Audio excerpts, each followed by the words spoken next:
DIY. Somebody's gonna have to tell the truth, and I'm gonna tell it.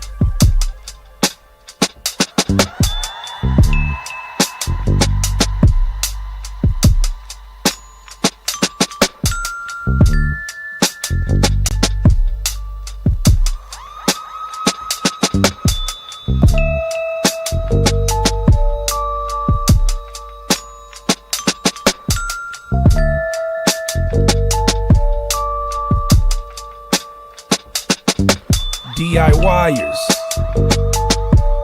DIYers, DIYers, DIYers. Welcome to the episode of Curtis King Reacts. Let's get to DIY.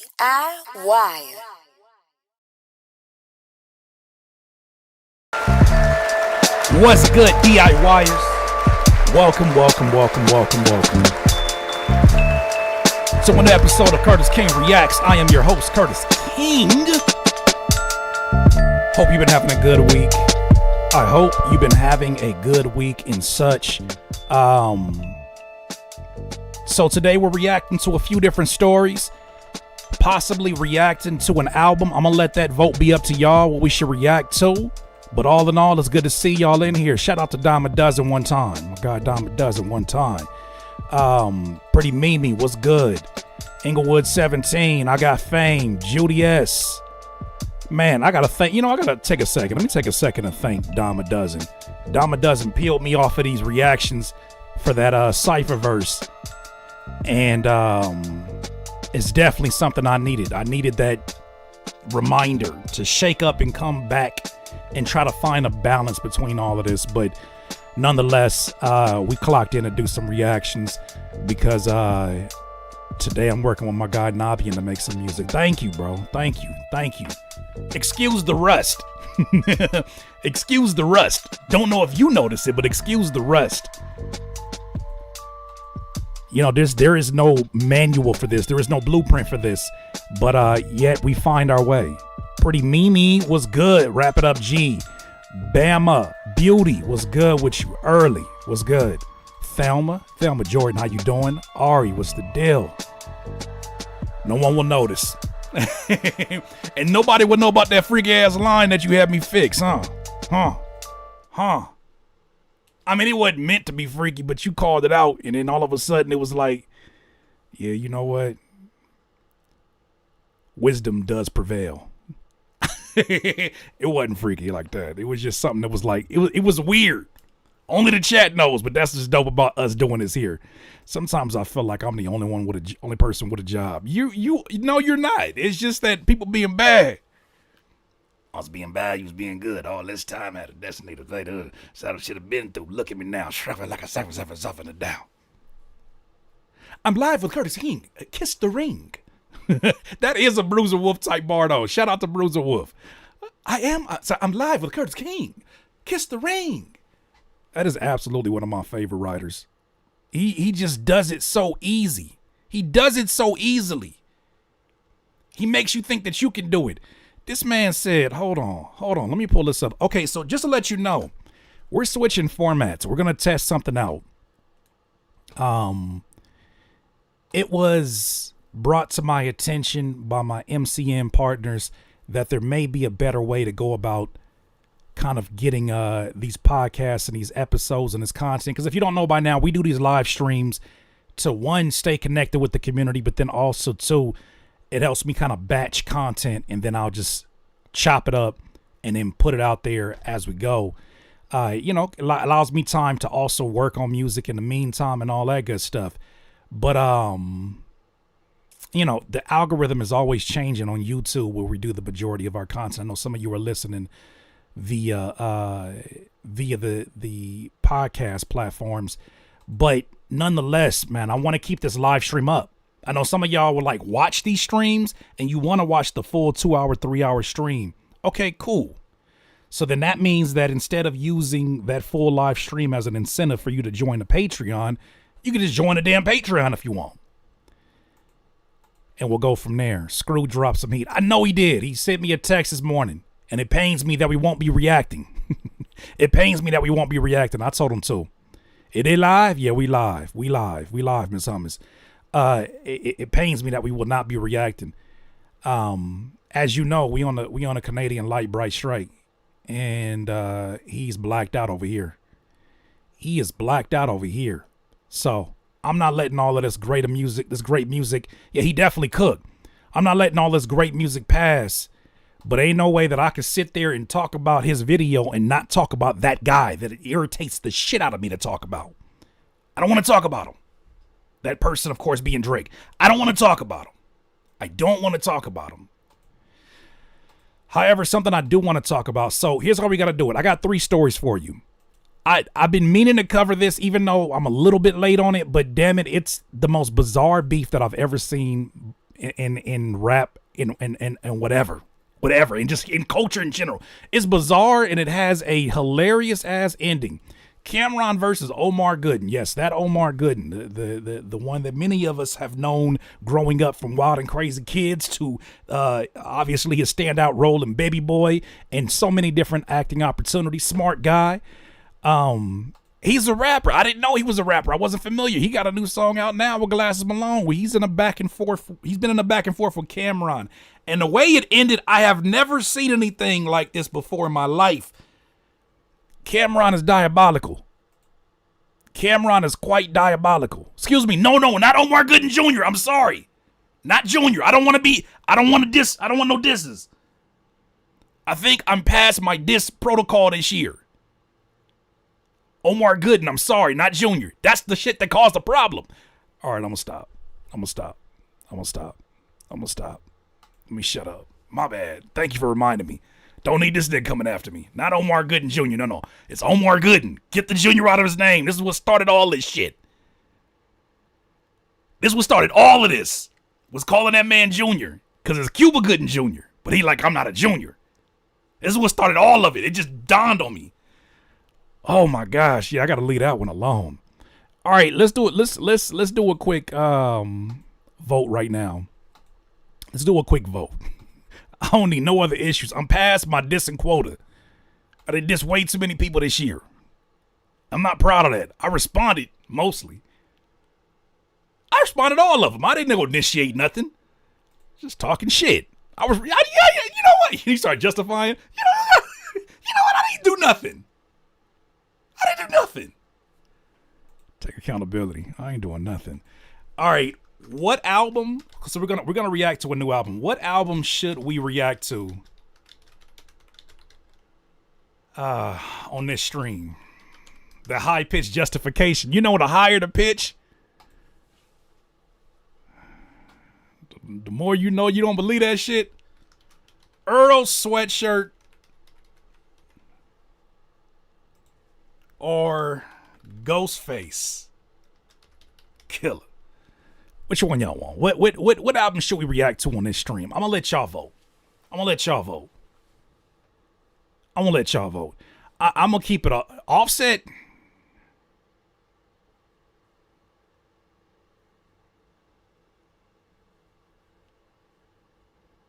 No, thank you. But more power to him. I can't wait to listen to some of the songs on there. But no thank you. No, thank you. No, respectfully. Call me an old head today. It's okay. Call me young. I don't care. That's cool. But nah, not today. That wasn't even an option on the table. Benny the Butcher. I know his project dropped. I'm so mad that I did not cover that. I'm so mad I didn't cover that when it dropped. So I'm gonna keep it a whole stack with you. This is what's gonna make this reaction interesting. I have, of course, because of Wu-Tang, I've listened to Ghostface Killah, but I've listened to Supreme Clientele 3 or 4 times. Revoke my hip hop card 3 or 4 times, especially back when I was early in my stages studying. I haven't listened to Ghostface in a long time. I mean, that's a lie, except for his feature on Mr. Morale. Earl Sweatshirt is the same way. So, shame on me. Yeah, shame on me that we don't all have the same artists that we listen to. Shame on me. You want me to lie about it? You want me to come in here and do a song and dance? Hey, man, yeah, I'm always on that shit, bro. What you want me to do? You miss Fish Scale? You know, there's albums that come in cycles where you get some of the singles, you get some of the mentions by folks who are diehard fans. You know, I appreciate his style, especially for the things that I have listened to. I love the single that he just had that I believe was like kind of a flip of a song that he's done before. But it was a moment when he said something in an interview where he was like, because, you know, he has a really abstract style. He has a really abstract style where he makes a lot of visual imagery connect, even when it doesn't necessarily make sense. And he said in an interview, he was like, I don't even know what that meant. I don't know why that shit, it irritated me a little bit. Just a little bit, like a little bit, irritated a little bit. But I mean, you feel me? Like, I don't know, man. I don't know. Like, I really thought that he was like this like poet that I was like, damn, I got to get my professor hat on to really understand. And that nigga said, I don't really be knowing the shit I be talking about. I don't know what the hell I was saying there. It's a style thing though, stream of consciousness style. Absolutely. Earl Sweatshirt, same thing too. Like, every time I listened to Earl, it wasn't in a full album. I don't think I've heard a full album by Earl. But the songs that I've heard, like, I've never heard a dud verse from him. It's just an acquired taste.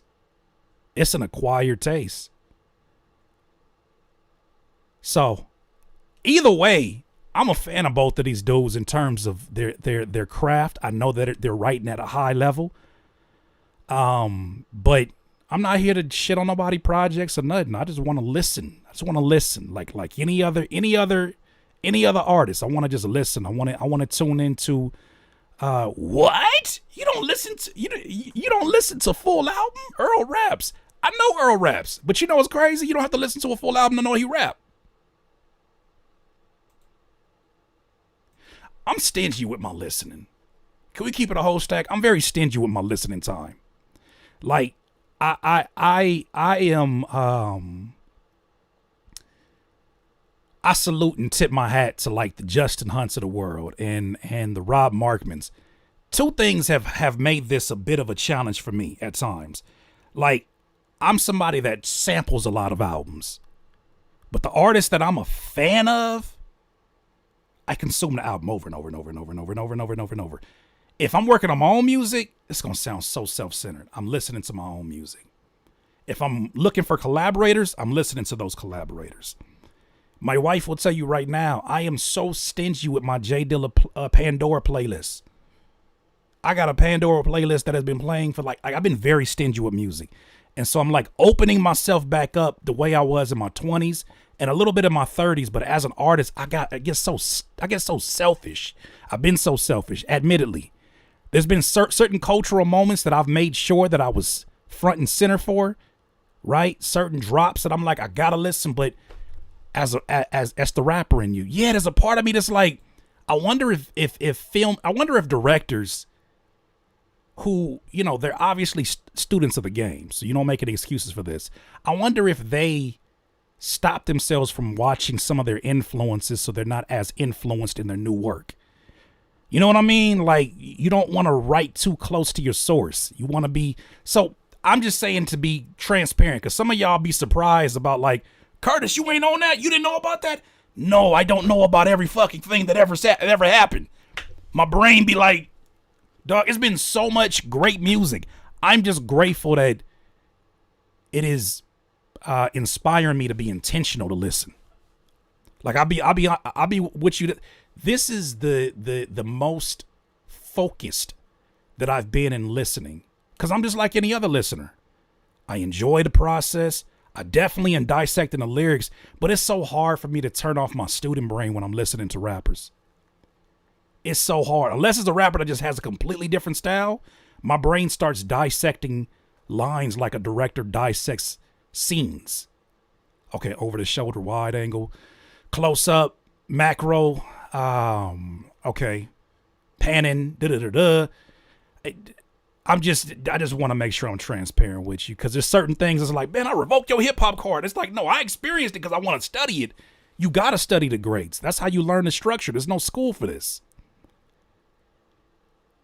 But I be like listening to, like, even like on Culture United sometimes, I be listening to my peers and I'm like, them niggas be recalling shit. I don't know what I had for breakfast yesterday.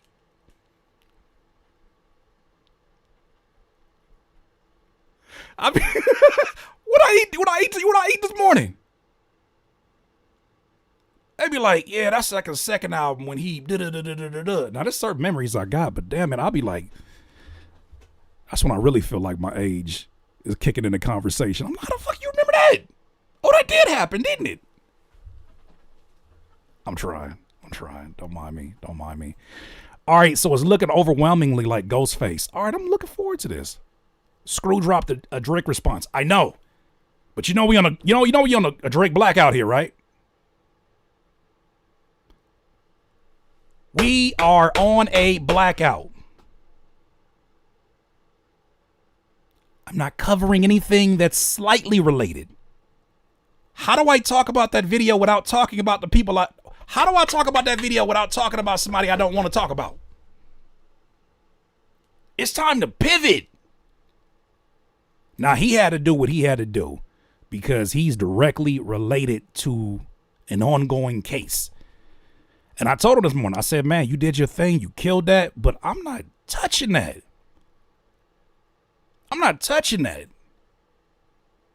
It's screwed up. I know. That's the homie, and it's gonna be the homie even if I don't react to it. What are y'all trying to but it's screwed up. Okay. And he texted me this morning. You know peer pressure don't work on grown men, right? You know that, right? You know peer pressure don't work on grown men, right?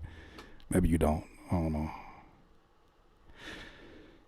Yeah, I'm not touching that. I have no intent to interact. You scared? Yep, that's what it is. Fearless Dodo. I'm scared. I'm terrified. I'm Jesus. I can't sleep at night. These bags under my eyes are not from fatherhood. This is out of fear of the Canadian light bright. Petrified is what I am.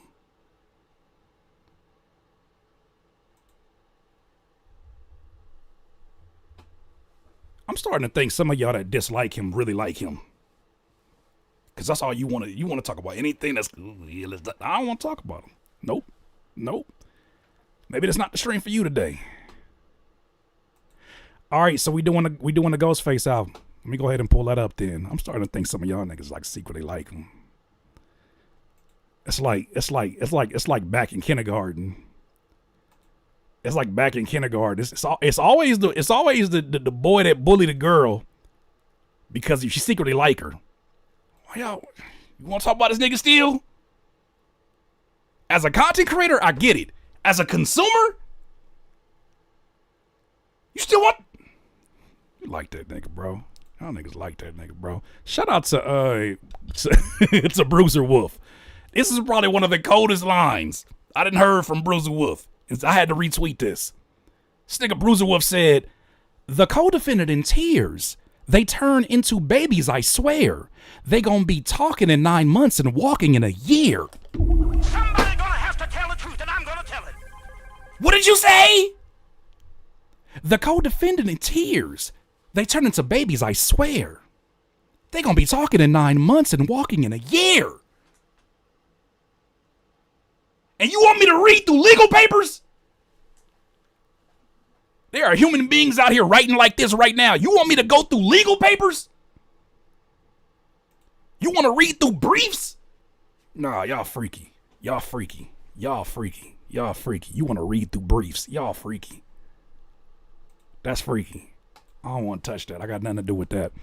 Plus, my legal counsel, Afro Butterfly, I don't know if she here. My legal counsel, Afro Butterfly says, I don't think that's wise for you. And I said, okay, lawyer.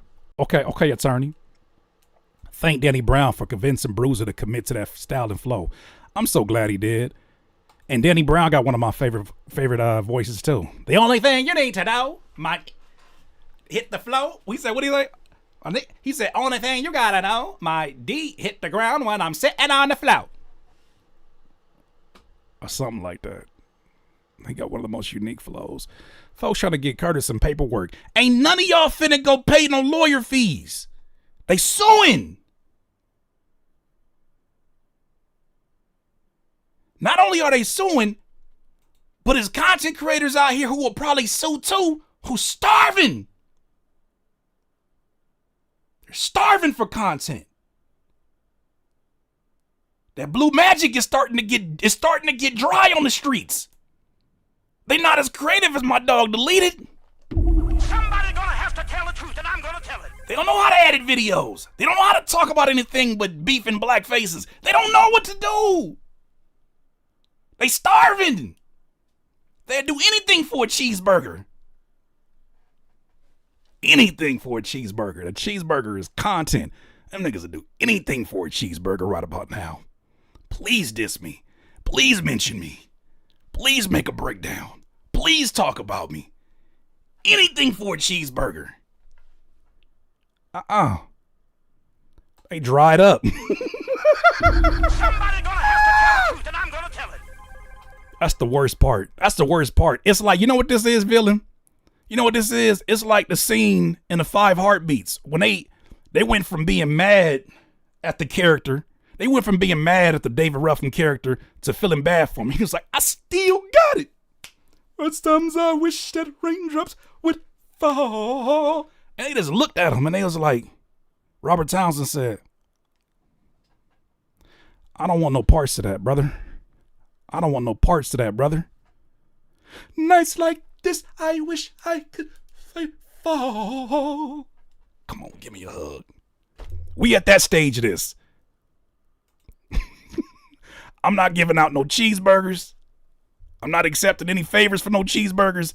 And I'm not giving nobody no content. Fall. They starving in these content streets. They got to actually talk about hip hop. They got to actually talk about rappers, and they don't respect rappers. They don't like rappers. Nights like this, I wish raindrops would fall. I deleted. If it's not too much, could you pack me out?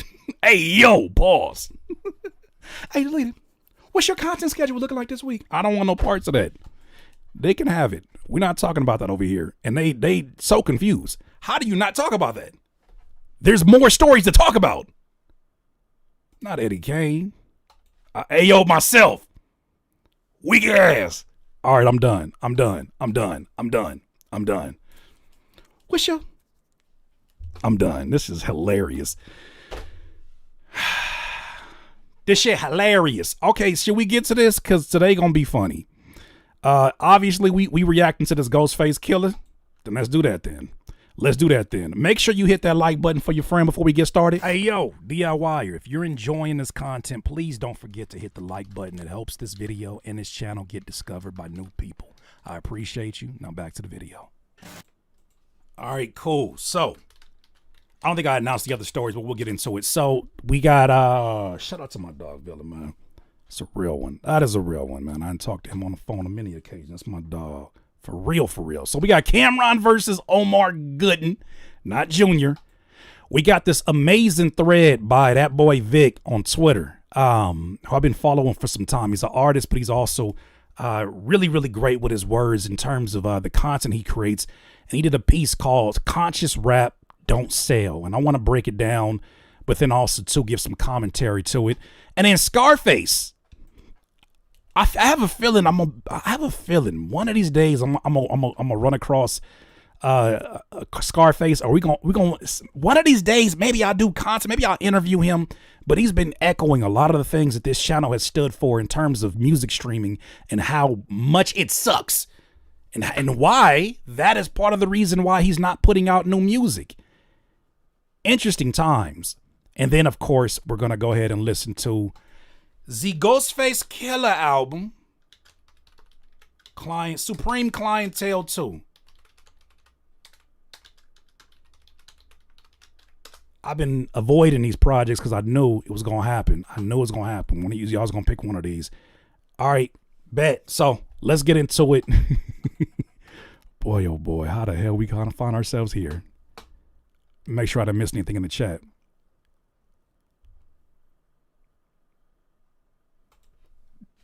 That's funny to you. You found my government name. You found my government name, and this is the first joke you made? You found my government name, which doesn't have a T. Doing some lasagna. You found my government name, and this is what you came up with. You feel accomplished, don't you? Stay off my Wikipedia. Head ass. Niggas find one Facebook page and all of a sudden think they know everything about you. Okay, Dawn. Head ass. You know I show my face on camera, right? Right? Like if you do that to delete it, all right, maybe you win some points. My face is on this. My face is on the content. Detective? I'm done. I'm so sick. Do you want? Y'all gonna bury that. Y'all make me sick. You make me sick. Have you no decency? DIY. DIYers, I've been meaning to cover this, and I'm a little bit late. But I don't know if you know, but there has been an ongoing back and forth that is probably the most bizarre thing that I have ever seen in hip hop, especially when I tell you how this story ends. Cameron, you obviously know him from his Dipset history. You know him as a solo act. You know Dipset. You know Killah Cam. You know Killah Cam. This is not versus another rapper. This is versus, well, hold on for that. I should hold my words. This is versus Omar Gooden. Do not call him Omar Gooden Jr. Omar Gooden is also an actor. Some of us came up on Omar Gooden from Wild and Crazy Kids, Smart Guy, and then eventually a standout role in Baby Boy and so many other amazing movies. I don't know how the hell we ended up here, but let's break it down. So they've been going back and forth. All right, let me pause this real quick. Sitting around or does Threads not have a pause button? That's fine. We'll just refresh it. It says here, this is Double XL who broke this down. During a December 2024 interview with 50 Cent on Cam's podcast, Talk with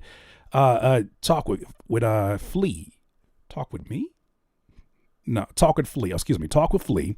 Cam name dropped Omar Gooden when speaking with 50 Cent about the struggles of black actors. And he said something along the lines of, no disrespect to nobody I'm talking about, Cam said, but if you Ving Rhames, you sitting around, or Omar Gooden Jr., y'all niggas sitting around. I wouldn't have saved my money and shot my own shot by now. So he's celebrating his independence, and Omar Gooden, not Omar Gooden Jr., catches a stray. He's sitting around like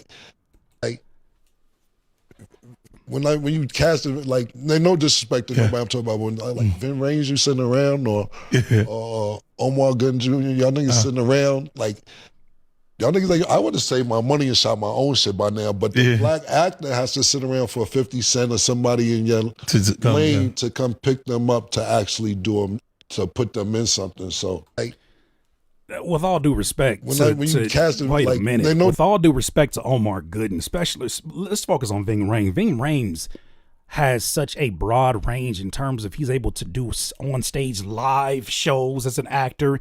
There's always an opportunity for Ving Rhames. I think the question comes down to, for something that you've done your entire life, do you always want to just do that thing? I'm always interested in seeing where these actors want to go to versus what they have to do. Omar Gooden, like I said, I'm more so familiar with his work in the TV shows and, of course, Baby Boy, but who knows? But Cam is very proud of his independence and how he betted on himself and cut a big deal. Well, he made a mistake in terms of Omar Gooden's eyes, because on January 25th, 2025, Omar clapped back with a track. I did not know he rapped until this track. And the track is called Fix Your Mouth. It's part 1 of a 4-part series. I guess we can listen to a little bit of it, see what he's talking about. He took offense with him calling him Junior. Felt like he was trying to little bro him. There's no disrespect to nobody. I'm talking about when like Vin Range, you sitting around, or Omar Gunn Jr., y'all niggas sitting around, like, y'all niggas like, I would have saved my money and shot my own shit by now, but the black actor has to sit around for 50 Cent or somebody in your lane to come pick them up to actually do them, to put them in something, so. I might not even listen to it like that. All right, little nigga. This shit giving me like early 2000 SoundClick era. I ain't gonna hold you. I ain't gonna hold you. That beat got a little SoundClick smell to it. Okay, continue. It's the work. I'm a problem. Don't be trying to poke the bear, spit like I ain't got shit to lose. Nigga, I'm down to take it there. I don't know why you playing. You not a killer, man. Like Kenny showed us, there's plenty of ways to kill a man. Woo! You only get one warning shot. Don't make me do it to you. You know my name. You say my name, don't add no junior to it. Cause I ain't like the rest. Cut from a different cloth. Yeah. I'd rather show you my jolly side. That's my Santa Claus. They about to make me add some pages to my catalog. Right. I've been watching all of y'all, taking notes in my battle log. Me and the team is ready. Done seen some things aplenty. Too late to. This man can rap. This man can rap. I apologize. I was not familiar with your game. I still feel like this beat belongs on page 5 on a SoundClick, but that's another story for another day. This man can rap. This man can rap. He's setting up his bars. He got the setup and he got the punchline. That man can rap. He got the imagery and he's speaking very, very direct to Cameron. It's not that long of a song. Continue. Try to sell my soul, I wouldn't receive a penny. Everything tight about me, everyone I need is right around me. Most my life's an open book, plus what they write about me. Yeah. Just go to Niggapedia, it'll say he got bars. Most of them niggas know him, so they don't fuck with Mar. Him not the most is famous, so he'll get reckless, cuz eating disrespect like having dinner at the Breakfast Club. Yeah. When you say no disrespect, that's just some clown shit for coming indirect with disrespect, so watch your mouth, bitch. I ain't gonna hold you. I ain't gonna hold you. Especially this year, have you noticed niggas been getting off a lot of disrespect, but setting it up as no disrespect? I always had to feel it. When people say no disrespect, they about to say some disrespectful shit, and they know it's disrespectful, which is why they said no disrespect to even start the no disrespect, and then you knew you wasn't being respectful.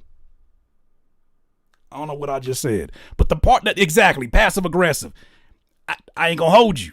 I don't want to be dissed by Life Jennings because Jennings just dissed somebody. He dissed, was it Ari? Was it Ari? No, it wasn't Ari. Who was it? Who? Somebody made a statement about how, I'm getting off a tangent, but somebody made a statement on Twitter. Somebody in here knows about how it was Money Long. Money Long said, "Must be nice." Felt like hate. Not when Life Jennings sang it, "Must be nice." Or when people be like, no disrespect. Or when they say, "Must be nice." It usually come with a little bit of hate. I ain't gonna hold you. Omar rapping on this. I was at the crib getting some neck, then hit the bank to go and cash the check that your ass wrote while you was talking out your neck.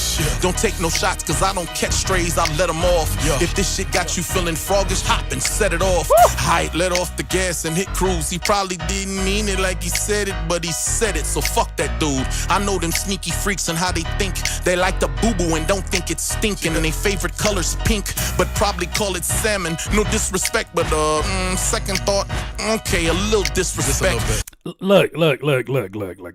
You can listen to these full songs. He got 4 songs. We're not gonna have enough time to listen to all 4, but as you can tell, I just want you to get an idea. This man can rap, and if I'm a rapper that's cut from that cloth of rapping, that's enough for me to say, all right, bet.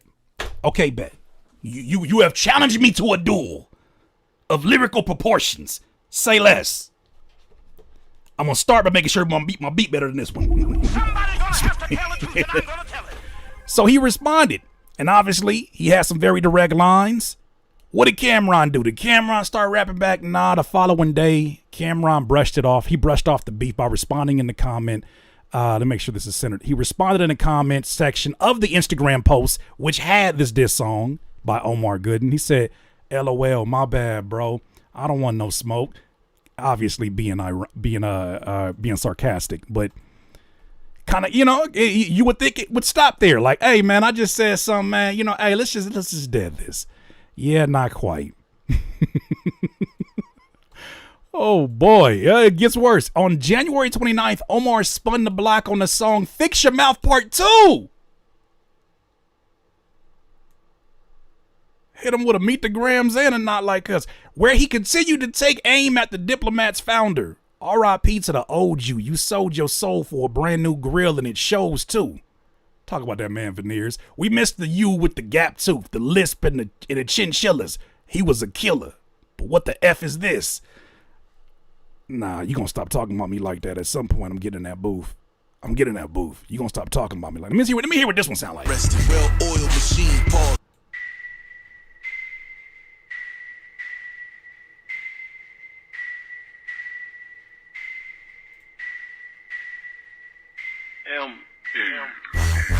Man say you don't want no smoke. You want no smoke? Gonna knock it off of these crump beats. Shit still gonna get hot though. Drop that bomb on him, man. Yeah. I told him I wrote too. Let's work. That's all I. I'm sorry. Go ahead. Okay, let's go get it. Keep this shit interesting. Well-oiled machine. Pause. No. Is he making a beast too? Okay. No, I'm sorry. I hear that. See that. Call your friend Kurt, man. I especially if you on the West Coast. I'd have got it. Easy work. Yeah, that's. Well, he said some shit. You heard what the sound like. That's all you need to know. Well, continuing the story on, in the most bizarre beef that we have ever seen. On May 13th, Cam released a freestyle. Oh, he's rapping. Where he dissed Omar with Omar Gooden, please don't mention me, Killah spits. Can't book me for no bowling alley, lounge, or dispensary. Then the same day, Omar tripled down on Fix Your Mouth Part 3. Oh, brother. Somebody gonna have to tell the truth, and I'm gonna tell Crump beats or not, he definitely is returning fire ASAP. He took a shot at the. Okay, let's hold off. Let's get to this Cameron one. Let's see what Cam had to say.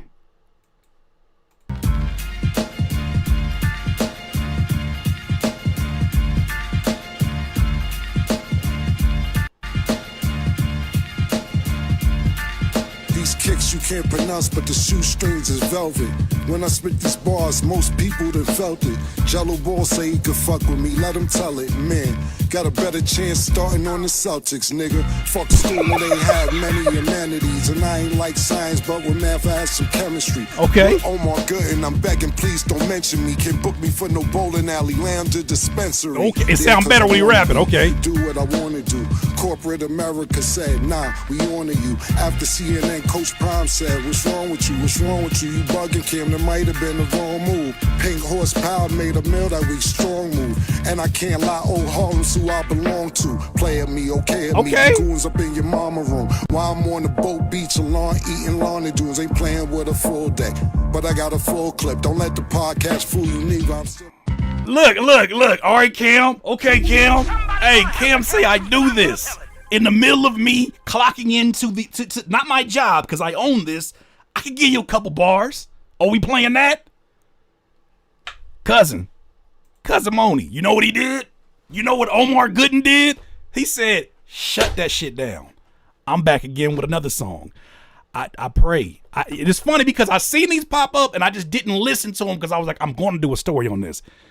Let's see what this other one sound like. I really hope the beat is better because Cam, I'm with y'all. He beat him with the instrumental, but my man's is rapping. Omar is rapping. Wait, they got beef? I can't tell. It's the most bizarre thing I've ever seen. Moni, it's the most bizarre thing I've ever seen. But wait till you see how it ends. Oh my gosh. Continuing on. Here's what Omar had to say here. A mogul status. Wasting my time with you,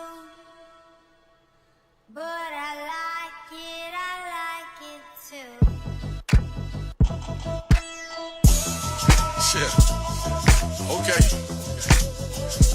It's time to put this thing to These bed. beats is pissing me off. I ain't gonna hold you. Smell like early 2000s Drake. It's fun while it lasted, nigga. Stick to the podcast, though, you feel me? Dusty ass claps. Yeah. But let's hear the bars. Let's work.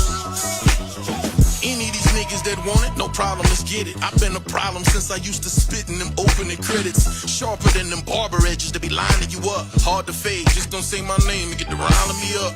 I'm such a thrill, I don't need a pill to reach ecstasy. I'm so him when I sit, all the hers wanna sit next to me. How many metaphors is it gonna take until you scream and shout? I'm HIMUNOT, don't make me spell it out. Lil' Kim to the shot at the Hey, relax. Relax. What happened? Why did it stop? Why you stop? Why you stop? Why you stop? Refresh. Why you stop? Why you stop? Do that again. Do it again. Do it again. to the shot at the kid. Pink Power Ranger or Killah? That's not what you is. That bowling alley line was cute, I gotta admit. But put a stop to Big O? That's not what you did.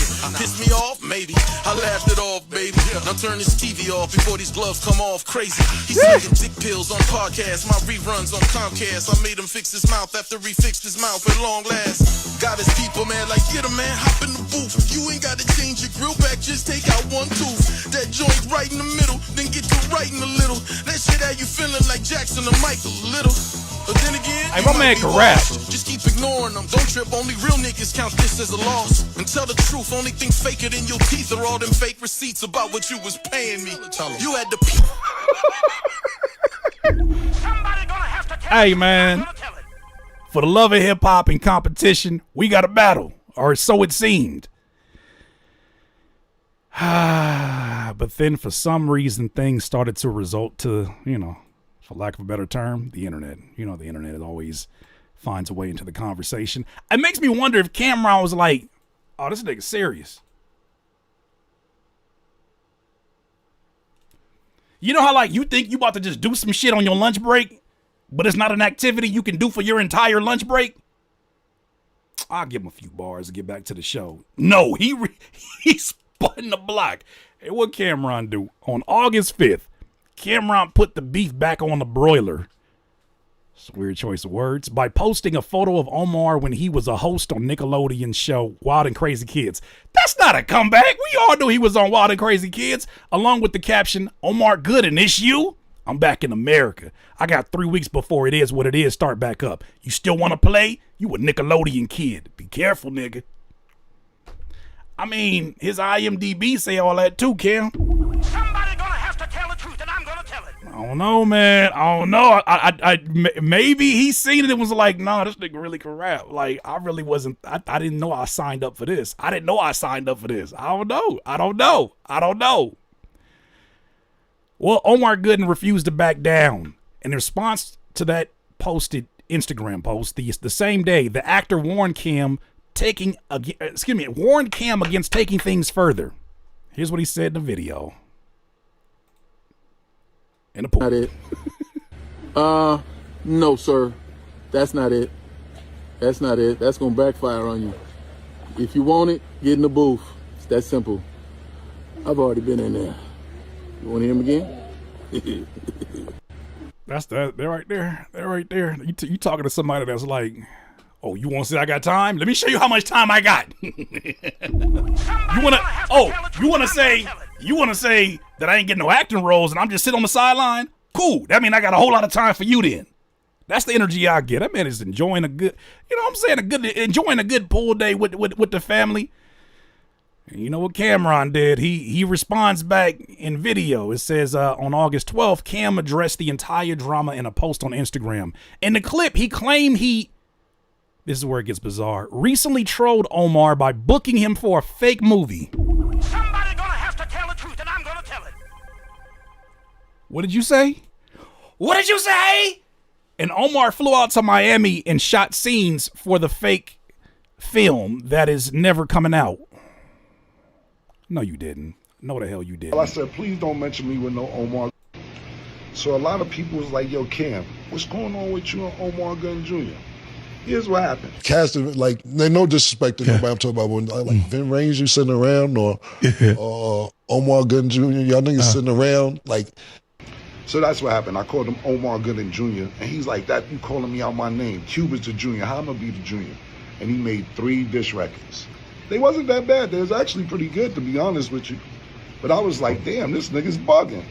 So when I did my freestyle, I said, please don't mention me with no Omar Gooden. He did another record. Cool. So this while we working on It Is What It Is. Buffer like, Kim, we ain't got time for that, man. We gotta finish.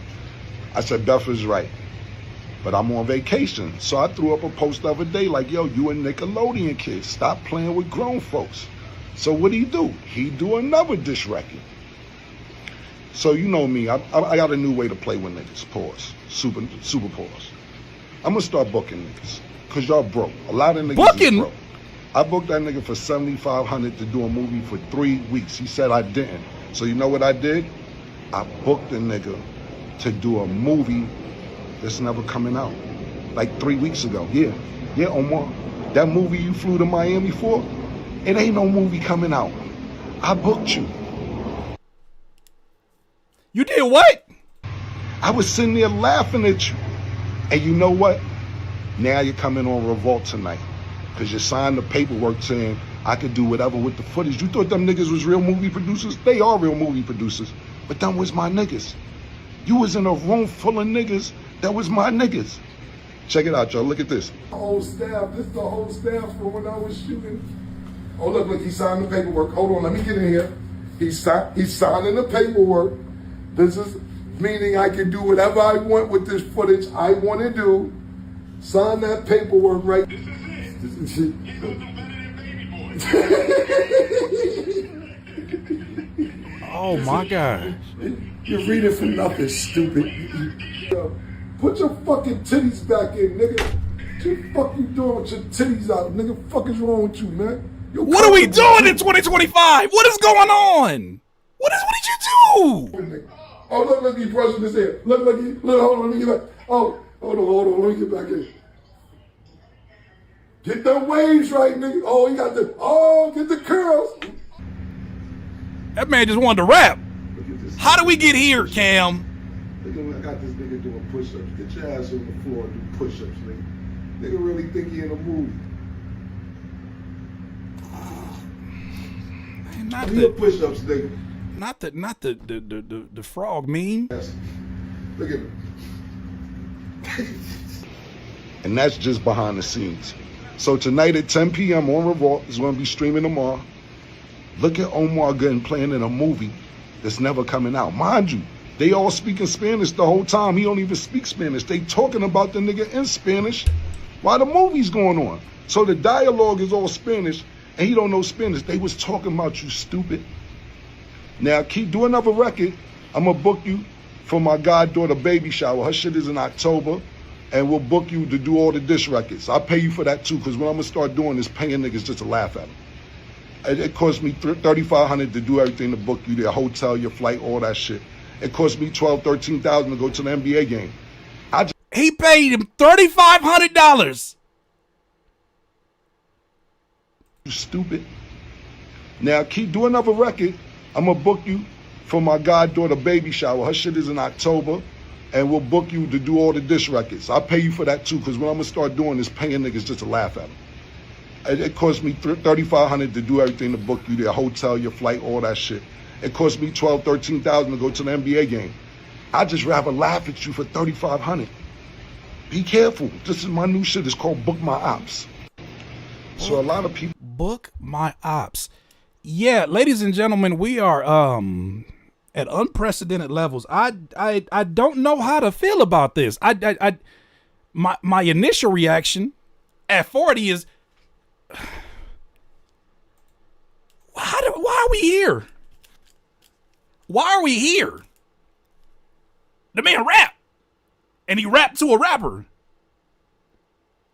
And even though we know that Cam can be very, very, very, very petty when he's engaged in any kind of back and forth, like you saw versus him versus 50 Cent, which, by the way, thank you, Cam, for my beat tag during that year. Curtis. That's a story for another day.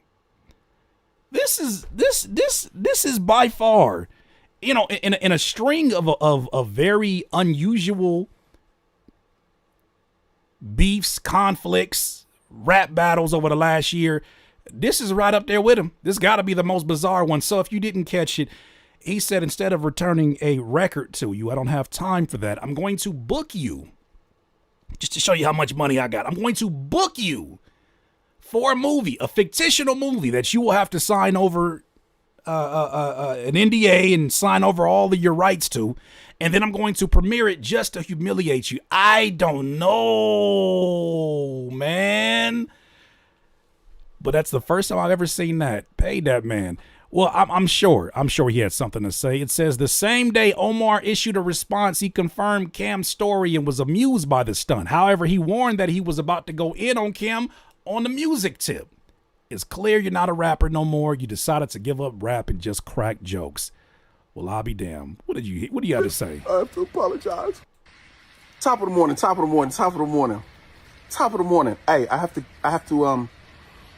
This is serious here because I got to address this right away because people call me. I have to send an apology. Hold on, give me a minute. I have to apologize for what I'm about to do to this nigga on this music. It's gonna be diabolical. First of all, thank you, brother. Thank you. You are next level. A free trip to Miami, $2,500 in my pocket to do some push-ups with my shirt off. Oh, don't you threaten me with a bad time. Thank you, brother. Thank you. You are next level. Oh, don't threaten me with a good trip time. To Miami, $2,500 in my pocket to do some push-ups with my shirt off. Oh, you're hateful. Thank you. And knowing that garbage ain't coming out is even better. Show it on your little show all you want if you need ratings that bad. Oh, my God. I'm almost 50, nigga. You think I give a fuck about man boobs and a titty? I ain't never said I was in shape. Who gives a shit about that, nigga? I'm a grown-ass man, nigga. It was funny, though. I've been laughing. I've been with the shirt down, I've been laughing all morning. My niggas is mad. Nigga, calm down, nigga. It's clear you're not a rapper no more. You've decided to give up rap and just try to crack jokes. Damn. No, I'm not coming on your show. I'm not helping your ratings no more. But thank you. No bullshit. Thank you. This is about selling. It's about selling records and you getting ratings. If you don't think they tuning in for what I'm about to do, nigga, thank you, my nigga. And thank you. Book me for some more shit. I've never been to Ibiza. Book me for that, nigga. $2,500. That's not just one scene, in and out. Send me wherever you want, my boy. Keep booking. I'm gonna keep spinning it. And I got some push-ups here, nigga. Needed them. I mean, this is God what. bless you. I love you all. Look, It's on now. There used to be a time where Cameron, 50 Cent, Eminem, there's certain people that Tyler the Creator, I would even say, well, you haven't really seen him in rap beef, but there's certain people that you gotta tread very carefully with because they have a lot of mediums to clap back at you. And obviously the purpose of the competition in a rap battle was to show that the other person is not only superior in their skill set, superior in how they craft their music, but also there is embarrassment that goes along with it. There is hazing that goes along with it. That is a part of the process. That is part of when you engage in the dozens, when you engage in your mama jokes. That's part of the purpose. That's what it is. But I think he's underestimating the power of somebody who gets paid to do acting for a living and can rap. Because a man not only barred you up, but he also flipped this whole conversation and said, well, let me really think about this for what it is. Okay, you got my man boobies on camera. That's cool. That's cool. Good for you. I don't know why you would want that on your phone, but you got it on your phone. Sure, you shared it. I'm 50. I'm at a good place in life. He also said, you paid me. If one of my ops pays me to do the job that I do already, imagine I got an op that want to pay me to do a reaction. I wouldn't do it, but you pay me, I do a reaction. You're like, look at this nigga over there setting up the lights. Yeah, make that camera look real good. Look at him over there focusing. Autofocus, you ain't got manual focus, head ass. Ha ha ha. Look at him sitting in that chair. You don't ever see his legs. Huh. I bet his feet dangle. Like, what's really the insult? So this man said, you booked me to go to Miami and do it. Let's get to it. We gotta really get to it. Now you booked me to do some push-ups and walk around Miami with $3,500. Appreciate you. Oh yeah, well that That song, that's not the song, but the actual video that Cameron teased actually did happen. Let's take a peep at that. It's called The Matador, starred. I don't know why that name is so funny to me right now. It's called The Matador, directed by Cameron. This is the most bizarre shit I've ever seen. Why is Revolt in on this? Don't they got enough shit going on? Y'all niggas, yeah. I don't know why niggas even play with me, bro. But listen, man.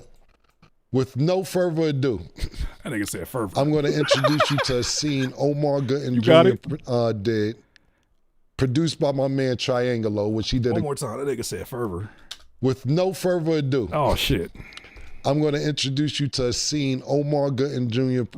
Did, produced by my man Triangelo, which he did a great job, of a movie that's never coming out. This is just purely for my entertainment. Can y'all do me a favor and hit that like button? Hey, yo, DIYer, if you're enjoying this content, please don't forget to hit the like button. It helps this video and this channel get discovered by new people. I appreciate you. Now back to the video. Appreciate y'all doing that favor for me. Let's go ahead and watch this damn movie because he's already talked this shit. He said what he did. He said why he did it. This was the premiere of it. Let's watch. It's only like a 6-minute movie. Let's watch. It's a big game. We got Judge and Soto. You ready? You ready for this shit? Okay. Pasa mi fucking Sosa. Let's do it. We're gonna run this shit. Let's run it. What you want right now? Tú vas a traer. Yo voy a la bola, mamá huevo. Let's go. What you got? All right, so you got two plugs sitting in the warehouse. I want to fast forward to when he actually makes his appearance. I did watch this part already, but let's see where he at. They're making bets based upon if Sammy Sosa hits a home run or not. Or what, they're calling balls and strikes, and they putting bets on every pitch. Okay. You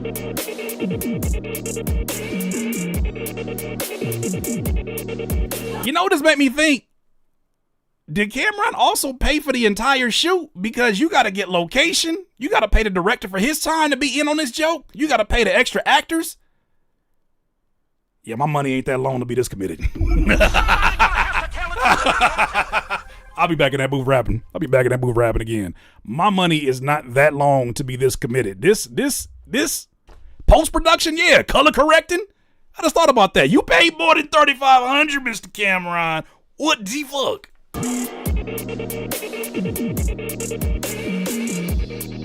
I'm gonna just say this. I know he probably thought it was an indie film, but Omar should have knew something was going on when they let him show up in a Lakers jersey. With no, like, you can't wear logos and shit in these movies.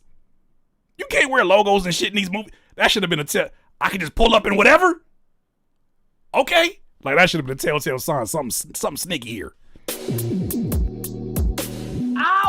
I can show up in a Lakers jersey. I can show up in a Dodgers jersey in the colorway of the Lakers. Yeah, you should have known something was up. Somebody gonna have to tell the truth, and I'm gonna tell it. Unless they provided wardrobe. Suelta, otra que no compota. Suelta, no me lo caliente. Oh, shit, Curtis, you hopping on that beat? No. No.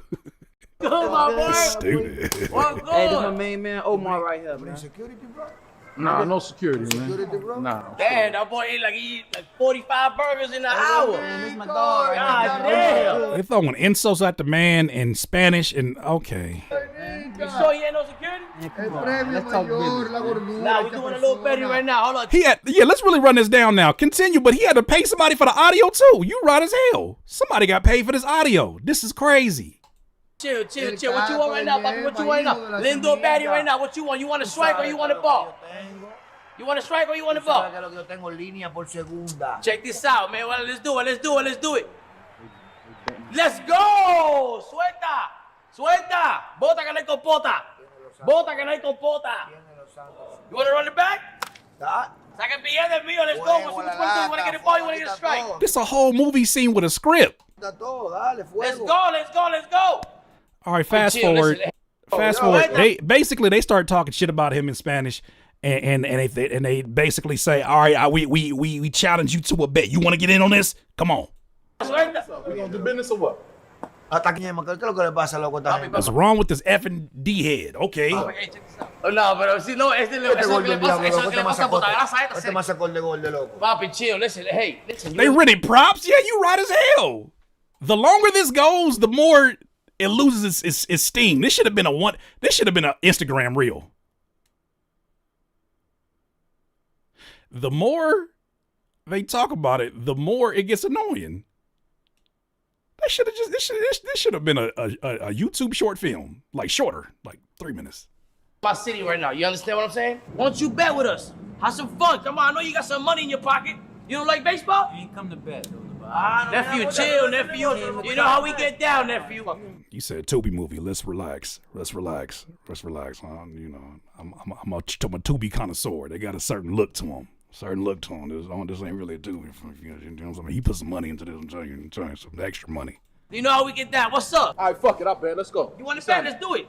Not real now. Let's bet 1,000. Oh, straight up. shit, not real now. Now we talking business. Not real now. Okay, so let's do it. Let's do what you want to do. You want to get a strike or you want to get out? You want to get a ball? Better strike. Oh, he throwing shit. Come on, man, make it Oh, tough. he throwing shit. Okay, so let's do it. Okay, so he goes through it. He loses the bet. They still talk shit about him, and then at some point he starts panicking and takes his jacket off. Y'all boys. At some point he starts doing. You can watch this movie on your own. I'm not that interested. I call that. You I ain't gotta gonna give me lose 20 anyway. though. I ain't You gonna gotta lose. give me 20. Gotta snuff. I mean, fucking Vamos. And it ends here.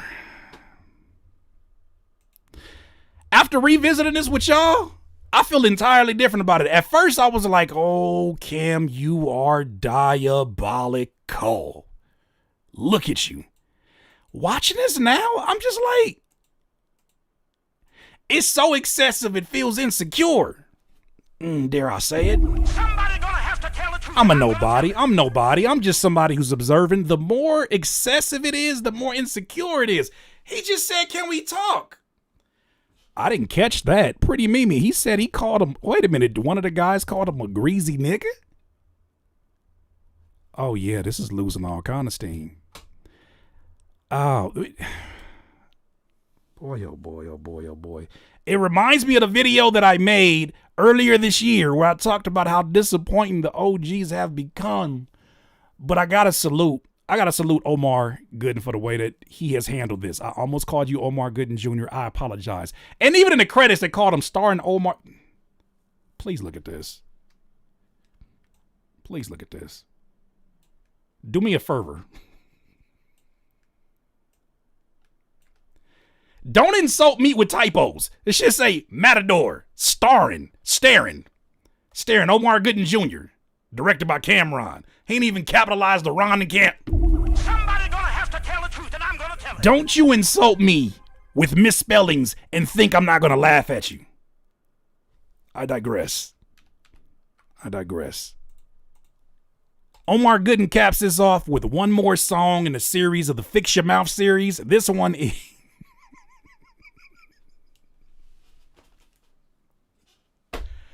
I know we're not always pro AI art, but it's pretty damn funny right here. This is the artwork for this song by Omar Gooden. Well done. Got him with a scarf and a camera and a leather jacket and a cheetah print, pink. Hey, yo, man, by the time I get finished with this nigga, I'm gonna have a whole album done before my album even drops, nigga. Thanks for the bag, bitch. You should've just kept the shit. I want him to win so bad. But these beats is pissing me off. I want him to win so bad. Street, you should've just had him put on the beats, which you should've did. You shouldn't have tried to think the shit was sweet. You should've tried to whoop a nigga feet instead of sneaking peeks. I know you're tired of pissing on the seat. I know you're tired of wearing all that pink, little nigga.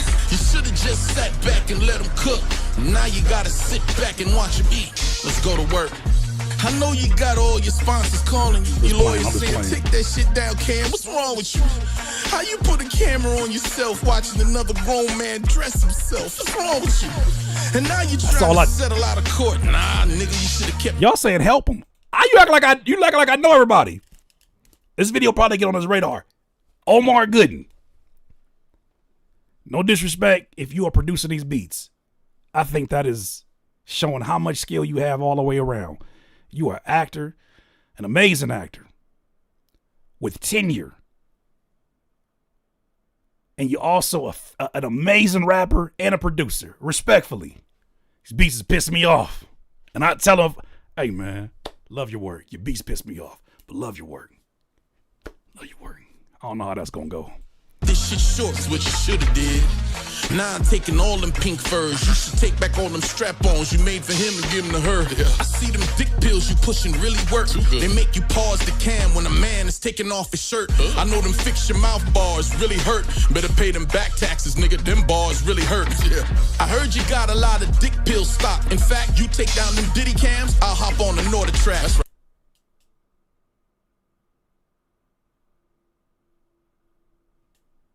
Only a minute in. It's time to get in shape anyway. But I still got that one hitter quitter, nigga. And I take that fade any day. Any day. You should've just kept the shit G. You should've just had him put on the beats, which you should've did. You shouldn't have tried to think the shit was sweet. You should've tried to whoop a nigga feet instead of sneaking peeks. I know you're tired of pissing on the seat. I know them designer panties and start to chafe, chief. You should've sat back and let them cook. Man, oh man, one more verse and I'm out of here. Alright, no more finna play. Think back, there's never been a day. Fuck that, there's never been a way that I'd be chased anywhere, any day. Not around a car that's parked, not on the ground, stomped out. You stuck in this beef, you stuck with them teeth. Them old ones, they still stuck in the ground at the park. Ask that set to get with you. How's it feel to hang around with a mark? You filed a police report in 1999. Around the same time, I was really getting mine. I was lining up little niggas with the belt off for trying to be a G. Nah, he can rap his ass off. He for sure can rap his ass off. Getting jumped by 15 niggas lined up at the DMV. You probably was thinking you was flashing back to your first DNP. Nah, nigga, that's too much zest. Way before TMZ. I heard you paid your boys to push up and get the acting manish. So they saw me hitting them push-ups and switched right back to Spanish. I thought you said the movie wasn't coming out. You got it streaming on all your platforms, nigga. Fuck you talking about? I salute you, Omar Gooden. I salute you. It's funny. There's a part of my brain that wants to say Junior because it's just habit. It's muscle memory. But then I remember all this shit that happened right now. This might have been, it says Sweet Pea, this might have been the best promotion for your name. I need to do this so people stop spelling my name with one S. What I got to do, diss somebody 5 times so you give me my other S? I empathize with you. I empathize with you, Omar Gooden. My brain did it again. It just stopped it. Look, this to me, this is how you, this is a grown man. He did what the rapper who is known as the rapper wouldn't do. He got out-rapped by an actor. He got out-rapped by someone who is known as an actor first. I'm not trying to limit him. He got out-rapped by somebody. The beat switch? There's a beat switch? Oh, okay. All right, let's see. Tell the people why you chose pink. Just come on out. Don't forget to this nigga, man. Look, listen. You should've just kept the shit G.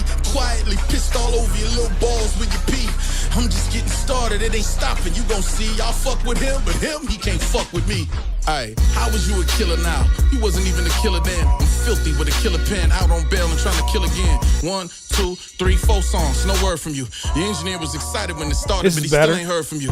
What's the matter? You don't think them cammy whammy bars will work? My teeth too fucking big, it's hard to spit, my jaws are hurt. Pause, unpause, damn it, my remote is broke. I've been watching Omar for years, he the fucking GOAT. It's wild shit, crazy baby boy, he fucking dope. Sick as city, that's probably the realest shit I ever wrote. Okay, hey, props to you. Final words. You look, Omar, man. Look. I salute you, man. I salute you. Was you want to salute your shorts, or is that just was that some Mandela effect? Was you want to salute? Don't matter. I'm not even trying to make a joke. My memory just opened up as soon as I seen your face. I was like, man, since I was a kid, we was raised up on Nickelodeon and Omar Good.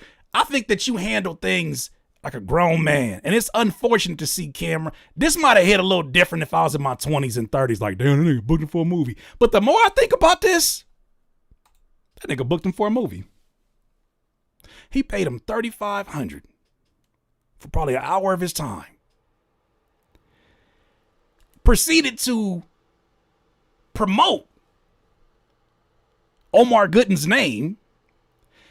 Then, hold on, before you say it's random acts of kindness, you put him on Revolt, which is going to expose him, I'm sure, to people who have him now in mind because he's at the front of their mind as, hey, you know what? We should reach out to Omar. I don't know how I would feel like I'm winning I don't care how much money I got. That's something I learned. No matter how much money I make, my brain still get mad when I lose some money. I still get mad. Oh, I get angry. This is not looking as embarrassing as I thought it was when I first watched this. But yeah, that was free promotion. And you showed us not only this gave an opportunity for him to not only remind us what he does as an actor, but also show us what he can do as a rapper. I know that move might feel very boss-like to some folks. I'm looking at this in a different lens. Omar handled that situation. Those are just my thoughts, though, DIYers. How about you let me know what you think? DIY.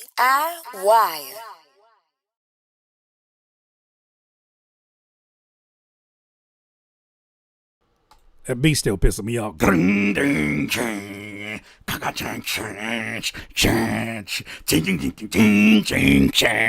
shit pissing me off. He is carrying the weight of that production. He is carrying the entire weight of that production. He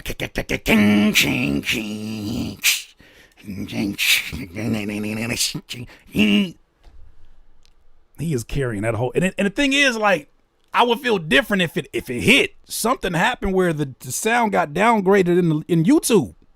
It got downgraded. He about to bring Crumpin back single-handedly. It ain't going nowhere. Shout out to Tommy the Clown. It ain't going nowhere. Maybe those stomp the yard throwaways. If anything, I'll be looking at the camera like, damn. He served you over. You got served production. And what you do? I paid him to be in a movie, Curtis.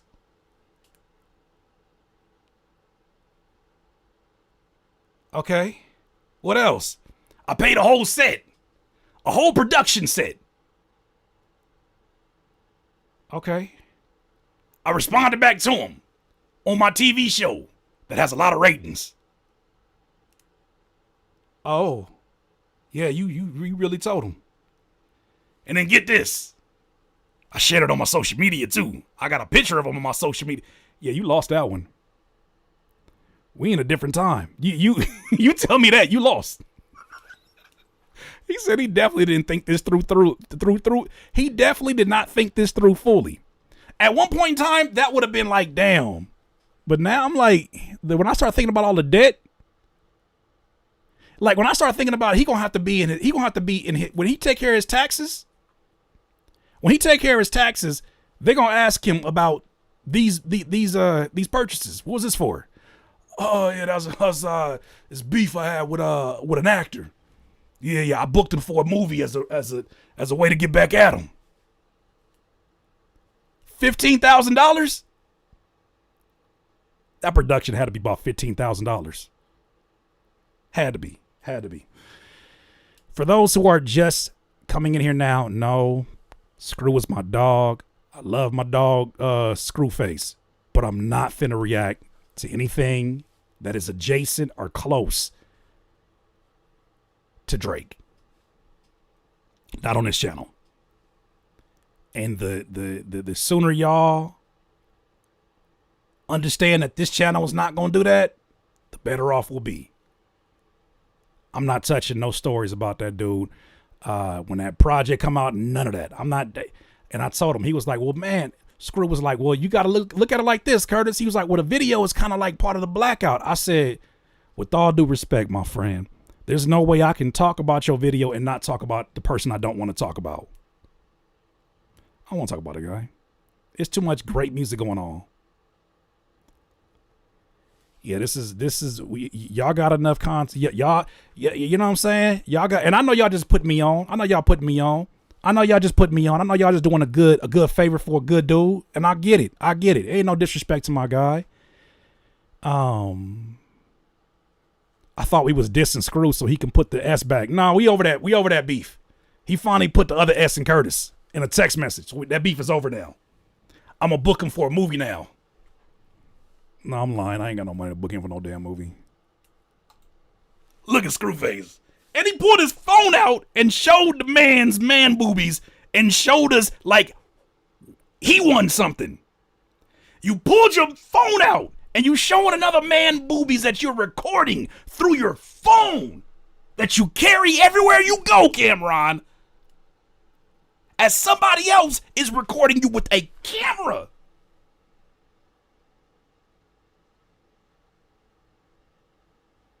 As that man unknowingly is being watched on the other side of a mirror as he's getting dressed. At some point, that don't feel like a little different. That don't hit a little different to y'all.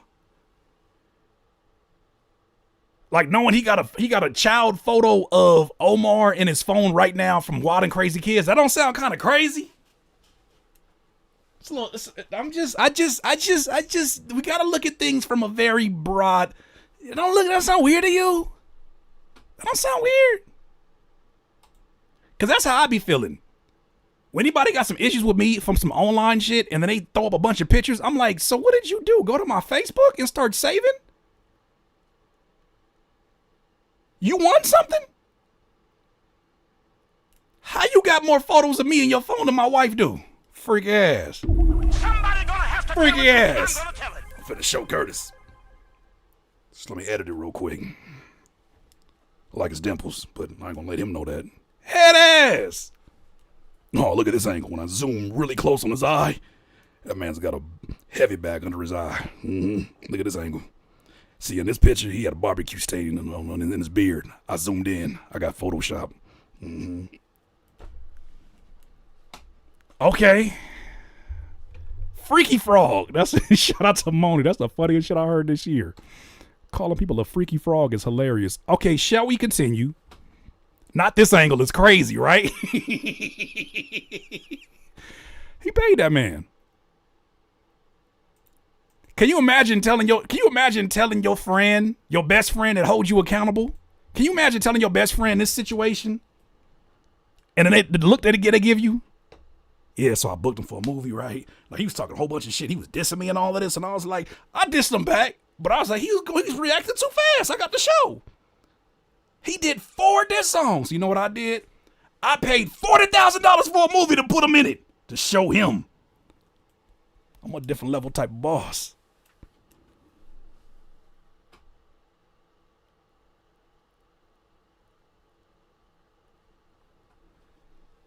I don't know how to hog tie people.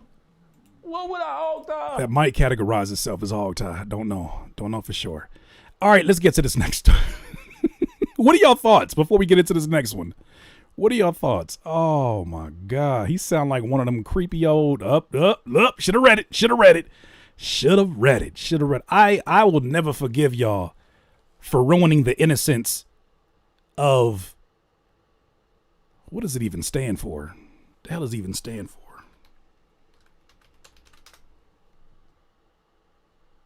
A portable document format. I will never forgive y'all for ruining a portable document format, aka PDF. Y'all ruined it.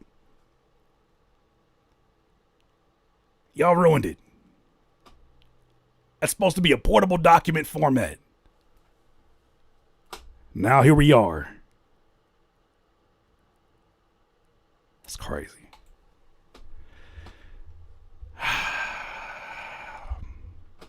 All right, well, let's get to the next. I ain't never hog tied no people. Why would I hog tie? I'm so glad y'all got sense in here because I didn't know when we did this story how some of y'all was going to react to it like, damn, that's crazy. That's some bullshit. Like, you know he got money. If he can do that, that's crazy. He got money just to, like, spend. I should have known I was in here with grown folks because y'all's like,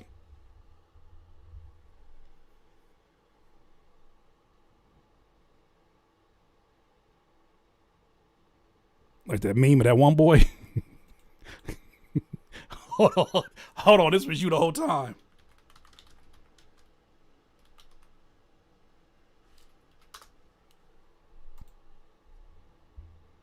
This was you the whole time. This was y'all right there. Right there. Right the hell there. Somebody gonna have to tell the truth, and I'm gonna tell it. Right there. Right there. Lord have mercy.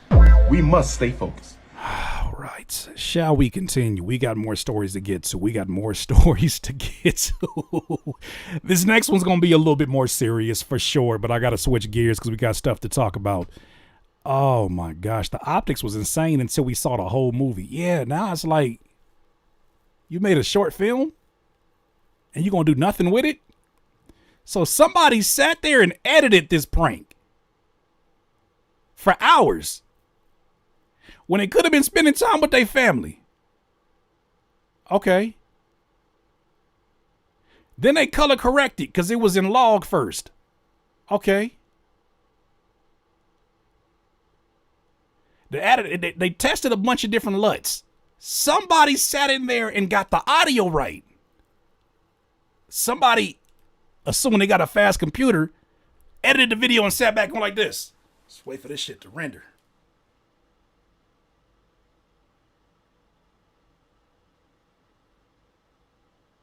Then it was sent over to Cameron for his approval. And he had to tell him, no. Take this part out, add this part back. And then they went back to the editing desk. I said they went back to the editing desk and made other edits on a movie that's not going. And that man got paid for a job.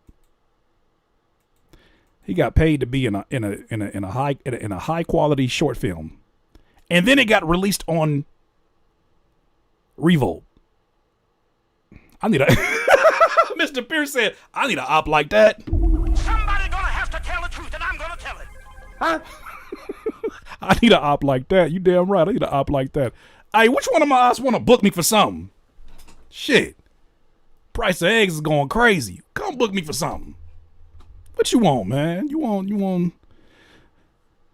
Yeah, now that I think about it, if somebody said, I want to book you, Curtis, so I can look at you from a two-sided mirror and embarrass you while looking at you on my phone.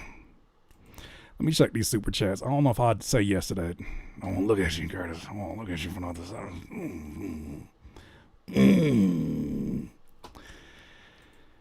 Real name Clarence said, Omar being a seasoned actor, I'm sure he has a writer to be fulfilled. So, oh my God, what if he had a trailer? A box of granola bars?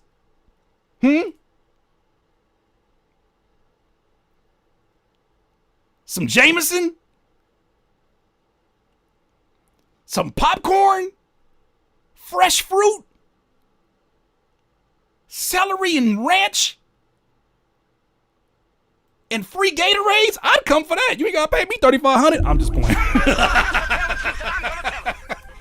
I didn't even think about that till you said that right now. Yeah, because that's probably part of his requirement is, this is the money that you're paying me after. This is what you're paying me no matter what. But I have some requirements as a seasoned actor who has representation.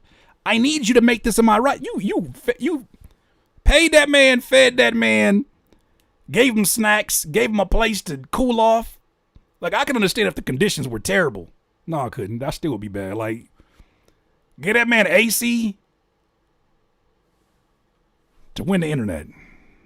Flew him out. He got flued out. Pink Starburst said, spending money on people is not a own. Like buying concert tickets so it looks empty. You put money in their pocket. How is that a diss? And they can end the show early. Somebody gonna have to tell the truth, and I'm gonna tell it. And imagine how tired some of these artists be. I didn't even think about that until you said that right now. Imagine how tired some of these artists be. I know it because I'm an artist. And I've done many shows. I've done hundreds and hundreds of shows. Some nights you just ain't gonna have it.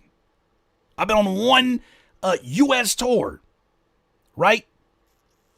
50 cities, 25 states. You tired. One of them nights you ain't got it. Imagine feeling sick and you look into the crowd. It ain't nothing but one lighter.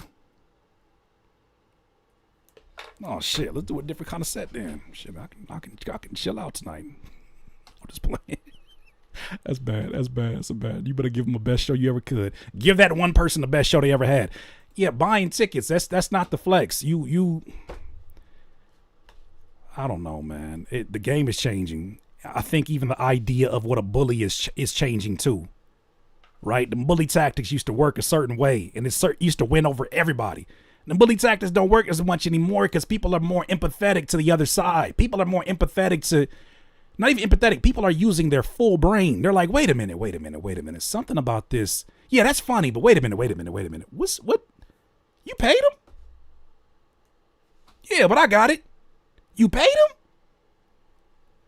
This man made 4 diss songs on you and you paid him. You put it like that. Nigga, you make 4 diss songs, I ain't paying you shit. I don't care how much money I got. Be like Dave Chappelle when he had that crown on. Hold my money. When he had Oprah money. Hold my money.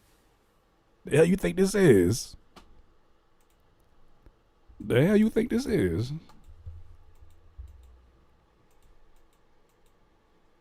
Okay, I'm done. Y'all, I'm crying. He said, you know what? All right, y'all. I'm going to start beefing with Cameron so I can boost my career. Curtis, you need a movie role? I got you when Cam okays the movie deal. Somebody gonna have to tell the truth, and I'm gonna tell it. Not the is what it is stimulus package. Not the is what it is stimulus package. I wonder what Mace think of that. Because Mace was nowhere to be found in these clips. I wonder what Mace think of that. I wonder if Mace was like, you know, Killah, usually I with you with these things, but I don't know if that's the move, Killah. I mean, you gonna pay him to be in a movie and you gonna record him? Pause. Hey, pause. I don't know about that one. Killah, you my boy, but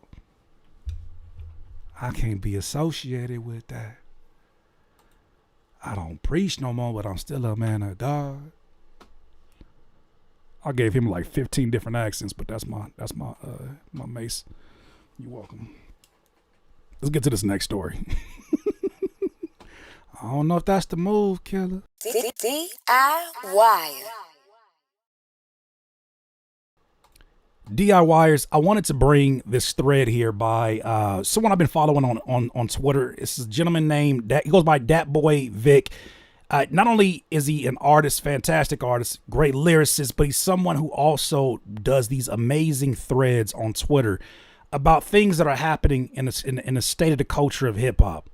This particular thread I thought was really interesting because, you know, for the longest, when the term conscious rap came up, which I think really got popularized in the early 2000s when there was the first initial divide that people tried to put folks in a certain type of pocket. I don't know when it was the origins of that, but I remember when it started to populate around like the Reflection Eternal, Talib Kweli is when I started to hear it versus like a 50 Cent, which is more street-based rap and street-based hip-hop. All that said, there's always been this assumption that labels prioritize signing artists that kind of fit in that category of like the NBA young boys and the 21 Savage. Like they always prioritize them because, hey, this is America. Violence sells, right? This is what the people want, has been the assumption.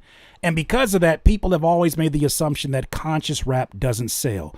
In this thread, he starts to debunk it in such an interesting way. So on this first thread, he says conscious rap doesn't sell, debunked. So he's showing you here the list of the greatest or the best selling rappers list. And he has categorized a few of the artists on here as quote unquote conscious. I'm curious. He didn't mention, as you'll see here, he didn't mention Eminem. Do you consider Eminem to be, did he become a conscious rapper? Especially when he started to become more political, when he started to talk more about his home, where he's from, when he started to talk about, is that a stretch? Am I tripping? I could be tripping. I don't know. I had that question. I haven't really given it much thought. So he has a list as Kendrick, Tupac, Kanye when he was conscious, and Jay-Z, I'm assuming more so towards the end of his career, latter career, when he's getting to the 444 era. He highlights them as four out of the 6 highest selling rappers of all time are conscious rappers. Now, I initially see this and I'm like, it's really easy to pick out the anomalies and make them seem like it's easy to pick the exception to the rule and make it seem like they are the rule, but I'm going to let him cook because he has some great points here. So he says, here is a reality check. This is what I love when he starts to cook on this level. He says, while every black kid in the hood these days idolizes trap rappers and drill rappers, and they often get the deals, How many do you see on this list? The reality is that they are the ones that don't, the reality is they are the ones that don't sell as well as the conscious rappers. So why, continuing, why do labels sign them?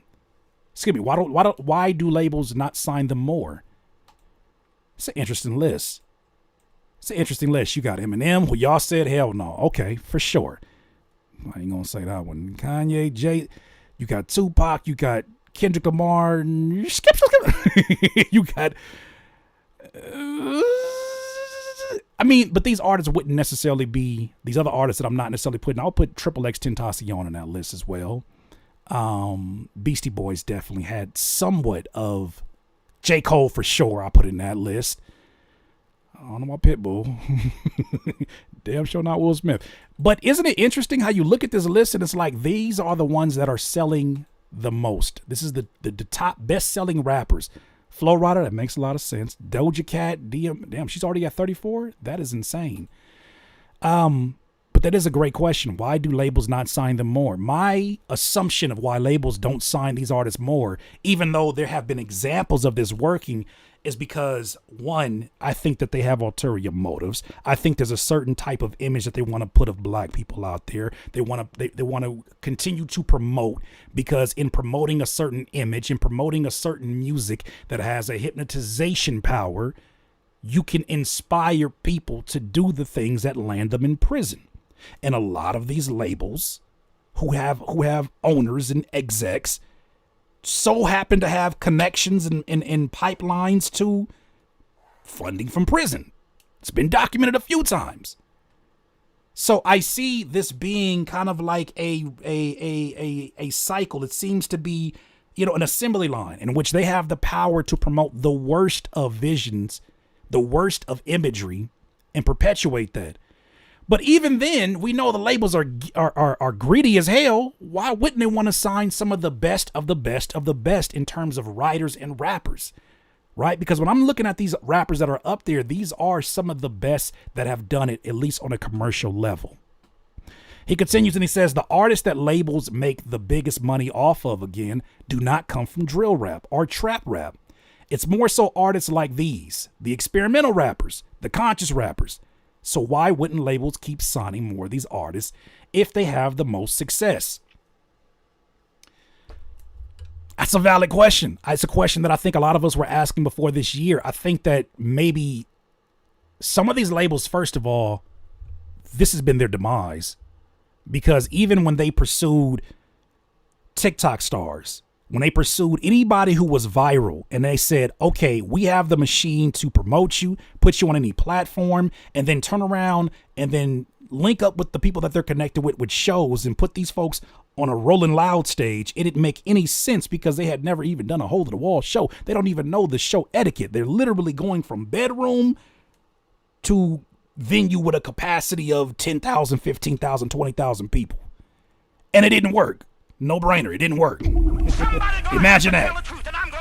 But it is interesting that you got these artists here that, that are experimental, that in some regards people categorize as conscious, whatever you want to call that, because if you're awake, you're obviously conscious of. Anyways, I've always had issues with that term because I feel like it's so limited. But why wouldn't labels keep signing more of these artists if they have the most success? I think it's harder to control artists like this. I think that when you have artists that know who they are on an artistic level, there's certain things that they won't put up with. I think it's harder to get them in slave deals as well. I think that when you're talking to somebody who's rapping some shit that can obviously get them in some shit, right? Like they're incriminating themselves in their music. And I'm not putting every drill rapper in every, I'm not putting every drill rapper or trap rapper in the same category, but y'all know who I'm talking about when I say it's some people who only make I snitch on myself music. And then when some shit happens, it's like, damn, why they messing with me? Well, you created a megaphone to bring that kind of attention towards you. Your shows become literal conventions of other people who are thinking that. I digress. So I think that it's harder to control these type of artists. And I think that these type of artists also require work. And a lot of these labels seem to be, well, they've lost a lot of employees and they've been understaffed. And I wonder if that's even a desire of them to do the artist development and to book the type of things that you need to book for an artist like that. He goes on to say, so again, we would have to ask labels, if J. Cole and Kendrick are two of the highest selling rappers of all time, why have you not signed another artist like that since they were signed almost 17 years ago? Because obviously that type of rap sells when you promote it. I think some labels have tried to find their answer to a Cole, to a Kendrick, to whoever else is popular. I just think that nobody really wants the carbon copy. Nobody wants the copy. Everybody wants the original.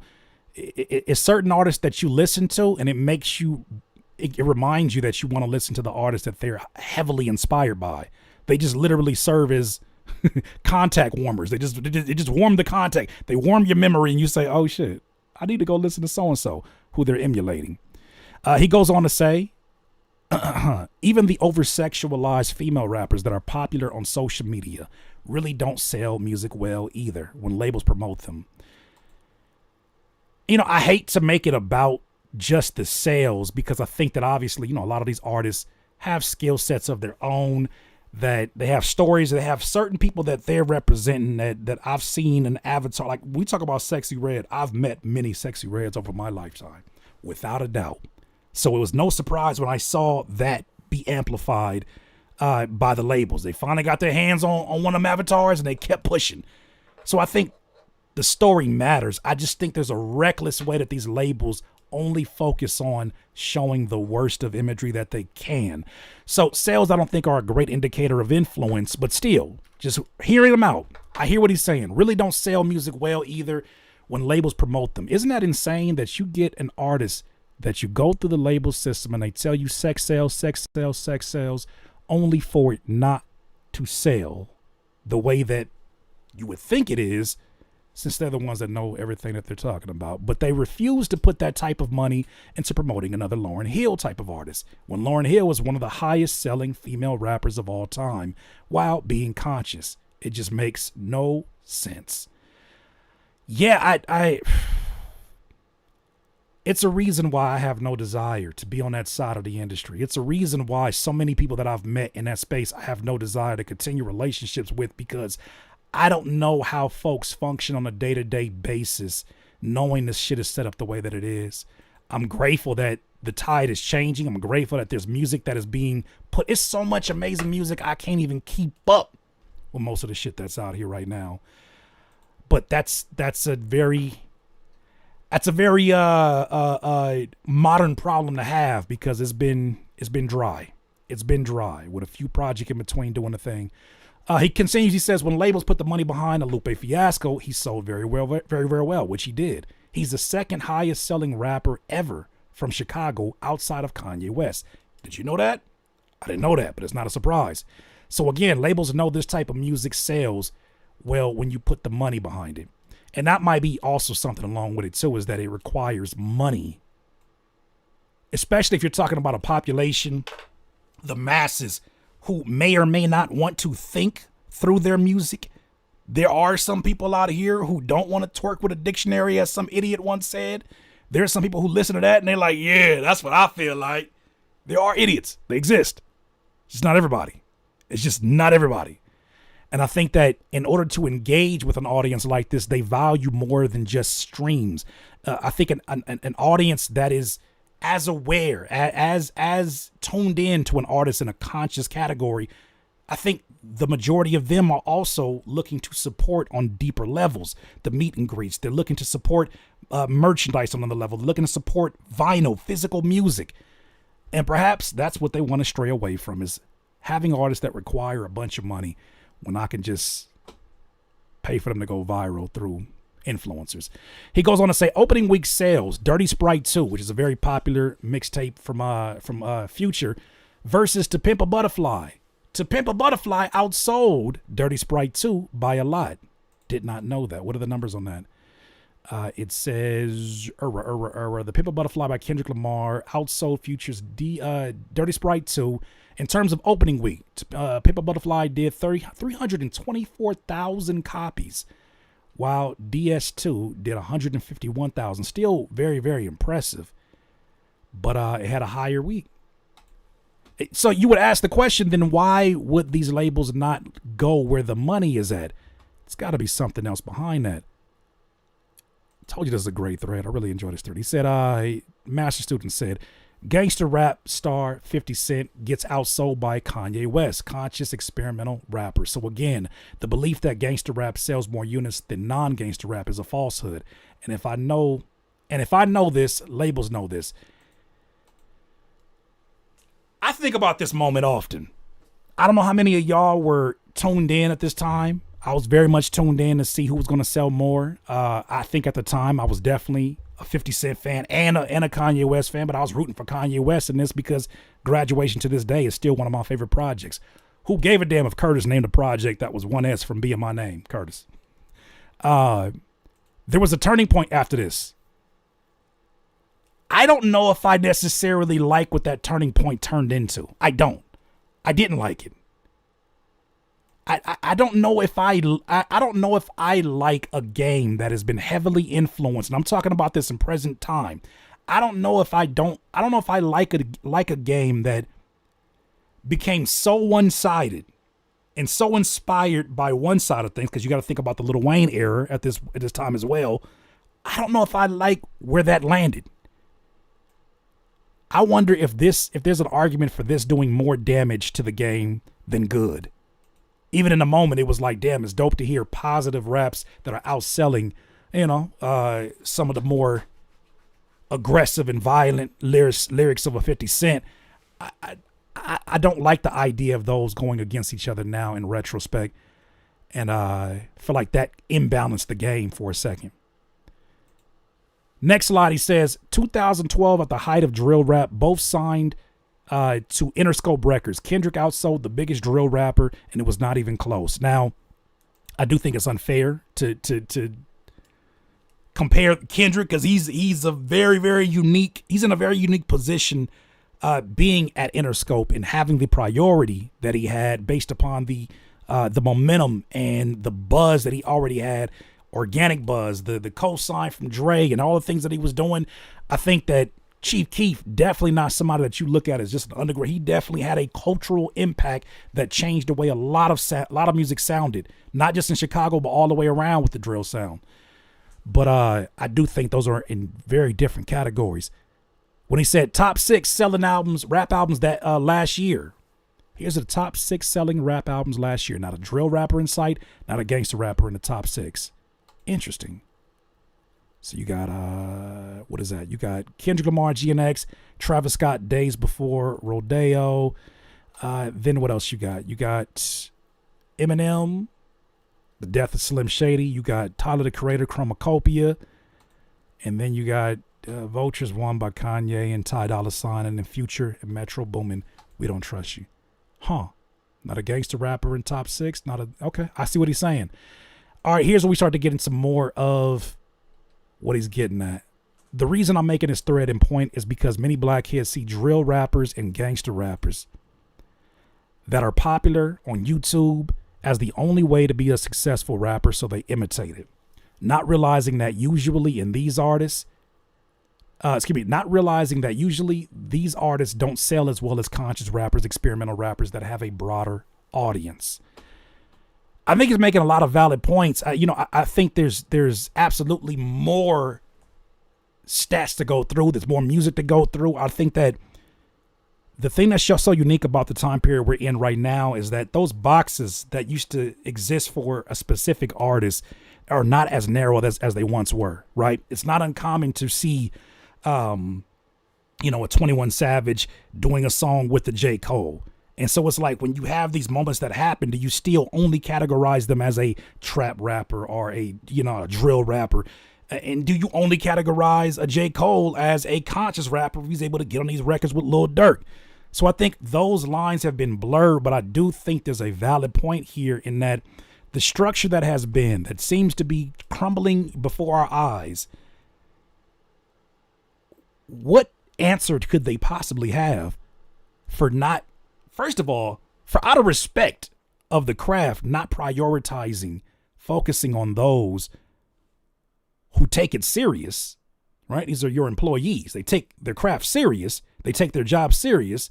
But then also, if you see that there is quote unquote conscious rap that is doing sales, why wouldn't it be good business to continue? Oh, because it doesn't fit the campaign. It doesn't fit the ulterior motives that they may have. It does not fit the plans that may be under, and I'm not even talking with a full brain. It's right before our eyes. When you saw how lopsided shit was 2-3 years ago and how it was the same themes, the same imagery recycled over and over and over again. We saw, folks, it's funny hearing Malice talk about it in his verses on the Clips album.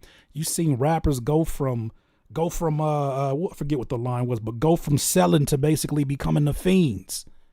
And it was so normalized. You even saw rappers on a come up that wanted to be just like them, doing any and everything that they could go viral. Never forget seeing an up and coming rapper pour milk all over his naked body. Well, not naked, his shirtless body in Walmart because he wanted his song to go viral. I would never forgive you TikTok head ass niggas that was, did I just make the song of the summer? No. Stop making any songs for any summers now. It's good to see the game start to repair itself, not because it's just one style of rap happening, but because the people who do this shit are showing up. The people who care about this craft are showing up, and the people are showing up for them. Can you imagine? And I remember this analogy last year. We reacted to a video. Could you imagine if, and I hate to use Tubi as an example because I really be enjoying a lot of the movies, but can you imagine if how about this? Can you imagine if all the comedic skit actors, the comedians who do skits, right? Could you imagine if we only had them to choose from Instagram and Vine and TikTok? Can you imagine if we only had them, the King Box, the Drewskis? Can you imagine if we only had them to choose from in terms of actors? For any movie? Marvel, superhero movies, action movies, drama movies, romantic movies. Can you imagine what this would look like? Yes, you can, because that's exactly what happened to music. Somebody gonna have to tell the truth, and I'm gonna tell it. They hired the people who had the influence. They hired the people who went viral. They hired the people who had not a lick of talent. They just figured something out. And they said, let's throw a deal at them. They threw a bunch of writers around them, hoping that their image would be strong enough to carry whatever was written for them. It fell off. That business plan failed, and they shelled out millions. You hear me? Millions. To people who don't even appreciate writing their own thoughts.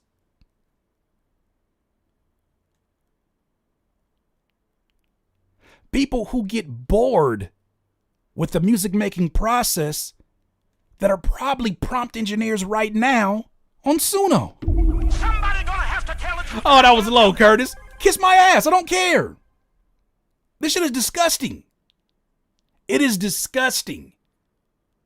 But it's correcting itself.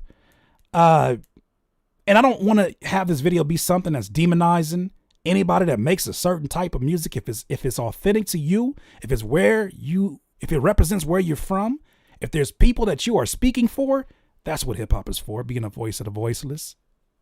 But if you just dabbling in this shit and walking in a store that you don't have credentials for, that you have not had to earn your way, if you have not put the hours in, and you think because you got more Spotify listeners than some of our greatest writers of today, and that makes you more relevant and more important, and you should be treated with the same respect in terms of media, that's where I differ in opinion, and I think you're a jackass.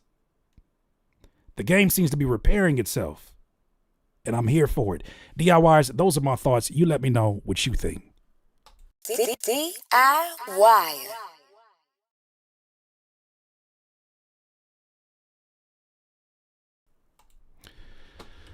Talk to me. That was an interesting thread. That was a really interesting thread.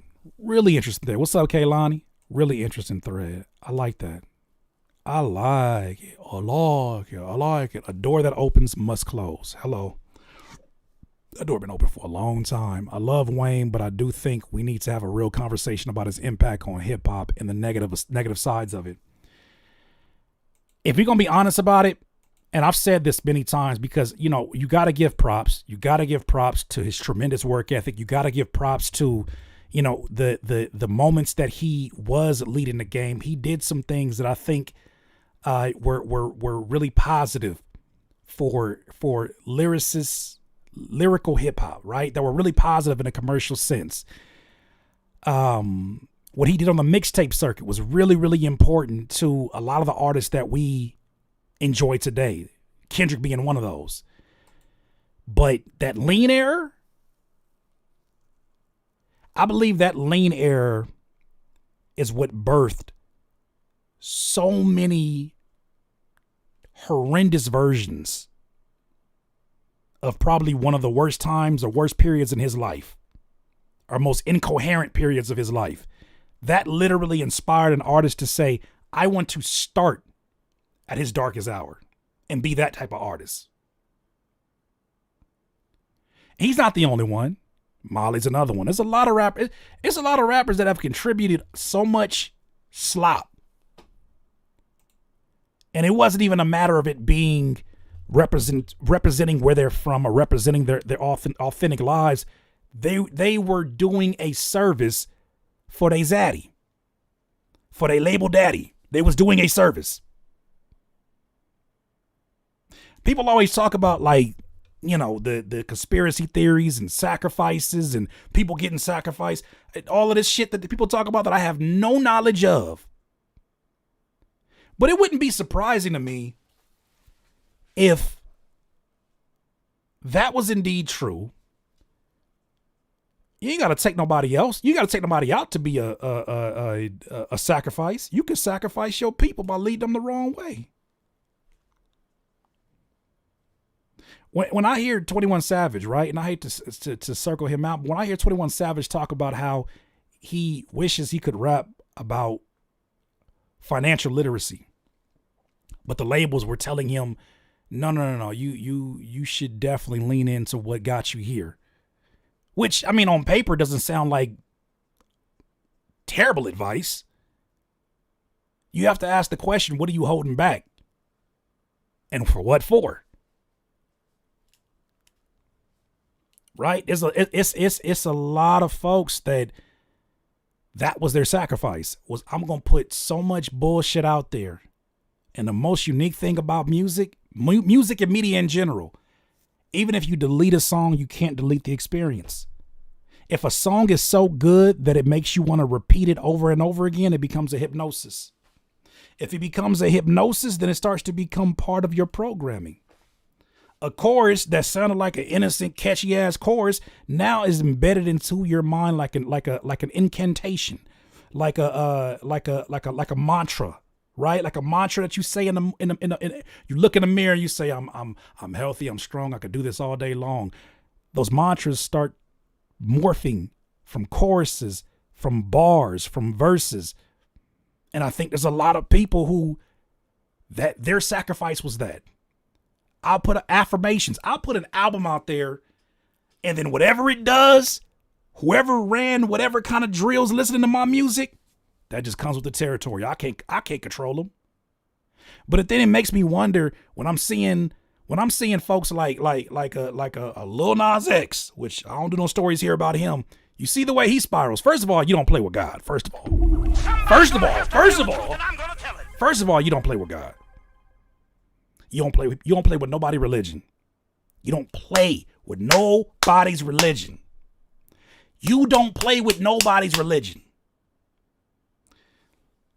First of all, I don't know if you know Lil Nas X did all of the trolling with, the devil imagery in his videos and all the trolling that he did with, all the shit he was doing. And then also, doubling down on it by talking about folks in the church, talking about folks, that whatever he set up, and he made these shoes that were like, had Satan blood is what he promoted it as.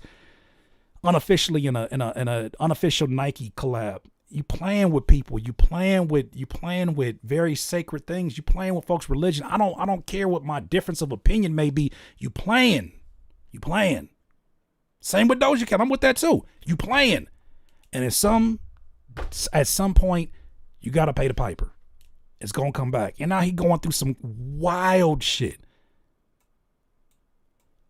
But I look at that and I'm like, could that not be also considered a sacrifice?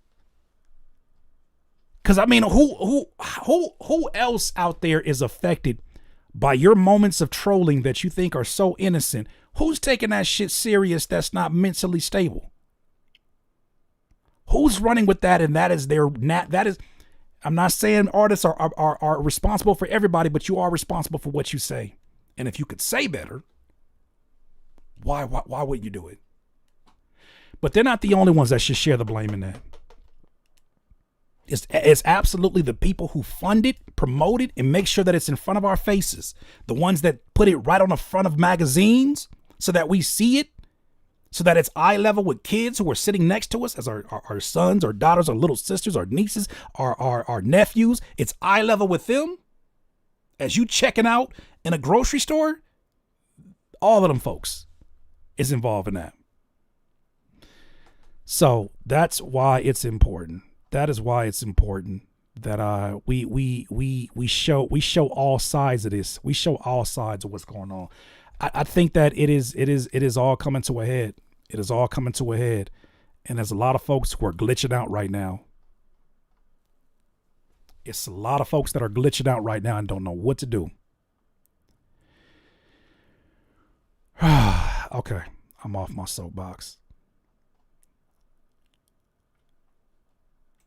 Yeah, hip hop has a lot of people in hip hop who have no business in hip hop making decisions about its course and future. Yeah, which is why I'm like, why don't y'all name something? Why don't y'all use another name? And that only reminds me of the power of hip hop. That reminds me of the power of hip hop. That people who supposedly hate it need to use it to weaponize it. They need access to the same weapon. That's how powerful it is. That's how powerful this thing that was started, in the boroughs, that was started on the block. This is how powerful this thing is that now it is used as a tool for marketing, a tool for commercial success. It is used as a tool to shift brains, shift minds, shift all kind of things on a daily basis. So I'm very careful about the folks that I consume and I platform. That's it. That's it. All right, let's get it. We got one more video to get to. What are your thoughts though? What are your thoughts? I didn't really see your thoughts on the music is powerful. It's being hijacked. Yup. 1526 Sedgwick Avenue. I'm old enough to remember when the mainstream was making fun of hip hop, even though secretly liked it. Isn't that where we're at? Isn't that interesting?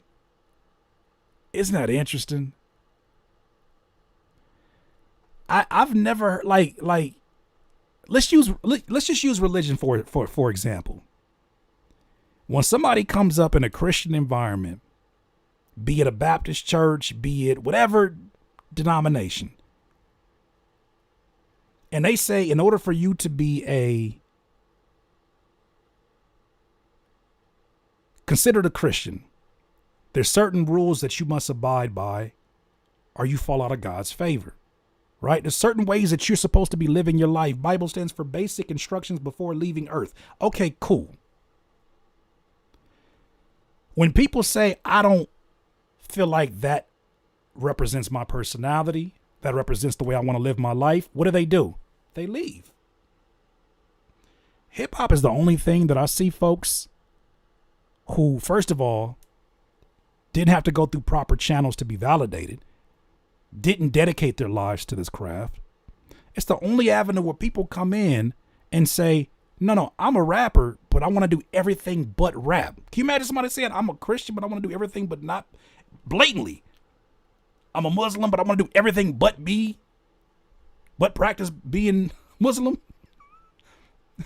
And I'm not trying to compare hip hop to religion. I'm just saying in terms of titles, in terms of expectations, this is what we're looking at, is that you got people who literally say, hey, I'm a rapper. Only to do everything the opposite of rapping. I know I sound old today. That's fine.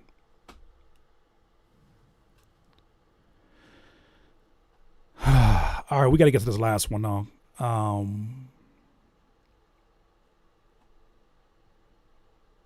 We got to get to this last one. I'm looking at your thoughts right now. Hip hop being used the way fits how other black cultural productions are repurposed. Peep soundtrack for Coop. Yeah, all this stuff coming to a head just proves that I was onto something when I was younger and people didn't understand it until now. I feel insulted when I see the state of hip hop. All years of reading I put in and studying the great to tell a similar story differently. You know what's interesting though? Don't feel like, because I empathize with that. I would say this. That wasn't in vain. Because now you have the ability to enjoy all of this amazing music that's coming out right now. You get to enjoy it on a level a lot of these folks will never be able to enjoy it. You're able to dissect it because you care about the literary devices that are being used. You're able to interpret the impact that it could have because you know the impact that music before it had on you. You know how many, I looked at Lil Yachty. I looked at Lil Baby. I looked at situation with Fivio. I looked at Big X the Plug. And I was reminded, Daylight told me this before the battle even happened last year. He told me this. He said, people are so concerned about what's going to happen moving forward. What's going to happen to all the little rappers? They've been struggling. And the only way that they get into the stories is when they do something that is so outlandish and so the opposite of hip hop. That's the only time that we talk about them. It's not about their music. It's not about them penning something that was impressive. It's always when they say some shit that they know in their soul hip hop heads are going to hate. I put my knee on her neck. I go George Floyd. Lil Yachty.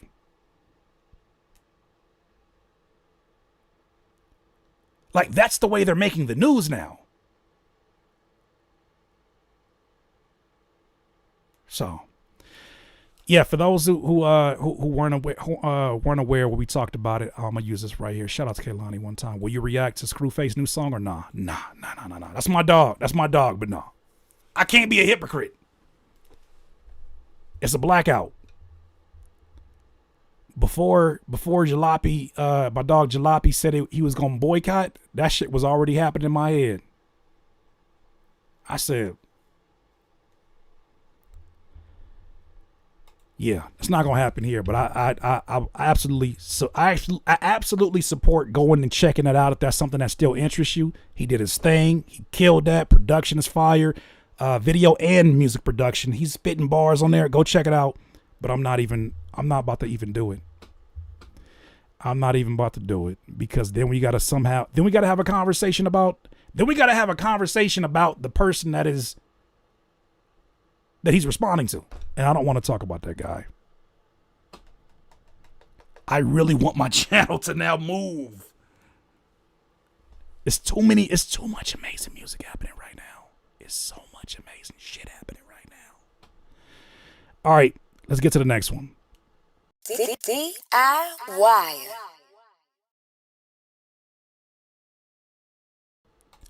DIY is one of my favorite things about the time period we're living in is that we are hearing from our legends about really the years where we didn't have podcasts. We're hearing about not only their journeys and what they were going through, but we're also hearing about how they feel about the game as it's set up today. Scarface, definitely one of my favorite artists to listen to, one of my favorite rappers to listen to. I never forget one time I looked at my mama's cassette tapes and she had a bunch of gospel cassettes, and then I seen Scarface to fix. And I said, hey, mama, what you doing with Scarface in your collection? And she was like, I like the piano on it. I said, nuh-uh. Anyway, Scarface has always been a favorite of mine.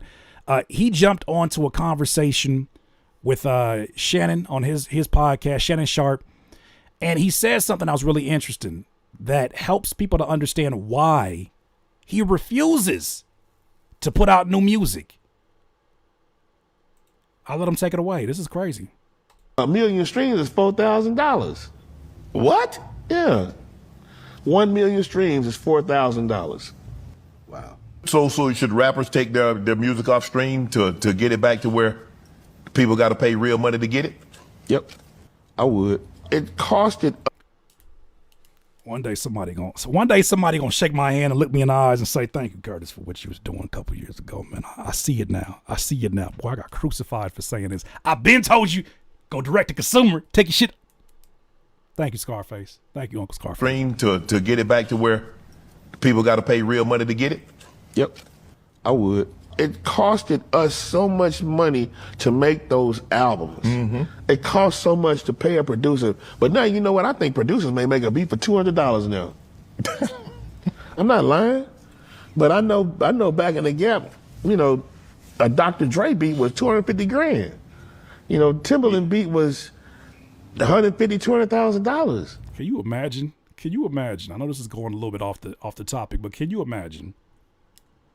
You sign a deal in the 90s. You get your label deal. You like, yeah, man, I'm in the game now. I'm signed. Shit, who you want to work with? Shit, the Neptunes, of course. How much they hitting for? $500,000. But I only got $1 million. Can you imagine? That's some good ass money. $150,000 to $200,000 for some production from them at that time. But it is still relevant to the topic of underpaying streams because them prices ain't gonna happen like that no more. Them prices ain't happening like that no more. And if they are, there's a reason why we may not hear from some of these producers as often as we once did. You know, I once had you guys might even know. Shout out to Ace Boy Pun. He once told me, as I was part of a group called League of Stars as a producer, I was like, man, I forget what year it was. Might have been 2010. I said, man, is the so-and-so beat, is the so-and-so beat still going for like $300,000? He was like, did the price of a Mercedes go down in the last year? I said, nope. He said, there's your answer. So I can only imagine now what that's like. You shell out this money, you get the features, you get, you know what I mean? You get everything mixed and mastered. You take care of all the studio fees. You get all the musicians to come and work on your project. You get all the beats, all that stuff. Everybody's taken care of just for you to put your music on stream. And you hope that you crack 1 million streams and make $4,000. What? Continue. Wow. As the Neptunes and all of them, that shit was high. Yeah. So it would be shameful to get a beat from these top-notch producers and then have to put your shit on a stream and wait for it to stream. Wow. So you got to get, so Brett, in order to get some money, you got to do like 1 billion streams. If you want some money, yeah. And then when you think about how people typically get to 1 billion streams and how messy Russ has exposed a lot of that over the last few years on podcasts, but how messy of a game that is, as monopolized as that game is in terms of what playlist curators you'll be able to have access to. The ones you won't have access to are the ones the labels have access to, and certain labels have different prioritizations, so you're not even playing that game. If the majority of streams, and I believe this is a stat, please don't quote me on it, but the majority of streams that are generated on a song on Spotify come predominantly, I think it's either 50 or 60% from playlist. Excuse me? Playlist. So if you're not on playlists, you're not even scratching that type of money. Add on top of that, Spotify has a threshold that they put in last year that says that if you do not get up to 1,000 streams, you will not get paid for whatever particular song is attached to that. Yes, that means that indeed artists are supposed to hit a quota before they can get paid fractions of a penny. Now imagine how that feels after investing all the money that you've invested. Don't even want to get into it. Got PTSD just talking about it. So like Drake and Kendrick, they doing billions. They doing billions of streams. So they getting money. Yeah, Beyonce, Taylor Swift. Streams. Okay, I know I'm stopping it a whole lot, but think about this too. He says the Beyoncés, the Kendricks, the Canadian Light Brights, and all these folks are getting the majority of the streams. Here's how it works on Spotify, and some other platforms are very similar. You know that when you listen to an artist on Spotify and you only listen to that artist, there's a chance that they only get three. Let's say it's whatever amount of streams gets them $10, or supposed to get them $10. You know that they're probably only making $2 to $3 of that, and then the rest of that money is being divided amongst a pot. So you could say, hey, I only listen to somebody like Curtis King because I want to support DIYers and independent artists, right? I'm about that. DIY. Your listens are also paying Taylor Swift because there's a pie system that says if you dominate this fraction of the streams that are being generated on Spotify, you're entitled to this fraction of every piece of income generated from these streams. So there's a sliver for Taylor Swift, a sliver for Ed Sheeran. You may never listen to Taylor Swift, and she's getting paid off of you listening to my music. It is a pool system, a royalty pool system. It is insane. So imagine how crazy, I know some of you probably hear this, but imagine how crazy it was to me as I started to go right back into music after doing content creation for some time. And I was like, the game is fucked up. How are you making money? Well, it's got to be through torrent. It's got to be through. That's been monopolized as well by Live Nation. That's why they're dealing with issues. There's so many venues you can't even get access to unless you're ready to play a different type of game. There's a John Bellion reaction we talked about.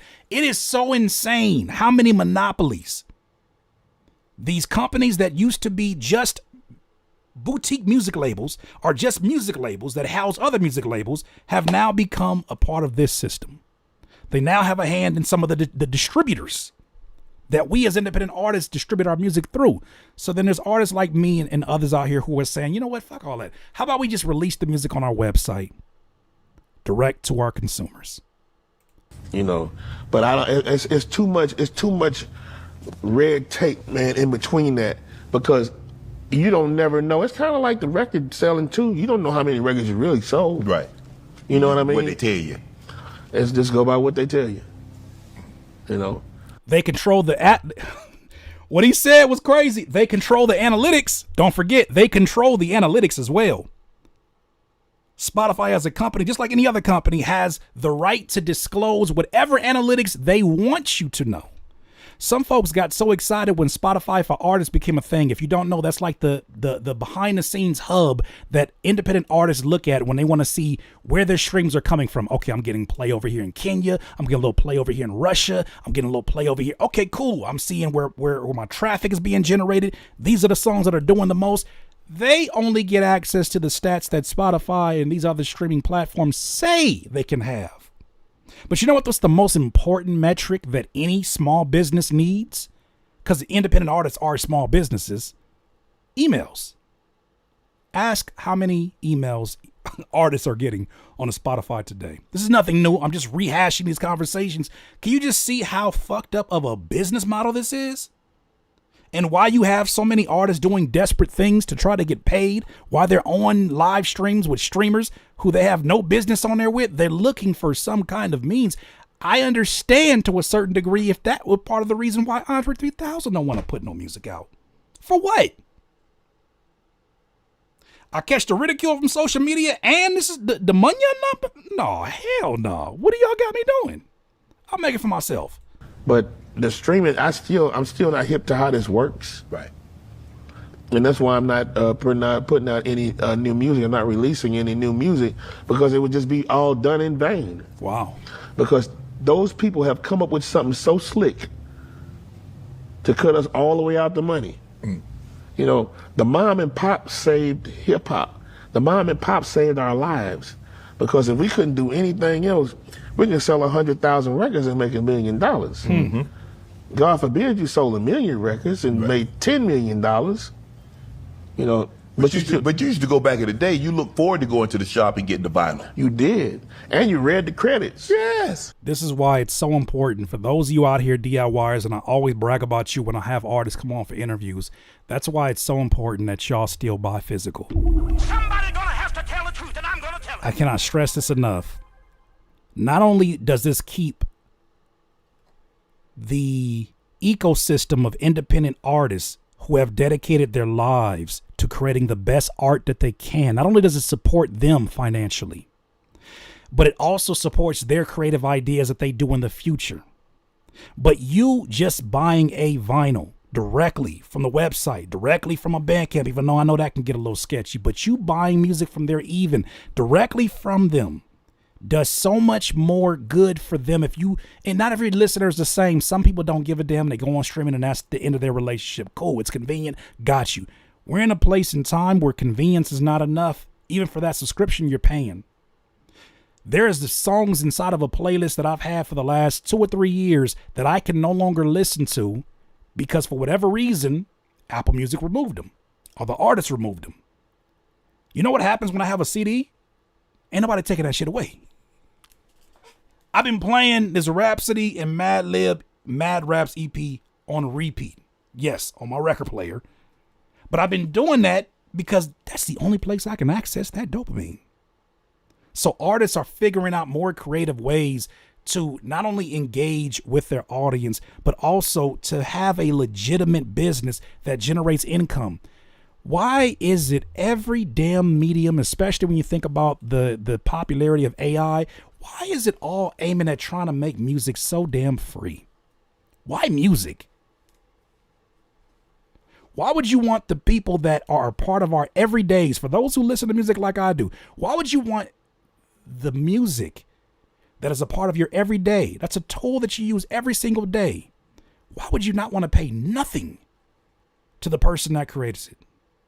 Tells the stories that you cannot tell because you're not a writer.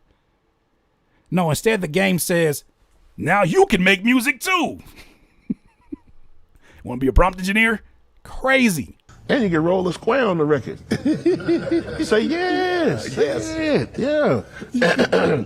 You know, you pop the cassette in. Yeah, like we had jams, man, and they sold. Not just listening to shit, man, and I'm gonna listen to this and I'm gonna pay him half a penny, but after this, I want to hear something else and pay them half a penny. No, you had to buy that body of work. Yeah. Like you can't like a real artist, man, you can't judge their body of work by one song. Yeah, but people do it time and time again. You know, we've covered a lot of the ridiculous things that have been happening because of people trying to figure out creative ways to make some money on streaming. This shit had me cracking up though today. Shout out to Top Music Attorney. Shout out to Crystal. She covered this. Hayley Williams of Paramore. She did some shit that made me chuckle a little bit. She released a solo album, but not in the traditional way. This is what streaming has got our artists doing. Watch this. Paramore's lead singer Hayley Williams did a thing, and I don't know how I feel about it. So she dropped her new album, but she didn't drop it as an album. What she did is that she dropped a whole bunch of singles as singles. So she's doing this as a solo project, of course, and so if you go and you just kind of scroll, here are all the different singles. Here's what she said she's trying to do. She goes, I want to do something where you guys, as the fans, you can go and create the album. You can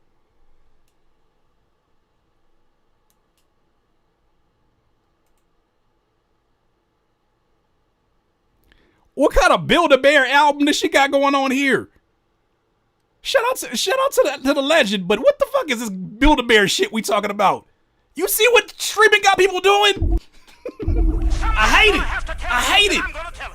She worked on a whole body of music. And I do salute her for her creativity. She worked on a whole body of music just to release every song individually. And she said, and they said, is this a new album? I don't know. Is it a new album? Well, like, what's the track list? I don't know. What's the track list? Stop doing that, Hayley. What am I doing? What am I doing?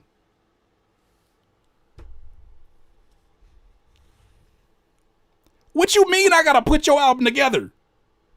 What kind of shit is this? Anybody read this the same way? I know people are looking at it like it's really creative, but why the hell She explains it. Do the album listing, put it in the order that you're thinking. And so I think she's inviting the order that I'm thinking. Bitch, you wasn't even shooting in the gym with me. You wasn't in the gym. I'm talking to the fans. You wasn't in the gym shooting with me.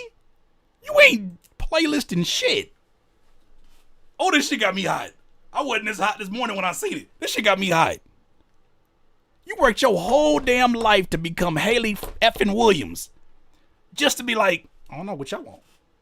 And this is part of the issue that has happened in rap, is that we've been the extreme version of pandering. I know this seems like it's fan first, but here's the problem. I'm a believer, firm believer, fans should not be leading the artist in their creative leadership, in their creative decisions.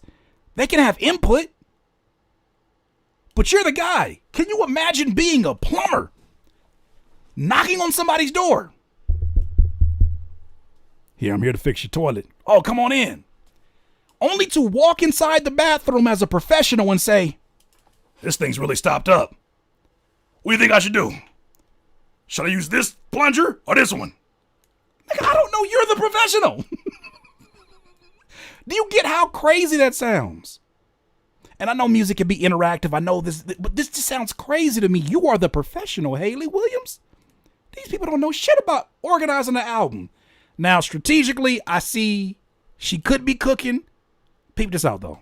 Fans to be a part of the creative process. I'm fine with that. The thing I initially thought as I go, are you just kind of mobilizing your fans to create a ton of playlists? Because P.S., if you have your fans create a ton of playlists using your new release, it will trigger discovery mode on Spotify. It's a hack that works really well. Now, either way, I like that she's trying to think outside the box, but what do you guys think? Drop a comment down below. The problem is we got to think outside the box.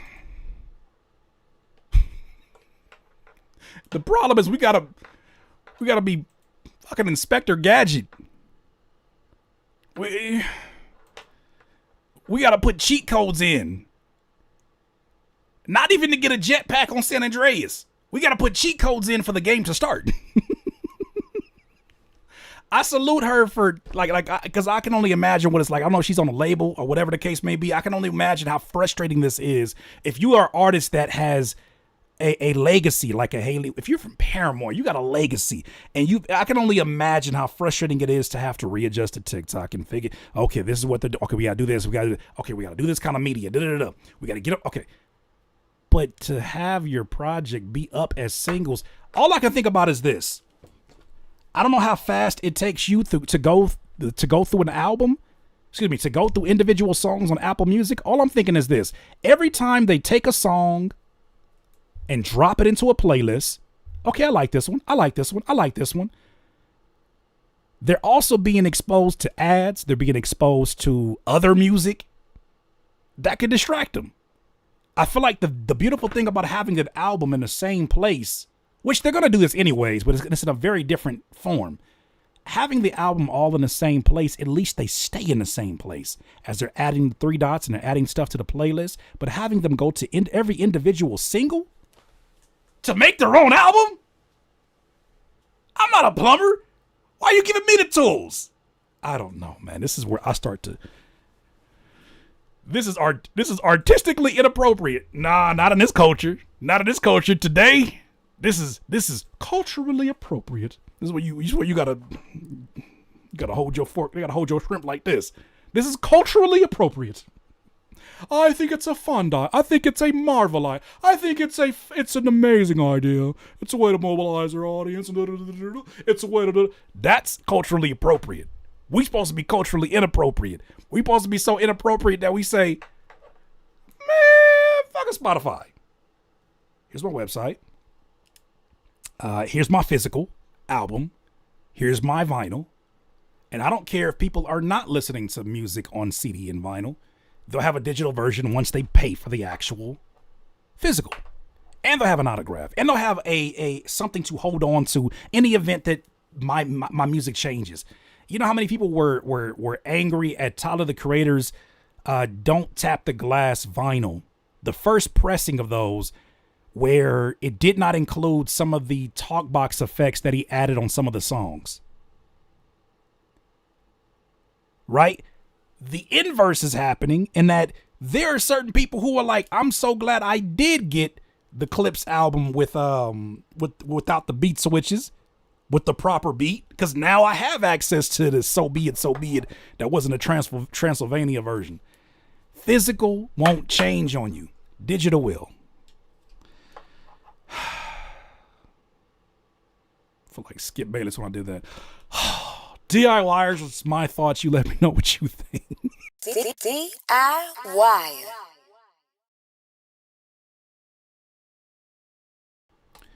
All right. Is it my turn? LeBron James. It's my turn. Head ass. I can't stand that. Scale.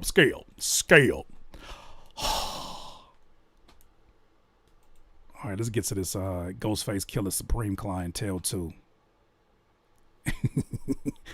We're not listening to that on Spotify, I'll tell you that right now. I'm definitely getting the vinyl of this as well. I'm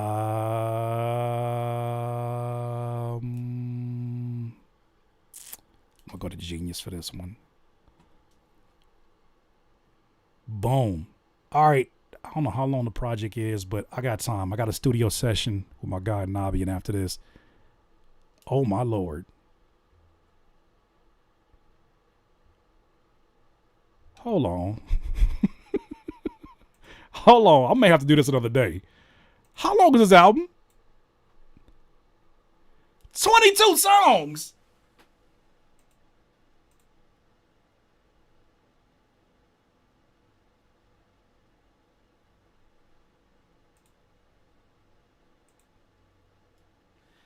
Did you say 83 hours? No, don't stop it. Ain't no damn 83 hours.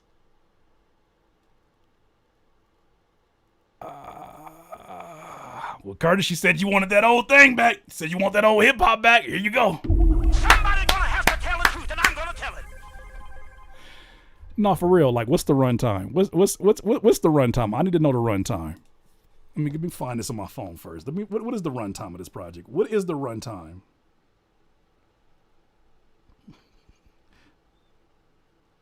It has a lot of skits. We can skip the skits. That's fine. You can't really skip the skits. But what is this? What is the runtime? 49 minutes. Bad. Say less. Let's go. Say less. Probably shorter songs. All right, cool. Ghostface Killah Supreme Clientele 2. Follow up to a classic album.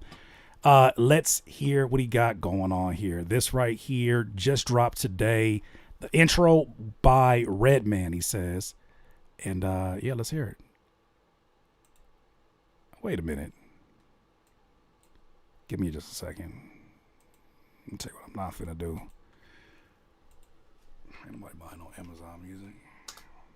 I don't care that I promoted it.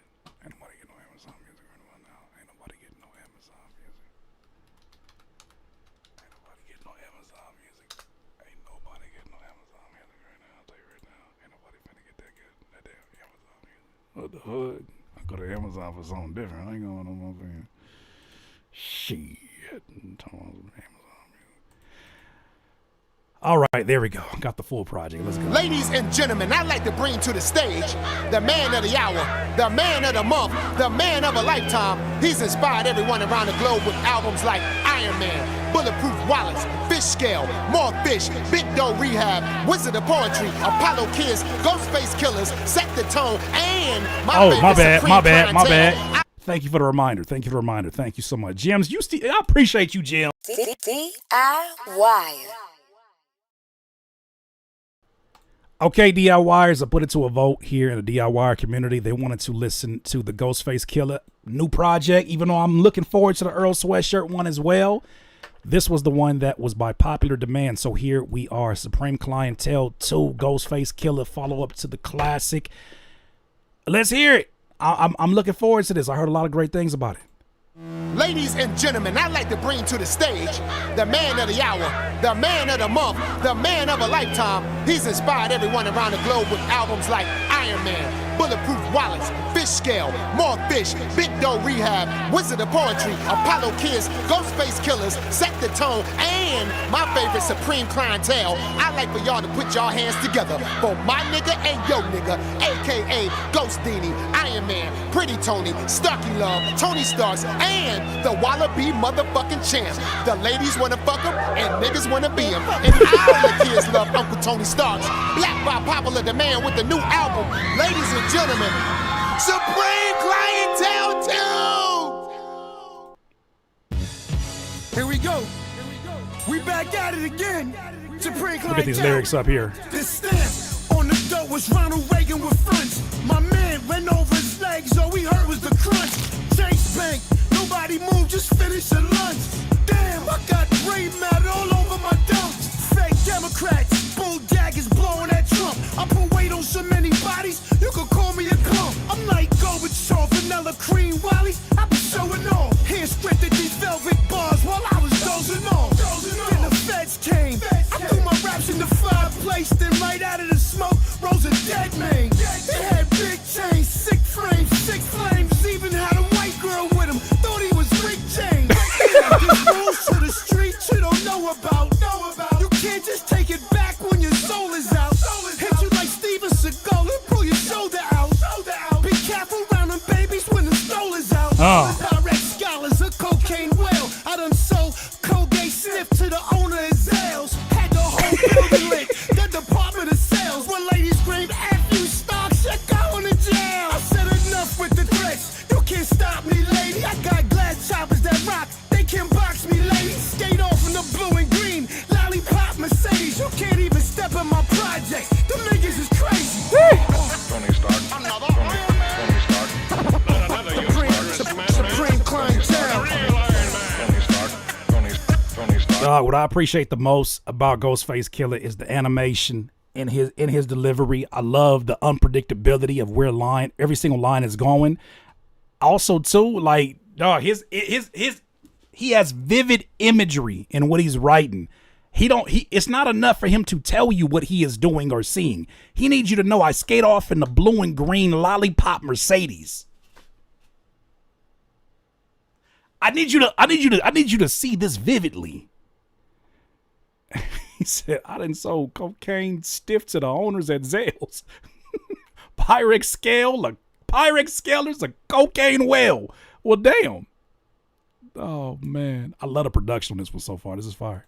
Supreme Clientele. Yo, William Block, Swahili and mops, imported a caramel cream, Brazilian fox. There you go. Wall Street bugging off of helium stocks. I got the felony youth, $1 million a pop. And shout out to Wheelchair Walk, they get busy. Polo shirts, they carve in your face, the night swish look pretty. Prime example, just give me a reason to get gritty. Your girl, she opened her mouth, I'm blowing the milk out of titties.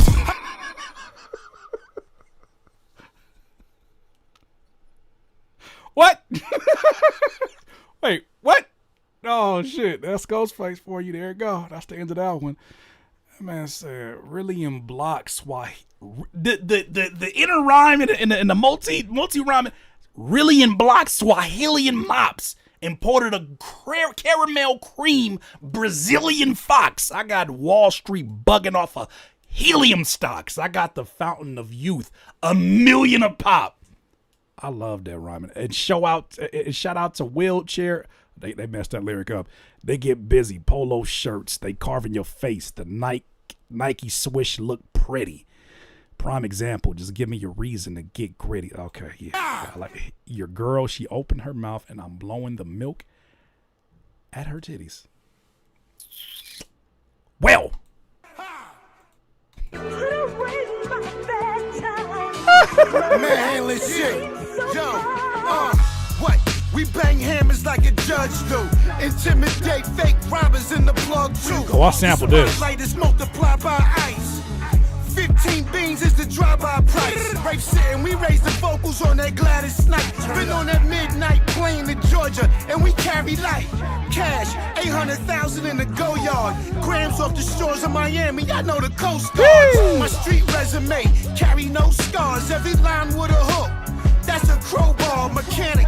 Don't you know no good? Elroy Preston, split C's. These is my commandments like Charleston Heston. Double-breasted and subtle weather, juggle investments. Tell your attorney to fall back. Think I need an extension. Big house with big pension. Shout out to my Colombian chemists. Them liquid glasses, this is seventh invention. Let's go. Let me tell you how happy I am to hear legendary rappers sounding like their legendary self. That has been a constant theme. That has been a constant theme this year. They're not trying to recapture. They're not trying to reheat old fries or nachos. They sound exactly like why we go to them for this. I love when legends sound like themselves and not when they chasing a sound or they chasing somebody else. Because there's been people who have been offspring of the style of Ghostface Killah. He came back to remind them where the source is. And he sounds amazing at what he's doing right now. This is fire. Let's go. Duff is the producer. You got MOP on this one? Oh, shit. He got MOP?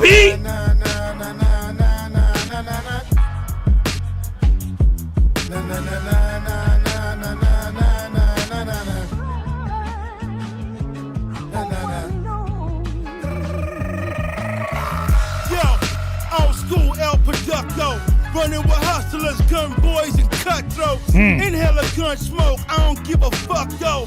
Can't keep a good nigga down, we up though. Respect to y'all, and never let enemies that disguise as friends sit next to y'all. Come on. You ain't a goat, so you lose it all. Watch it fall apart, then revamp. Do it all from start, speak your heart. I did it for the menace. Has forever rose petals at the entrance. Dog, I'm getting goosebumps. I'm getting goosebumps. Hearing this sound in 2025 with the quality that we got, like, this is something different, dog. It's certain hearing Do or Die on the last project with Chance the Rapper in this space.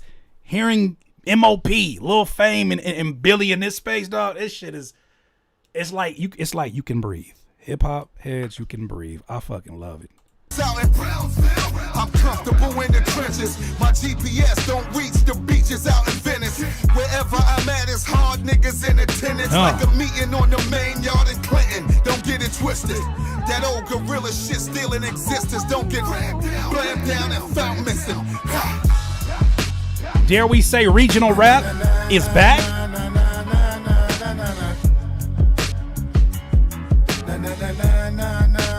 See, I wish I was legendary enough to just do a hook like this. Let me do some shit like this in a Flocation live stream. Y'all be like, that ain't gonna work, Curtis. You be like, man, if you don't come up with a chorus, you gonna finish that? Let me do some shit like that. Because it's Ghostface, he can do that. He can do that all day. Let me do some shit like that. Y'all gonna be looking at me look crazy. This nigga just said, nah. It's Ghostface though. He earned that.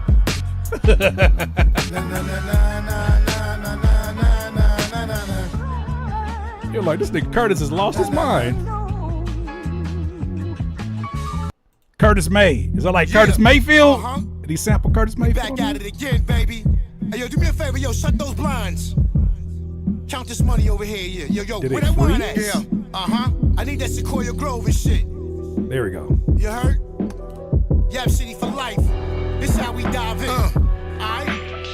Check this out, shit. Let's go. We made it work over a baby stove. Flights to St. Lucia. Hit the coke in the baby clothes. Damn. Crushed ecstasy. Stuffed in the line in the bibs. Your head mounted in the walls of the crib. All we do is sit back and laugh. Crack beers, hang my keys on your face, sitting next to a deer. My newborn star in your earth, I casted her.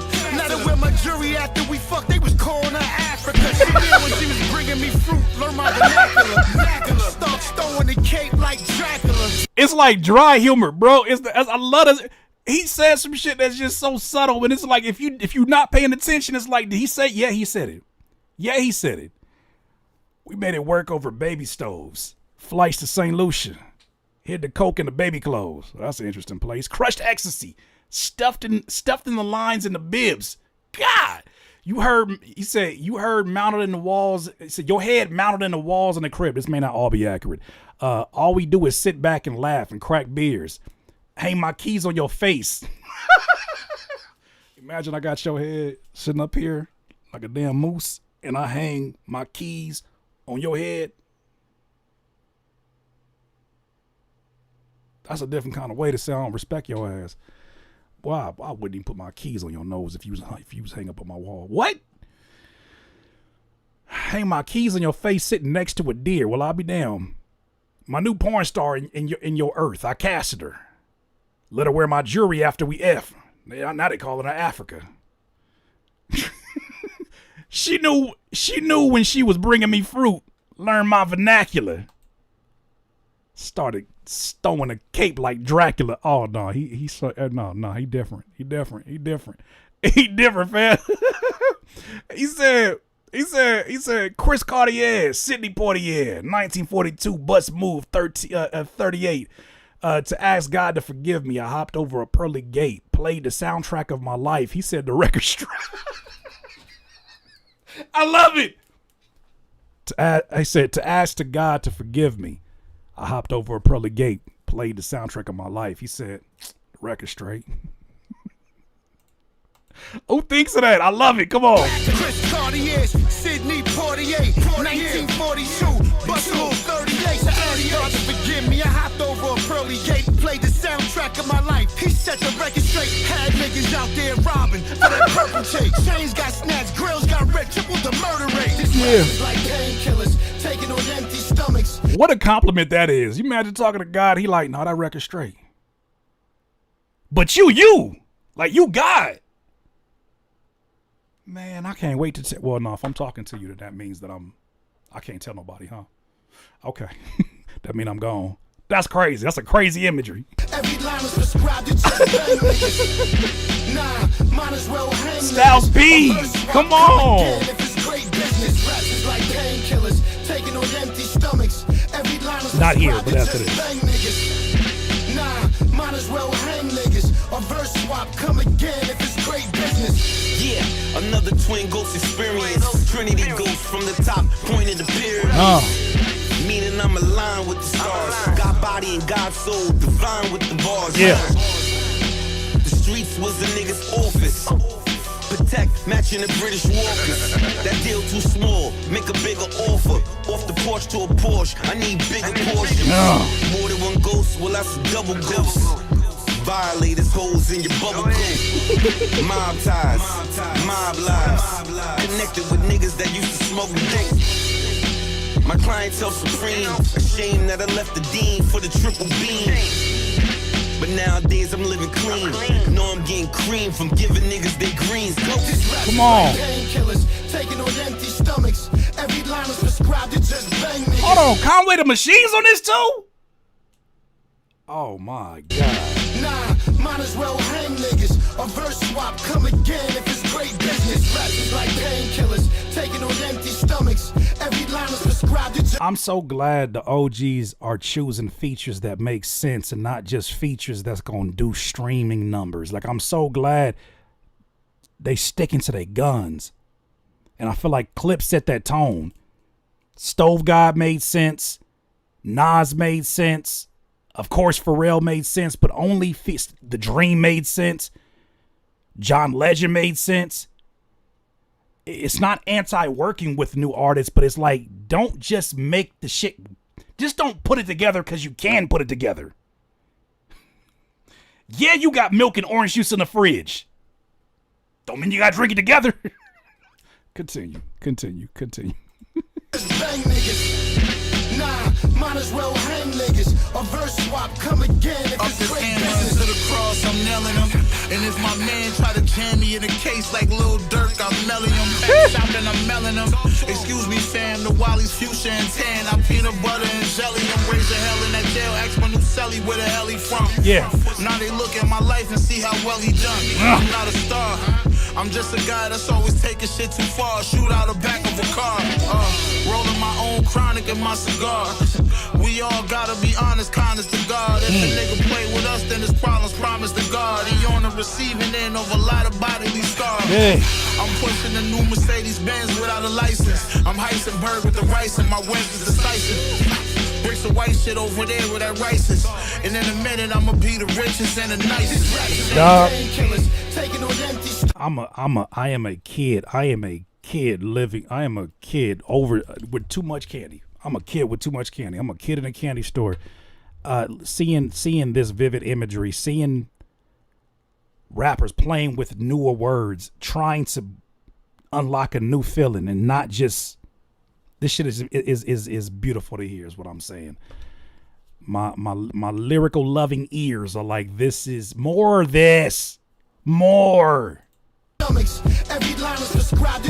Shit made me want to rap. Nah,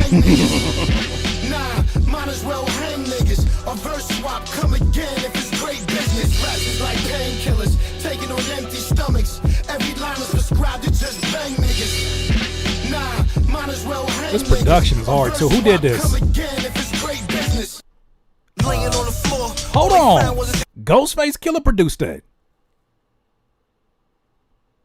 Ghostface Killah produced that. I didn't know take my hip hop car. I did not know my man's produced. I did not know that. Excuse my West Coast ears. I did not know that he was producing. That shit sounds remarkable. Excuse my West Coast ears. Dime a dozen. Don't take me off the feature. I didn't know. I was not familiar with my man's game. I was not familiar. All the production been solid on this one already. All right, Supreme Clientele 2. These are all fire. So this is called Fourth Disciple, and this is produced by Fourth Disciple. Damn, I wish somebody loved me enough to name a song after my producer name. This shit called Curtis King by Ghostface Killah. That's shout out to them. Hammer, just came home from doing laying on the floor. All they found was his hammer. Just came home from doing 12 in his slammer. Blood running from his mouth, his eyes got low. He scrolls my hand real tight, then he let go. Nah, nigga, don't start that shit. We been in worse shootouts in this, and we got hit. Yo, Taj, look, wake up, it's me and Stars. We gonna get up and walk. I'ma tie your clocks. Tomorrow night, we got a flight to catch some little guardia. My whiz made that fish you like fried tilapia. Nigga, stop playing. You hear your daughter talking. Remember her first steps when she started walking. You think she wanna see you fitted in the fucking coffin? You touch my nigga, yo, get the fuck up off him. My nigga ain't like y'all niggas. Now y'all huddled around like a bunch of bitches. Your mouth, call his whiz, notify his moms. Now forget it, she already lost 2 sons. Come on, Lord. I placed my head on his chest just to hear him breathe or say something under his breath. I wiped the blood from his mouth. Before my eyes, I seen globs of this black shit come out. Saying to myself, shit don't look too good. Another black man lost in the hood. No cigar, help Allah, I gave him CPR. He looked disconnected from life like a VCR. God damn it, I can't stand it. I'm rocking back and forth like a hammock. Somewhat I feel that he left the planet. I'm in denial, but it's clear to me like fire. And I don't know how to fix my lips to say goodbye, yo. Come on, Taj, wake up. The game is wide open for storytelling. I was hoping that we would hear more storytelling from other artists, specifically younger artists. When King Von had his song that did so well, and he was in his pot, he was telling stories in his own style, in his own way. You would want to see that, but I miss not just any storytelling, but like detailed, elaborate storytelling over a drum break. That should never be old. That should never be too old to revisit. Love to see it. Next one's called Windows. Yo, 1 2 1 2 1 2 1 2. We in this bitch again, baby. Indiana tone to the temple of yo, Cazelle's on, surfing through art Basels, Bengals on both arms. I make time travel in gold dimensions. My soul suspense. Cop ARs, 5th 9s at the pole convention. Oh, he cooking. No, he cooking. Ooh, Gazelle's on, surfing through art Basels, Bengals on both arms. I make time travel.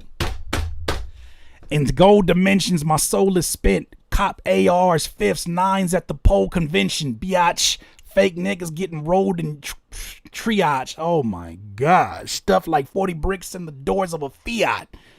Bullet holes still leaving them dents in the kiosk. Busting out the window, hit 3 of his Mamma Mia's. Rest in peace to the Mamma Mia's. Niggas getting rolled in the triage. Stuff like 40 bricks in the doors of a Fiat. Bullet holes still leaving them dents in the kiosk. Busting out the window, hit 3 of his Mamma Mia's. Looking out my window. Come on. Is that Tom Jones, nigga? Nothing left but sorrow. Nothing left. That's Tom Jones. Tell him, why you gonna leave me? Sad alone and blue. I never thought I was going to hear Tom Jones on Supreme Clientele 2 in 2025. Tom Jones lives on. No woman trying to find you. You better jump, nigga. Why did you leave me? Why did you grieve me? Yo, Supreme. Yeah. Yo, shout out to B.I.G. the D-A-double-D-Y-K-A-N-E. The T-O-N-E-Y. Starks need an Emmy. Full clip, weight fall off like Jenny. Good times got it all on my jacket, just like Lenny. Abomination, razor raps, and conservation. You can get popped on in population. Split him the ox with like 4 in the box. You see blood on the floor, just continue to mop. Or get lumped on with bars of iron spring in a sock. Oil blades and alcohol and burn the chop. CEOs guard the waters, release date, no partners. The I-keys grown in beards like James Harden. My crew be mobbing, I'm steady darting. Couple pin joints to get you a Newport carton. Okay, that delay is pissing me off in the background. I want to hear him. But them delay is too damn loud, but that shit hard. That shit crazy. The voice of Marcus, Malcolm, plus Martin. See me and my team at the door, you let Starks in. I'd like to tell you about the little girl that left me so alone. Oh my God. Trouble is if I paint the picture too well, you might fall in love with her too. Hey, this shit hard. Oh, she was about 5'6", a little bag of tricks. My mama told me to watch myself, but I didn't listen. Hey, this shit is a sneak. This is sneaky. This is sneaky, bro. This shit is. Hey, yo, Starks, what's the word? What's good with Knuckles? Nah, he coolin'. He Gotta just skip, came gotta home, skip. though. You hold his head, though. Pause. That was wild. Yo, why is it a pause, bro? Yo, Oh, no, y'all this little is- niggas this is driving me project's crazy. sneaky right now. You can't say We shit we without 8 a songs pause. in. Every line is a pause. The fuck is wrong with y'all niggas, man? The fuck is you talking about, though, man? You've been Nah, saying. Listen, for motherfuckers that be thinking like that, bro, y'all niggas got freaky minds, man. Nigga, if I tell you I'm gonna blow your fucking head off, is that a pause? Pause. That was crazy. I mean, not I'm just Oh, saying. come on, man. Yo, listen, man. We getting skits back. We getting skits back. We getting skits back. That's taking this shit too far, bro. It's been going on for years. We gave you mad passes, multiple. Like what? Back in the day, you said some shit. We eat fish, toss salads. What?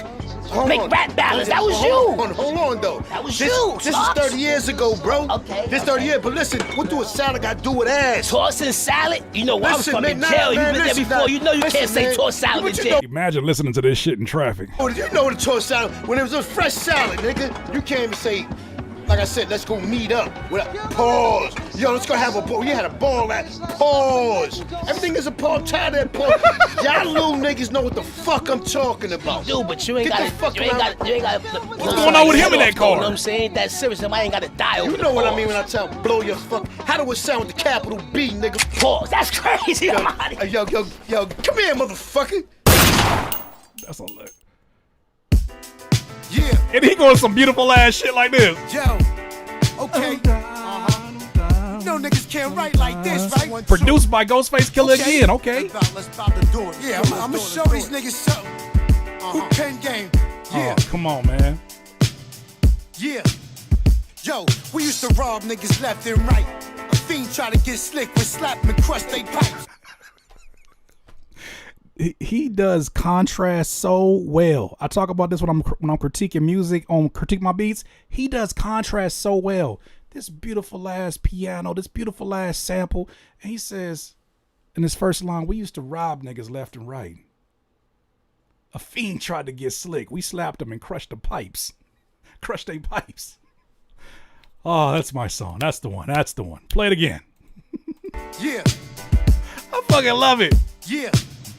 Yo, we used to rob niggas left and right. That's right. A fiend try to get slick with slap and crush they pipes. Strong on robberies, all done in harmony. Raise my weapon and then bow, hit an artery. Come on. Race to the staircase, shoot out the lights, and let off a few shells at the door on the right. They got dust, weed, half pound of E. Under the couch, a shotgun, 12 keys. Bow, another shot, and the door flew open. Mega snow on the table, a fiend is still smoking. See roll, out of respect, threw 4 in his chest. Heard some niggas in the back with a rude dialect, screaming cruise direct. You can lose thy neck. The dread said blood clot, bigger fools die west. Come When I on. heard them, load them cocking their guns in the back room. Turned on the vacuum, maybe I'll distract them. Got them, gathered all of the babies in the bathroom. Take your little Cheetos, I'll be back soon. I knew the dread that cut off his hair and wore a half moon. 4 gold teeth, caught a body in Cancun. Droppers like Equinox up in the spot. I'm talking about waste, stashing all the TVs and clocks. But hold on, One nigga came out running, got it jumping. I dip behind the wall, squeeze and start dumping.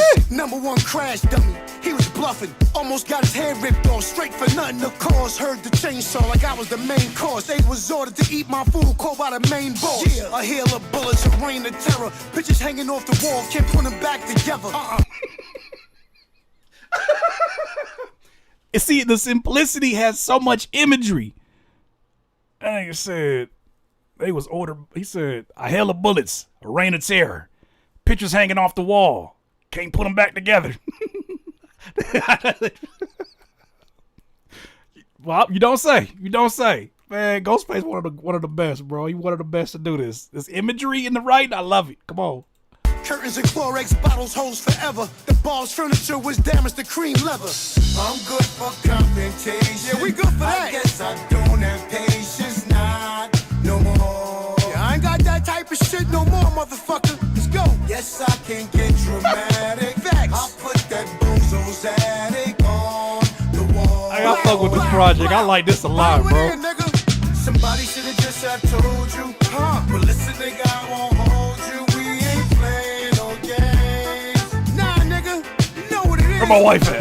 You wanna learn, I will mold you. I'll mold you. Niggas in the street will fold you. Better stay in your lane. Come dance to this gangsta shit. Come on, baby. Let's go. Hey, dog. This album's already putting me in an amazing mood. I fuck with this. I fuck with this. This is what I was hoping to get from a new Ghostface Killah album. Yeah, function D shit. Hold on. We need everybody to the front right now. Ghostface just stepped in the building. Ghost is in the building. Hold on. New Ghostface, come on. Did he? He said a few of the songs are from the first Supreme Clientele. Well, they've aged well. They've aged like fine wine for sure. I really rock with this, bro. Like I'm listening to it. I didn't know what to expect. I shouldn't say no.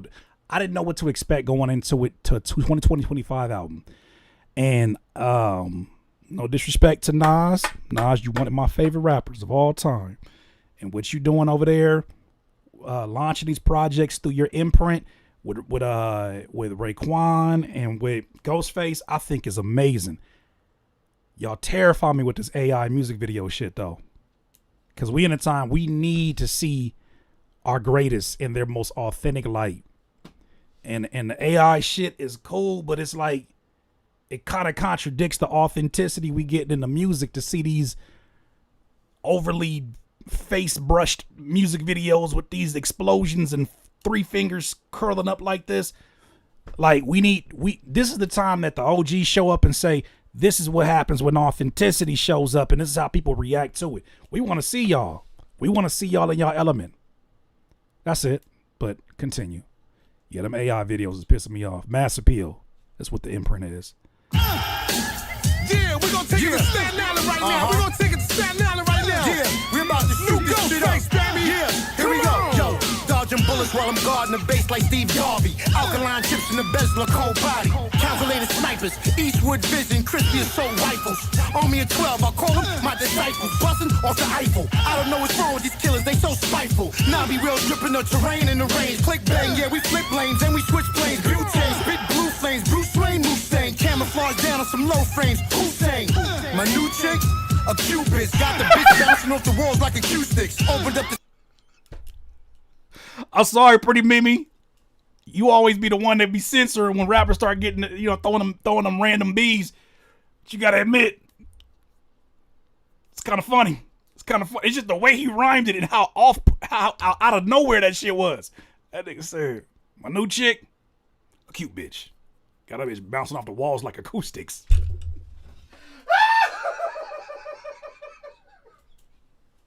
What do you mean? What do you mean? My new bitch? He said, my new chick? Cute bitch. Got that bitch bouncing off the walls like acoustics. Ho, ho, ho.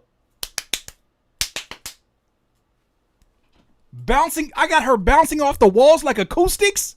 You gotta even laugh at that. Oh my gosh.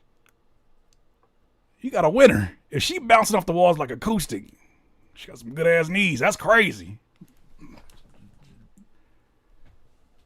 What that look like? Safe in the floor, we use toothpicks. A bomb on the VI floor, my man boofed it. Shanks and hammers, a hitman with manners. Blood on his hand, still held the door for Nana. A hole in his arm, he nodded the bandana. He lied, blew a bogey and smiled right in the camera. Oh man, let's go. Supreme Clientele Part 2. Supreme Clientele Part 2. Yeah. Switch is fire. Red snapper scales in the Cullinan. I can get right with God and go back to hell again. Play operation with your bones like a skeleton. Buck 50 something, slap back in my skeleton. Yeah, I'm in the air like a fly cologne. Rub two rocks together, give birth to one stone. Line you up like a chakra, nigga, silk doctor. Fermented like Asian teas and French vodka. Scrolls calligraphy. Who says fermented like Asian teas and French vodka? Line you up like a chakra, nigga, a silk doctor. Fermented like Asian teas and French vodka. Who except for Ghostface Killah? Scripted, written in gold. Biting is forbidden, hitting, sitting in glass bowls. We wore graffiti jackets. I miss Mr. Magic. Imagine hearing fuck you, nigga, before Barry. Get my jewels from Jason, you get it from Jared. Every kiss begins with K and then I blast it. Headlines, Paisley Starks has been captured. Woke him up dead in his drawers with one ratchet. Oh my gosh. Oh my gosh. You know, I know that when I was listening to JID's album, it's very different artists here. Very, very different artists. I'm not trying to compare.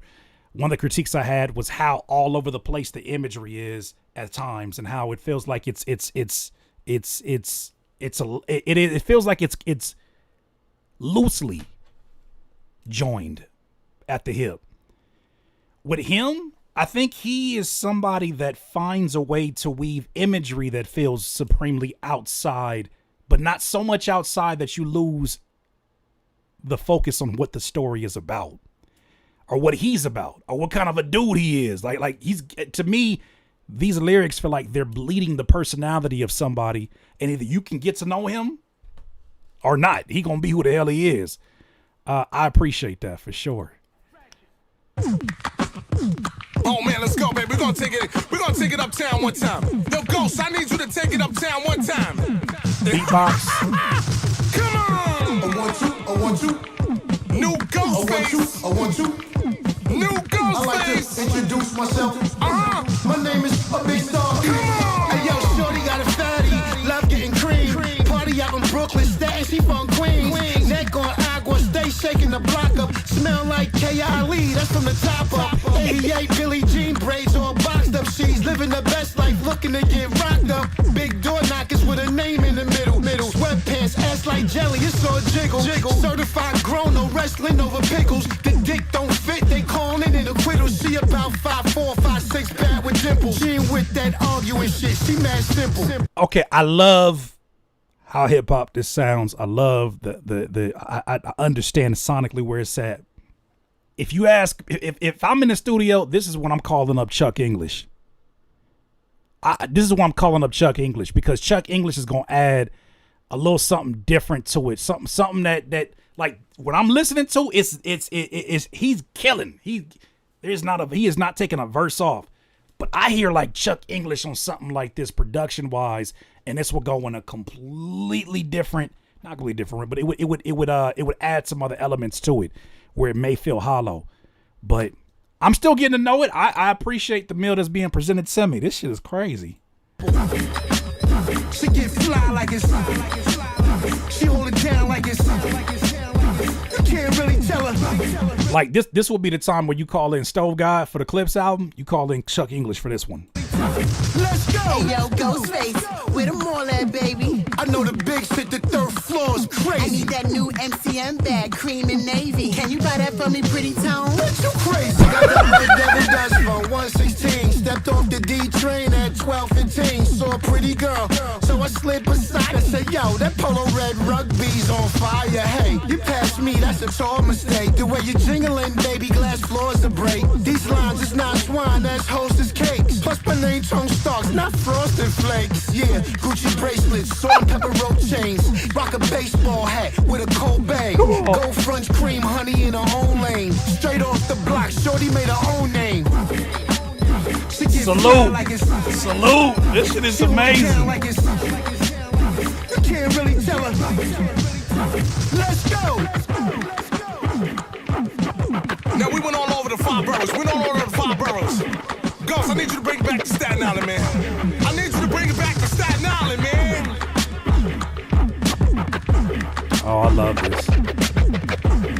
love this. I was that vibe right here. Hold on. James, Woody, you can come on in, man, and you can blow now if you want to. We're through. You know what I think is interesting too? Feel like I'm in a time machine. I want to take it back to like 88, 86, something like that. You know what's interesting about this already for me is that he without having to lose his identity and his signature sound, you know how he's modernized all these songs? He made them shorter. There's no extended breaks at the end. These songs are no longer than 3 or 4 minutes. They're bite size, and they give you an opportunity to go back to these. And if you're somebody who's listening for the first time, there's enough there for you to be like, you know what? I want to hear it again. I want to hear it again.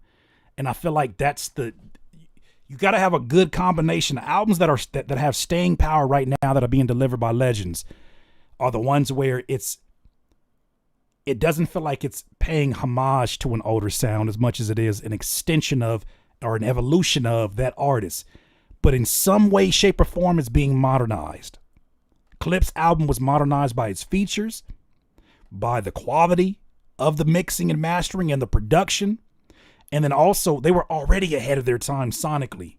So even in this time period right now where people have tried to emulate it, people can never get the source of what it was. But that's how you modernize it. And those songs weren't long songs at all either. I love it. I love it. This is Rap Kingpin. This was the single. This is the one where they had the AI. Oh, shit.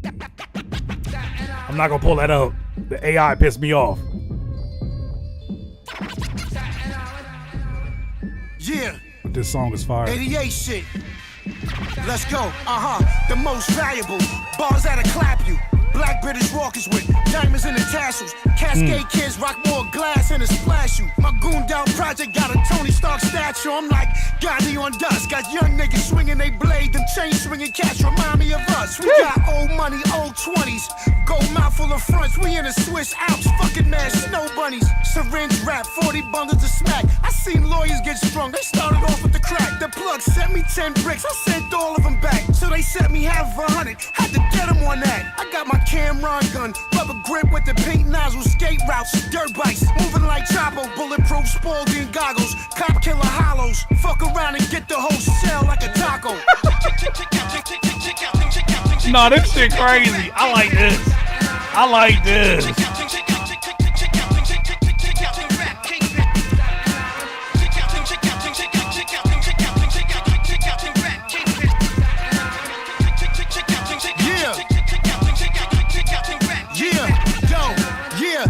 Is global, classic soulful. Teddy pinned the grass on wax with the nasty vocals. Penthouse, doorknob drawers and the floors is opal. Diamond shaped roofs, the indoor pool is purple. Dog.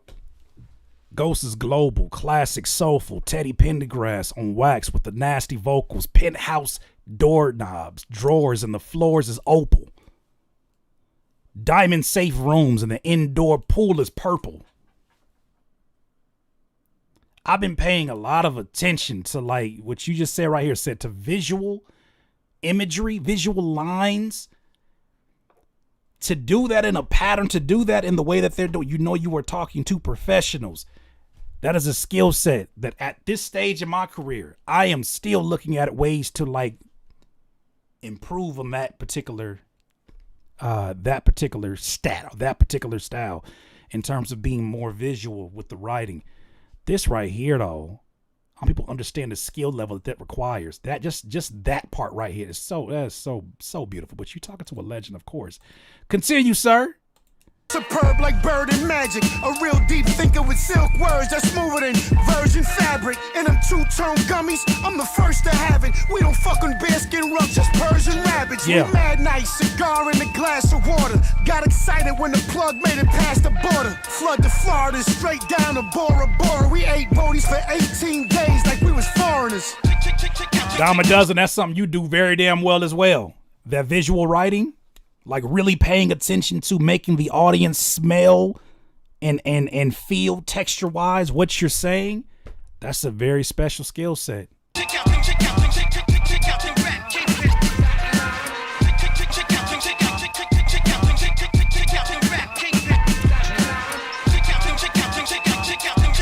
This shit moving very quick. We already got track 12.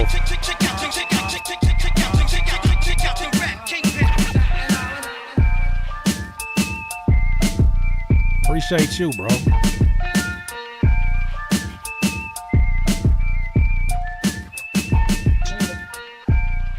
All right, we got the skit coming up, sale of the century, and then we go to the trial, and we moving. Make sure I'm gonna make it on time. Look at this address.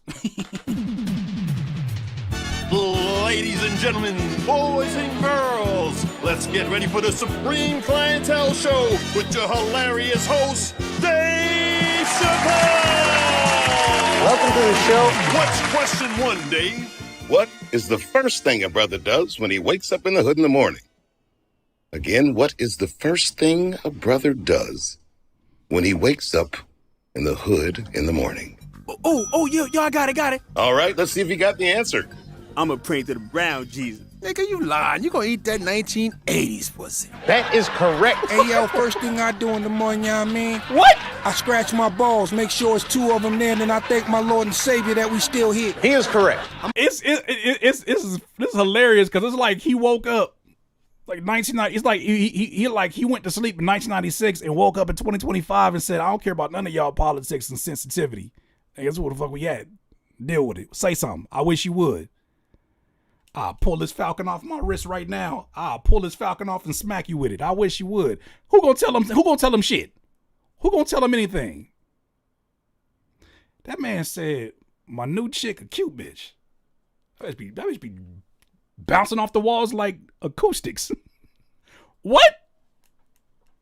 Boy, oh boy. Continue. I'ma light a Newport 100, smack my bitch and have her make me some scrambled eggs. Correct. Don't put pork on my shit, bitch. I'ma put a porn on the VCR, beat my meat, so I can be light on my feet, you heard? Hey, yo! He is correct. I'ma keep it a buck with y'all. I just wake up and just go clean my gun. That is correct. I'll be in the bathroom with the pop olive cleaning my hammer, so I don't know what these niggas is on. And he asked me, he ain't asked y'all. Where do you start to make a skit like this? All right, so I got this idea. It can't start there, I know that.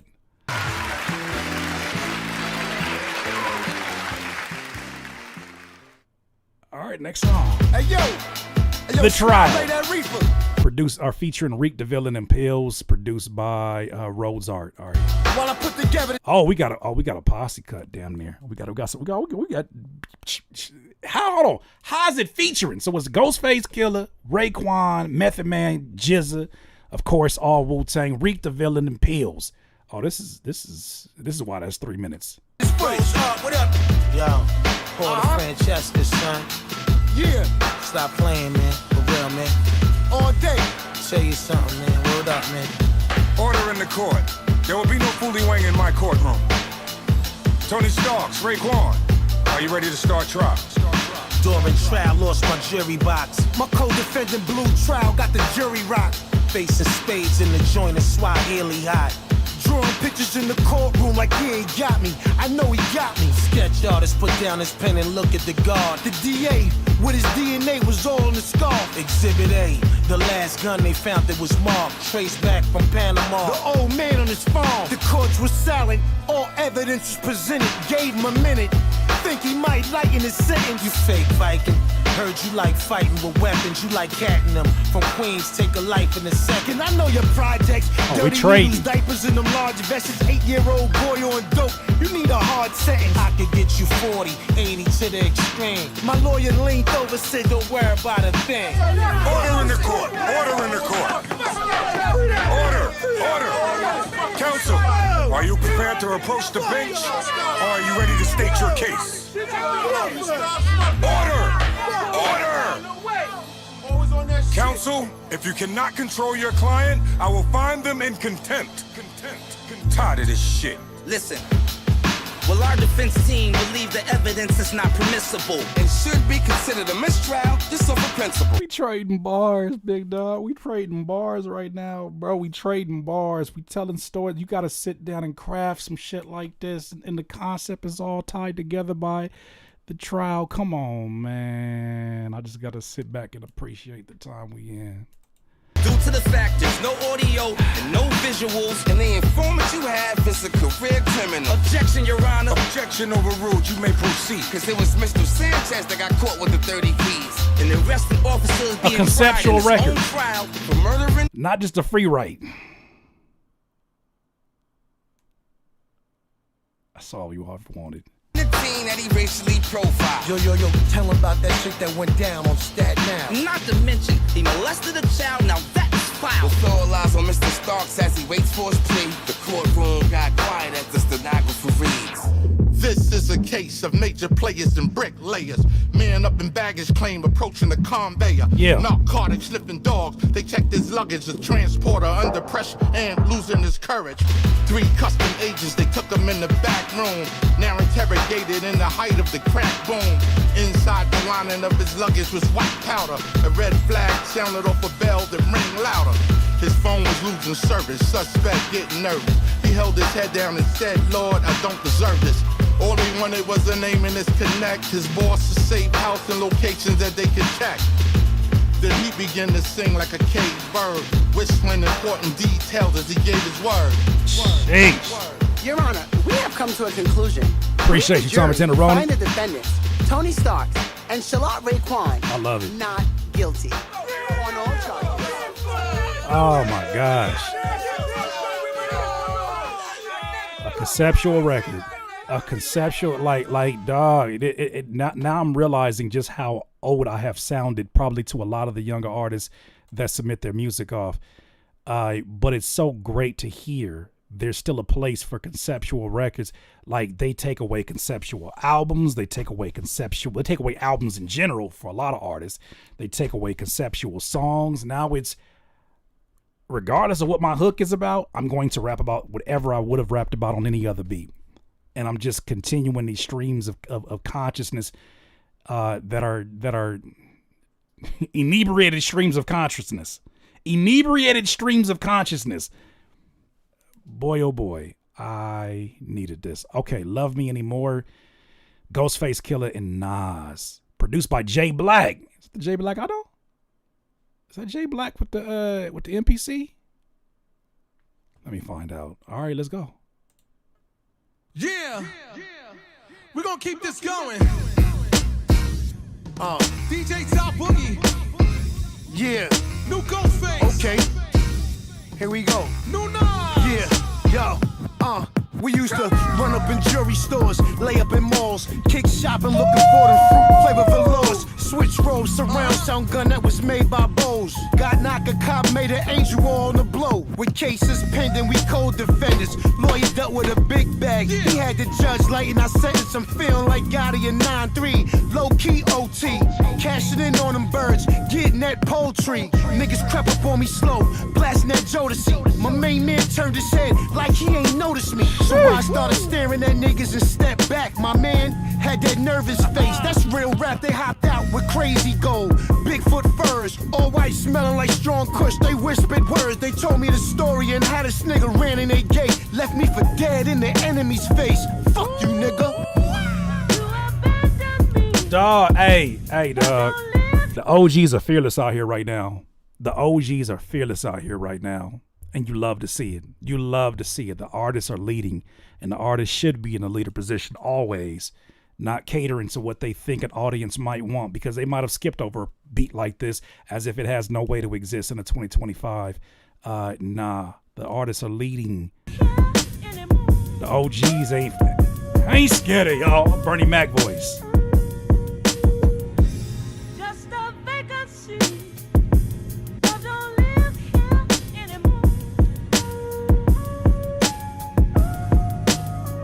Sample budget on here seems insane. You know it had.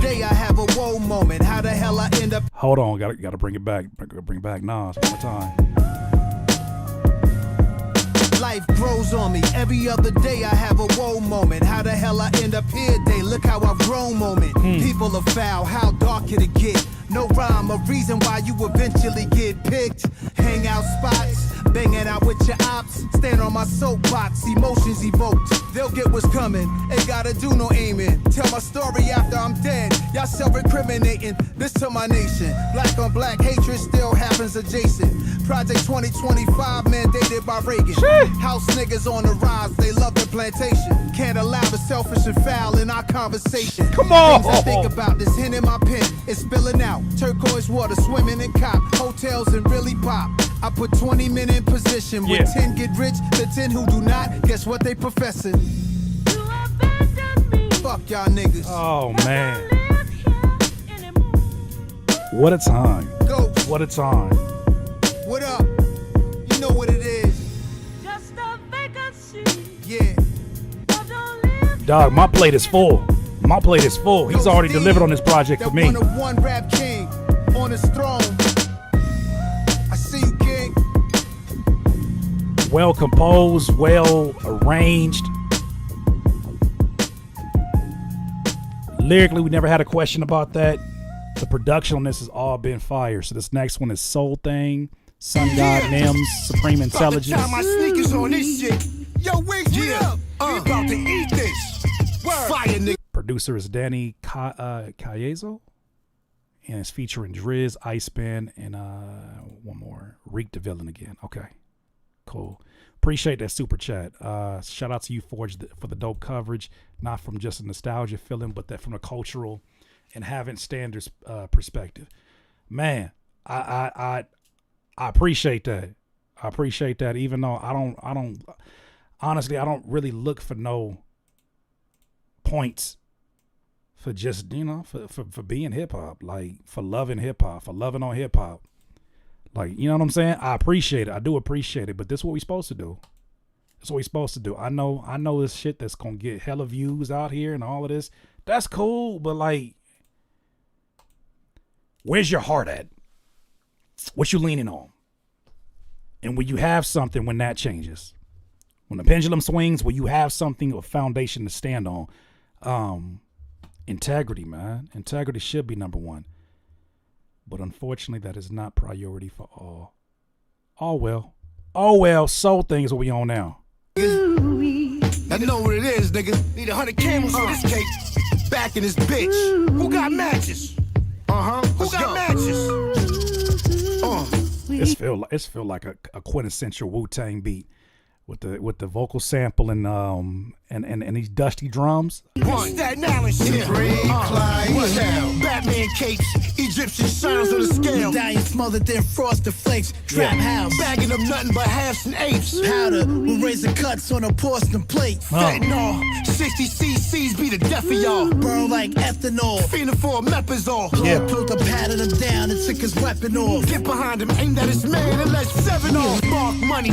I say dusty in a respectful manner. You said dusty as in grimy, dirty, rigid dust. You don't smell the dust off them snares right now? You gonna tell me them snares smell fresh? That's like walking into Guitar Center and they like, you got drums here, and you like, I want some different kind of drums, and they be like, come to the back. These is the come to the back drums. Come to the back. Got the drum set we ain't sold, but it was. I've been always waiting for the right person. You know what I'm talking about. Gold piranhas, shark money. Bust them open, shoved a little work right in the shark tummy. Arabian Arabs say, fuck the tariffs. You want a free yacht? I made sure it docked in Paris. And a millennium. Slanted face killers are Sicilian. Throwing nothing but ball heads, wallowing Gilliam. There we go. Automatic airborne whips take off William. Melt niggas. Watch they soul rise like helium. Your baby pops in the mouth and now it's teeth gone. Bitch, how the fuck is you bougie? You drive a Nissan. Hey man, ain't nothing wrong with a Nissan. Shout out to all my Nissan owners out here. Feast on, bing bong, picking out diamonds to put my piece on. That nigga said, rock your baby pops in the mouth, and now his teeth gone. I rocked your baby pops in the mouth. Now his teeth gone. Bitch, how the F is you bougie? You drive a Nissan. Well, hold on. It ain't hitting like this, so don't even bother. Shit, I blew shorty back, I went home and did Faja. 20s for the kids, 100 to the barber. I see your whole style in my shit. Call me your father. Dons of all dons. All my bitches love to fuck. Mike Tyson hooks. Bust a duck, uppercut. All these fucking diamonds in my chain, that's a clusterfuck. You and your man spike nuts to butt. What the fuck? Keep running your mouth, I might fuck you up. I get ignorant quick, but I'm a genius. Up north, they ain't your fool, now you bulimic. I seen it, like a 27-inch senior. I want it all, you gon' serve it or not. That was a colorful ass verse. You on your man's bike, nuts to butt. What the up? All these effing diamonds in my chain, that's a clusterfuck. You on your man's bike, nuts to butt. What the fuck? Well, I'll be damn. What made you go with that? My man staged the whole shit, then we circled the block. We sold it back in fish scales like we work at the dock. I told my bitch to stop playing cause she twerk with the pot. I've been pinned to my GPS, circle my ops. I shoot around to every shell come out the box. We top tier. See, a lot of niggas fell when they drop. Spur of the moment, I'll probably win bad on your block. They used to call me fourth quarter every time they need to pick up. Fiend hit it once, see the vomit, hear the hiccups. Everybody running through the dog. It's 9 verses on here, but they like 4 bars. Crevices and Chris us. Then you see me follow behind like it's a sticker. I hop out getting money, slightly trimmed on the rugby. Watch me spin through the Dougie. Cash rules, I'm getting money, ain't a damn thing funny. To the point that I cleared out. Fuck around, leave everything fuzzy. Bearskin rug by the fireplace. Nice auntie, Pam Greer body with the Maya face. Nigga, the K hold a ladder like the fire escape. My man had a good year moving birds out the tire place. The Elohim, the gods of the. Oh no, that's a bar. Bearskin rug by the fireplace. Nice auntie, Pam Greer body with the Maya face. Nigga, the K hold a ladder like the fire escape. My man had a good year. Moving birds. Good year, moving birds out the tire place. Hold on. Somebody gonna have to tell the truth, and I'm gonna tell it. My man's had a good year moving birds out the tire place.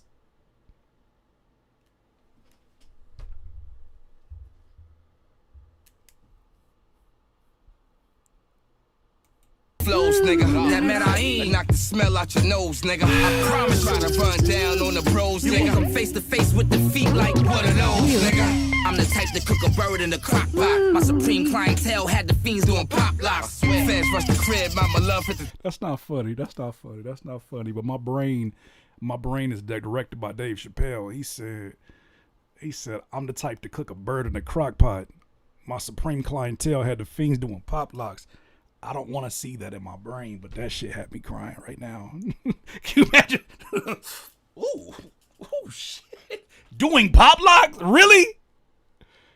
How good is it? Top lock, my guns go boom, boom. Never pop, never. I'm a mastermind, flashing on. Yapping shine, blasting on. Dead man, casket time. Nigga is Huey, Rick Newton, nigga, Billy Sale. Fuck the sub, say how you really feel if it's really real. Fiends doing pop locks. Yo, it's real late with Peter Rosenberg. Exclusive Ghostface for 2004. We back.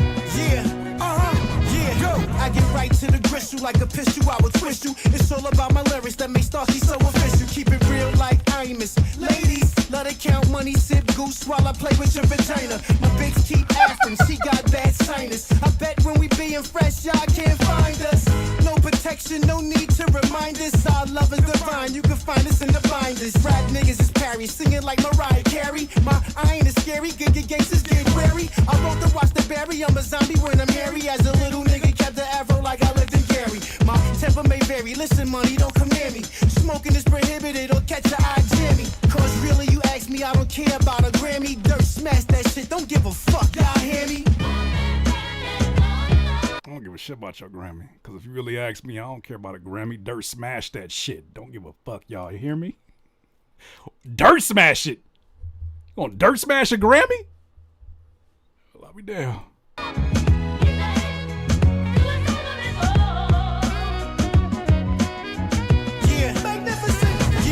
I could put my mama face on the pancake box. The young kids is in a frenzy like my nigga K-Dot. See, I don't need the sun, go stay hot. I need them 2 spaceships real quick like Ray got.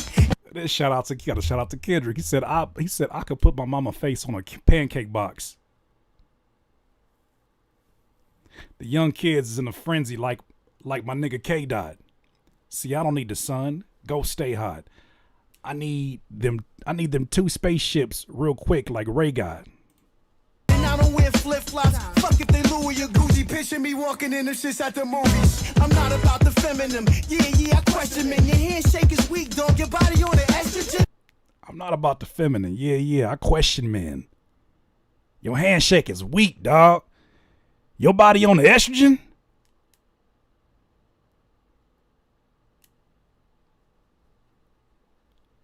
How you answer that question? First of all, how you give a weak ass handshake to a legend? Like, how you give a weak ass? Oh, what's up, Ghostface? What's up?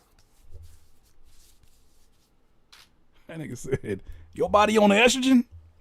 But check that shit out. But anyway, I put work in like a Mexican, naughty and down with OPP like stretching them stars. Brought out the rose, customized swallow. If Jesus walked with Kanye, I'ma follow. Muhammad, Moses, stepping through Brazil customs, we still seal up the coke and the Folgers. 12 G's a brick from them, a mad focus. Need umpires to watch my base, I want workers. I need umpires to watch my base.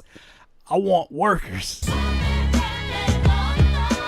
You need umpires to watch your base?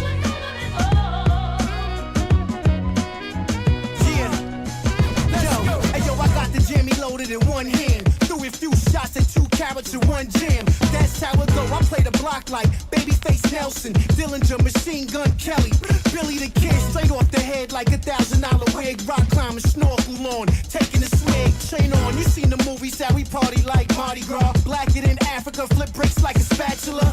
Calgon, take me away where I can mag, stress free wherever I lay. Acid rain is what I spit the way my tongue's designed. Rap niggas wanna run behind. I got you all in check. Power you, I get you warm and wet. Then I slide across marble like James Brown. Then I'ma do the scarecrow and get me some brains now. Yep. And I'm gonna slide across marble like James Brown. Then I'm gonna do the scarecrow and get me some brain now. Cause you know the scarecrow needed a brain. Don't think they looking for the same brain though, but you know. This is thoroughly enjoyable of a project, fam. It's the man of the hour. You have entered the dimension of Candyland with Mr. Supreme Clientele himself. Sean C and LVO is the producers, and this is Candyland with just Ghostface. Yeah. Give him a round of applause. Hey, yo, my whiz play the flute. Niggas ran about the bakery. Quick grab the cupcakes. Yeah. Give him a round of applause. Hey, yo, my whiz play the flute. Niggas ran about the bakery.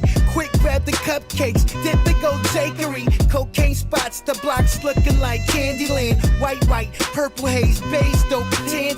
Damn, I dropped my chef hat. Whipping like boy I ravioli bags of weed for keys. Y'all should honor me. Tootsie Roll, Coke blunt, just rolled to perfection. Now a later 8 balls, sell without question. Known for my Skittle game. Pills like a hospital. You can taste the rainbow. Dust joints to follow you. Everything's possible. Stash house, hash house, whole house made of hash. Hershey bars blacked out. Yeah, there's a heaven suitable for like Charlie Sheen. We put liquid heroin inside jelly beans. Gummy big cars. Can you imagine being Charlie Sheen just like... I imagine that's how Charlie Sheen, even though he a hip-hop head, I feel like he listened to hip-hop like this. What the fuck is this movement? You know, you've seen that shit before. I know you have.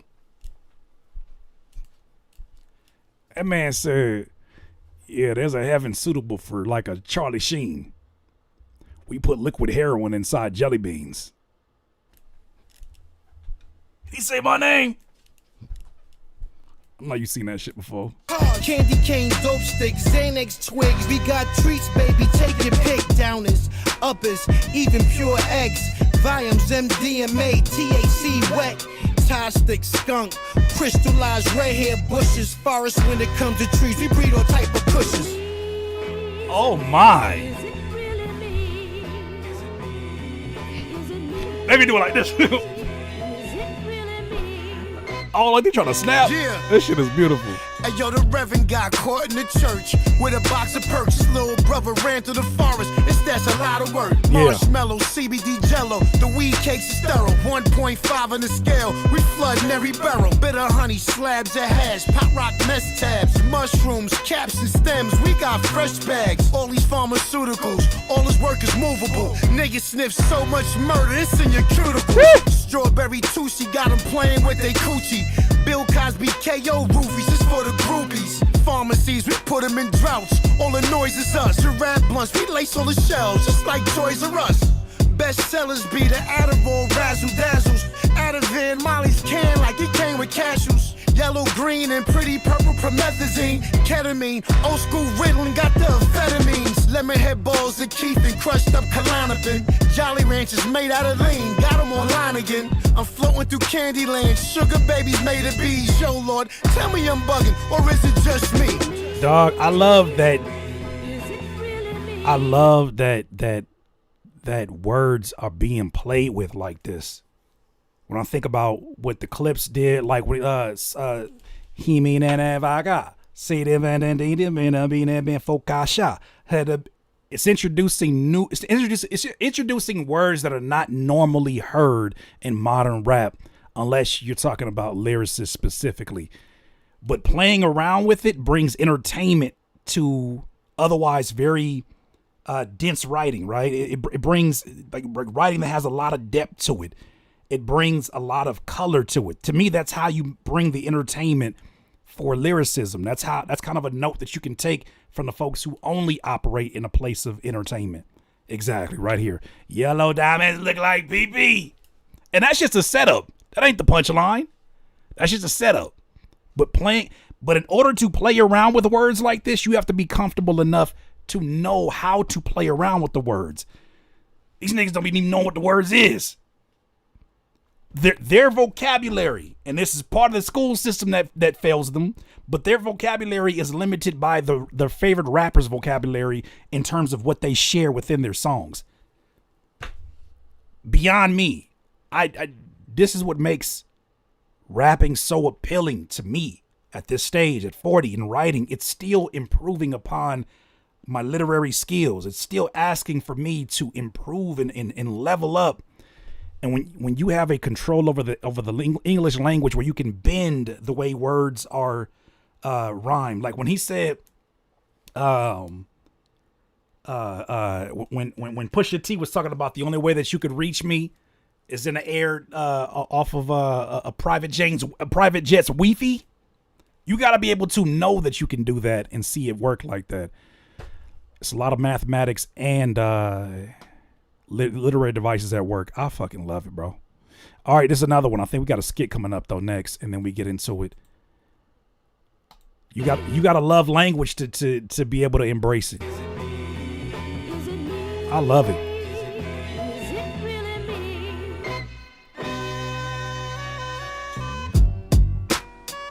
That beat is hard. I love that beat. Just like that, we're on track 19. This shit moved by quick. The moment is now, and you are in the right space. I'm Lenny Green from The Quiet Storm. And ladies, I can't put you to sleep, but I am going to put you to bed. And it is my honor to introduce you to something hot and new from my brother Ghostface Killah, who's going to elevate this vibe to a whole new different level. Ladies, I hope you have your towels. To the grown and sexy, lock in. Buckle up. You talking to Gems right now. He talking to Gems. I seen that comment you put on there earlier. I seen what you said about Ghostface. Oh, freaky. You freaky. I see what you. It's for Pretty Mimi. And he talking to Pretty Mimi and he talking to Gems. I see what y'all said in that. I see what y'all said in that chat. I heard what y'all said. Let me get my towel. What y'all finna do? Finna bounce around the room like acoustics? Because I think it's time for us to take this journey together. Yeah, okay. Oh, yeah. Now they broke the bank with these samples. See, this that type of shit that feel good. I love this shit. This shit touched my soul. You know, I got a whole soul and shit. Yeah. Yo, hey yo, I'm sitting by the pool, sipping on Baileys, reading a big thick novel by Alex Haley. One chick cleaning my stones, others on the phone painting the nails and start giving me dome. It's pretty tone, billboard wardrobes, hand-knitted case made from drapes with a hint of gold. Stood trial, but I never told. I'm not a rat, so I couldn't fold. Right in the 10-minute dart before I got dark. Tuxedo gangsters ordering sharp. 30,000 a tab, straight from the start. I love when Ghostface Killah raps over a sample and act like the sample don't exist. He don't filter the sample in the background or nothing. He just start talking over the sample. And he like, I wish you would pay attention to something else going on behind me. That's my favorite. That's my favorite. He just start rapping, no filter. Just rap right over the top of the damn sample. Better listen clearly. Shark meat so delicate, keep falling apart. Trips to Africa, frame of mind, Nas and belly. No Wi-Fi, only landlines and tellies. I need a queen that can match my frequency. Telecommunicate softly, frequently.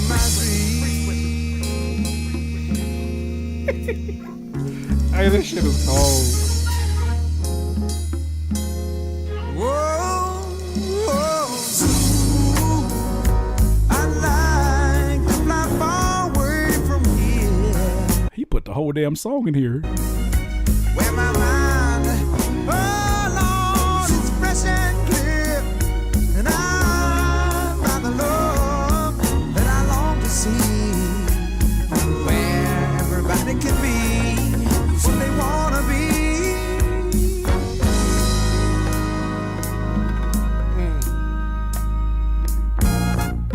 Her soul glistens, shea butter on skin. The sun look crazy over duvet covers.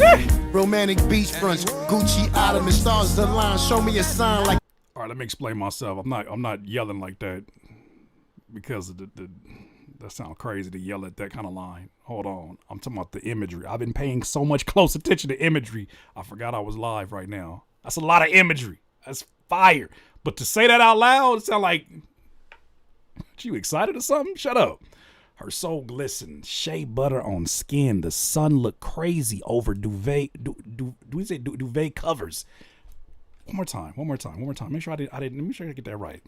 Covers, romantic beachfronts, Gucci in the sun imagery. Crazy over her soul glistens, shea butter on skin. The sun look crazy over duvet covers. Romantic. I don't even know what the fuck a duvet cover is. I know it. What is that? You gotta Google some shit just to know what. Beachfronts, Gucci Ottoman stars. Like the line shea butter on skin has a smell to it. The sun looked crazy over these duvet covers. Like that. Gucci Ottomans. Do you even lift, bro? Do you even write, bro? Do y'all write? The line, show me a sign like it came from Solomon. Oh, Cleopatra, gift me a few words. Calligraphy, love letters, and wine over dessert. Grant me love, feelings of a new birth. If thou were captured, I pay whatever you worth. From different angles, she sent my angel. And when I was lost, she played her part. Y'all can educate me all I want. I could be sitting next to the duvet cover in Target. I still ain't gonna know what it is. You can hand me that duvet cover, Curtis? What the fuck is that? Watch and learn. No. Nope. You pick up duvet. I know Lil Duval. Duvet, that's on y'all. She drew on my soul and traced my heart. Electric currents respond, we ignited a spark. Drenched the mind in a bowl full of rubies, covered in crystals, beautiful spirit, clean as a whistle. Big house on the water, somewhere. Maybe a son or a daughter. Someday. I'll be down.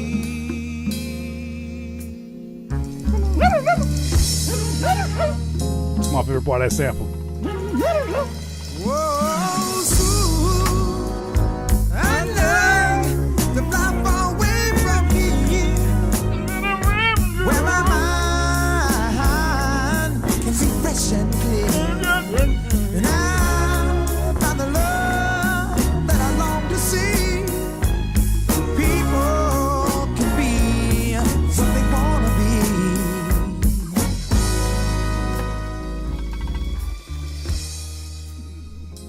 Beautifully done. That is the way you end the project. This people be listening to certain projects and be like, oh yeah, that shit is in the running for album of the year. This is my what they call that, a ghost, what is it called? Dark Horse. This is my Dark Horse album of the year right now.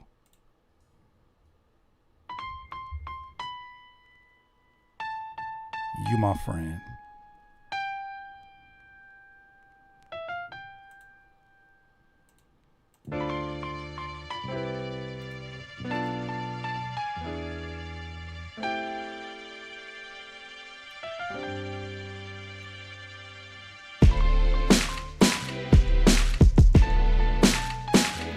Clap is pissing me off so much. Oh my God, that's the most hated clap in my brain. My brain will not be able to unhear it. That damn clap.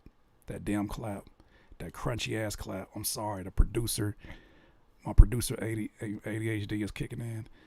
Ghostface, Killah, and Method Man is on You My Friend, produced by Ray Scavo III. Okay, oh, that clap. Oh, that shit, like it did. It's only that clap, dog. It's only that clap. I can find you that clap right now, real quick. Look. I know what the fuck that clap at. That clap bothers me. It's a Swiss Beats clap. That shit bothers me to the end. It will never not bother me. I told y'all I'm very equal opportunity when it comes to this clap. This shit bothers me no matter who uses it. Oh my gosh. This shit is hurting. It's hurting my soul. Continue. You know, this goes out to all the good friends in the world. You know, when you're there for a person, that person is there for you all around the board. You know what it is, you know automatically, because y'all spirits connect. Yo, if you so-called my friend, would you give me a kidney? Hold on now, I know you go to war with me. If I die, will you still stop by the crib to check on my kids without fucking my whiz? You my friend, right? Stop playing, Ghost.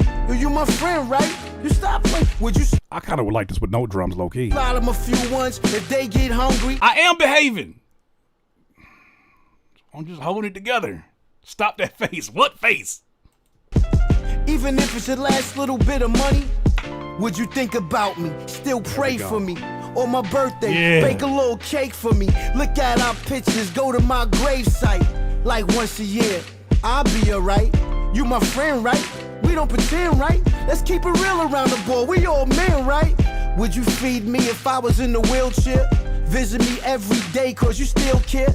You say you love me. Brother, I love you. I push you out the way, then take a slug for you. That's if I love you. That's what real brothers do. Look at me, nigga, I fucks with you. Yeah, I love niggas, but that be the same love that I tell my bitches. I'm all about the love with the cool E. Not the little fake shit with the you. Not your snaring is showing. Yeah, I'm a drum Karen if you haven't understood by now. I am a drum. I want to see whoever produced this. Who produced this? What made you go with that kick? I mean, that snare. I am a snaring. Feel me though? We brothers to the sun. That might be a dope remix. Yeah, we might be able to do that. Pretty Mimi.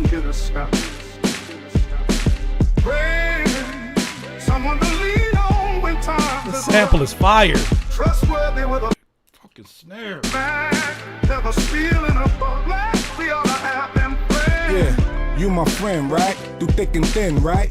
Closest kin, so we ain't gotta pretend, right? Friends to the end, even if those ends don't end right. Send me them ends if I'm in the pen, I'll send kites. Day one, since little ones, we spend nights. But mothers is one to stop the fun and end fights. We men, right? Sometimes we fight, we friends, right? Acting all light skin and you ain't even that skin tight. You probably get all in your... What? Nigga said acting all light skin and that ain't even your skin type. Well, damn, Method. Feels now, won't you? You're probably wishing looks could kill now, don't you? Picture that, we go back like old Max. 4 flats on a Cadillac, loading up both strap. The snare is light skin, if you want to talk about that. That snare is light skin duck lips in a selfie. Cause you my friend. Uncomfortable. Right? Cringe. Life has a price, just making sure you spin right. When men fight, they spin the block to end life. You spin the block, ain't sure you hit them, then spin twice. No insight, we ain't see the signs for thin ice. Sensitive types, beware tigers with thin stripes. Friends to the end, even if those ends don't end right. I'm staying close to my skin folk, we skin tight. Makes sense, right? From car hearts and steel toes to stealing holes in each other's clothes, we still bros. Wish you was here though, drop a tear for the years, bro. Been years since I heard from my peers, where did the years go? Somebody, I gotta get a doctor to do a test on me, because whatever that frequency of this snare, whatever that frequency is, it irks the dog shit out of me. And you think I'm faking in here. I am dead ass serious. It is making the hairs on the back of my neck stand up. How much I hate that snare. And it's a very popular snare. Not in this house. I'm sorry, that's just being snaring. We brothers to the sun, brother. To the last breath in our lungs and 2 glasses of Killah stuff. Pray someone to lean on when times is rough. Trustworthy with a bag, never stealing a buck. Like we ought to have them friends.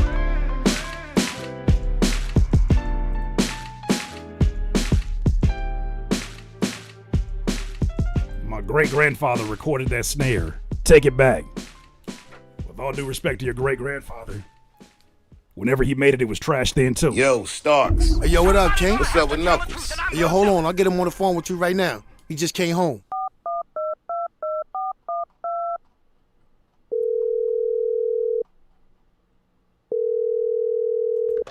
Hey, yo, what up, Nuck? Hey, yo, Starks, this Buckles. Check it out. Nah, Dave asked about you and shit. I got him right here. Hold on. This Buckles. He locked my pops up again last night, man. You know how he do. He out here, these niggas scared of him, man. But yo, what's up with them niggas on? I seen that shit. Niggas fronting on the gram, man. Niggas ain't even up on your caliber, man. You heard? So pay homage to the guard. I might fucking come outside and smack the shit out one of y'all, you heard? They might let me out DFW for the motherfucking weekend, man. I might stab one of y'all niggas just cause I like the fucking food in here. Come right back, chill with my pops, man. This Buckles, you heard? Yo, I'm hanging up, man. Starks, these niggas got me hot right now. Straight up and down. Fuck out of these bitch-ass motherfucker, man. I'm out of here. Talk to you later, This Starks. is a quintessential... Yo, Dave, fuck your life. Wu-Tang! Bop! This is a quintessential 90s album structure. Without a doubt. After 2 love songs, where the sounds got a little bit too soft for his liking, he was like, nah, we gotta end this shit bing bong. We gotta end this shit on an aggressive level. I thoroughly enjoyed it. I thoroughly enjoyed that project. Production, top to bottom, immaculate.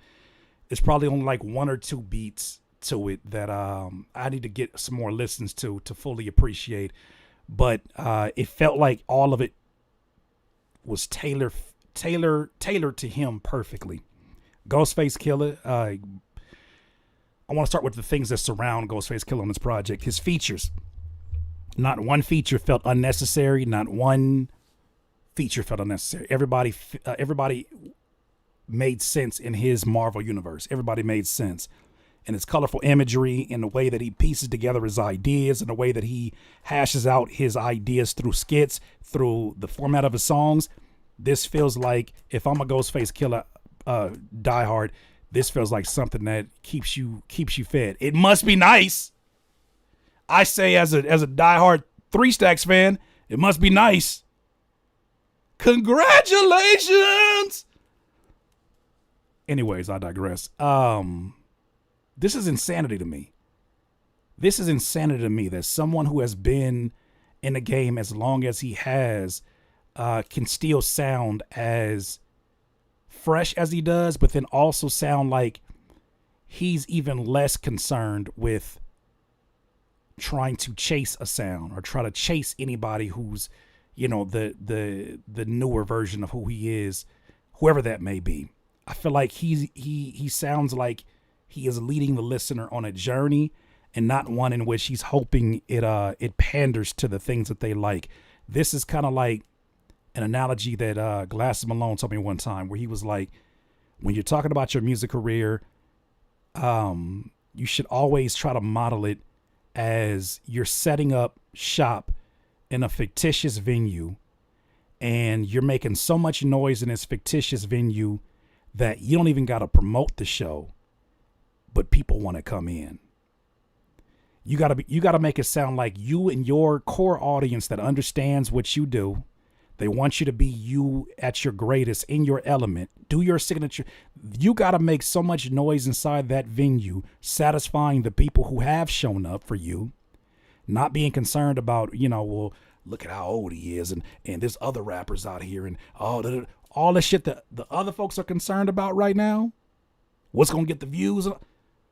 He has a venue that he is in control of with his project in Supreme Clientele 2, and he already has a diehard audience that is there to show up, and they're having so much fun.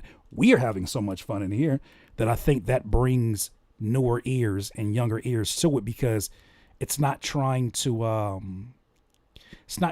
cater to anything. It's leading, and I think that's hip hop at its best, is when it's leading, when the artists who have spent their time writing, spent their time developing their art form, when they're leading the conversation instead of pandering. What do people want to hear? I think that's the worst place to be in at times. Lyrically, he's insane of how polished he continues to stay. The vivid imagery, the comedic moments, the moments that you don't even know if you're supposed to be laughing because it still is inspired by dark truths. To me, that's just the genius of hip hop, the irony of hip hop, the structure of how he writes what he does. Yeah, he is absolutely, this is no new news, but he's a master of his craft, and I think this is a great representation for somebody who may be having the pleasure of tuning into him for the first time. I could find myself coming back to a project like this because the songs weren't long, but none of them overstayed their welcome. In and out. But yeah, that's how I'm feeling about that project, DIYers. You let me know what you think. DIY.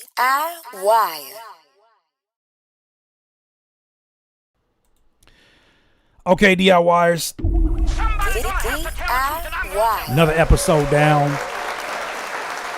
Let's test this out. So, moving forward, if you don't know, I'm not going to private this live stream. This live stream will stay up. Now, there may be a chance where it gets blocked because we have music on there, but we are for sure going to leave the live stream up, and I'll cut them into individual stories so that you can enjoy it. But enjoy this live stream over the weekend. It's a fantastic year for hip hop. I agree. Let me make sure I got all the super chats before I get up out of here. I don't want to run late for this session.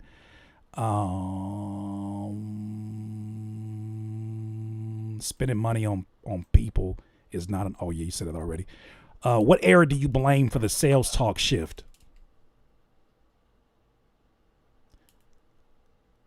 I feel like to a certain degree the seed was planted by Jay-Z, because he did flex sales. He did flex that during his battle with Nas. So I could trace it back when it became the norm for every single artist. I feel like it just evolved. It evolved into that. I feel like after Kanye versus 50 Cent, it went through another evolution. I feel like when media shifted and the conversations started being ran by people who are not in the music business, it started to become like the fandom of NBA, where people will only hold up championships as a measurement of one player versus another player. So I feel like you can't really give one particular era all the credit. I just think that it naturally evolved that way. And the labels, of course, saw the benefit in it, because it's like, oh shit, y'all want to be us. And y'all are actually helping the conversation. Like, I don't think fans realize how fucked up it is when you focus on only sales, how you're messing up by, first of all, not supporting, but second of all, you're messing up the negotiation for these artists as they try to renegotiate a different deal if that's what they want to do, right? Because you're taking all of their leverage off the table and you're arguing it for them. But I think that the same era also that celebrates someone who makes more money than the other person over whether or not they make more, whether that they're more logical or whether they're more intelligent or whether they're more like when that celebration of ignorance, the celebration of, well, that person has more money than you. So that means that everything that they're saying must be more valid than what you have to say. I think that's when shit started to get really, really toxic. Really, really started to get into a ridiculous place. But thank you for that super chat. Thank you for the super chat. Definitely got to give it some more thought, though, this weekend. I'm going to think about that. Good job, Carter. Appreciate you, fam. Beach Boy Boilos, thank you so much. Tommy Tenderoni, appreciate you. All right, DIYers. Well, I think that's all I got for you. Thank you so much for supporting this channel one more time for y'all. DIY. What would I alter? My bad. That was the wrong one, but I'll take that, too. If you haven't, hey, yo, DIYer, if you're enjoying this content, please don't forget to hit the like button. It helps this video and this channel get discovered by new people. I appreciate you. Now back to the video. And make sure you go support the homie Scarface. I'm not reacting to that video for obvious reasons because, we know we doing the blackout. We doing the boycott of any content dealing with the one guy. But outside of that, I appreciate you supporting this channel. And thank you. If you want to join the Patreon, it's really easy to do. All you got to do is go to patreon.com/Curtis King TV. Join us. We'll have, now this frees up more content that I can create for Patreon exclusively. All these videos won't make it on the channel. Some of these videos will only live on Patreon. Or if you want to become a member on YouTube, that's on YouTube. But Patreon is definitely the place. We got our private Discord and all that stuff there as well. Outside of that, I salute you. Thank you for hanging out with me. One more round of applause for you. Once again, this has been the 561st episode of Curtis King Reacts Podcast. Until the next time, my friends, stay productive, stay safe, and thank you so much for supporting this channel and supporting hip-hop. Talk to you soon. Peace. DIY. DIYers, if you enjoyed this content, make sure that you hit the like button and maybe even consider subscribing. Come on, man. Don't get greedy. Peace.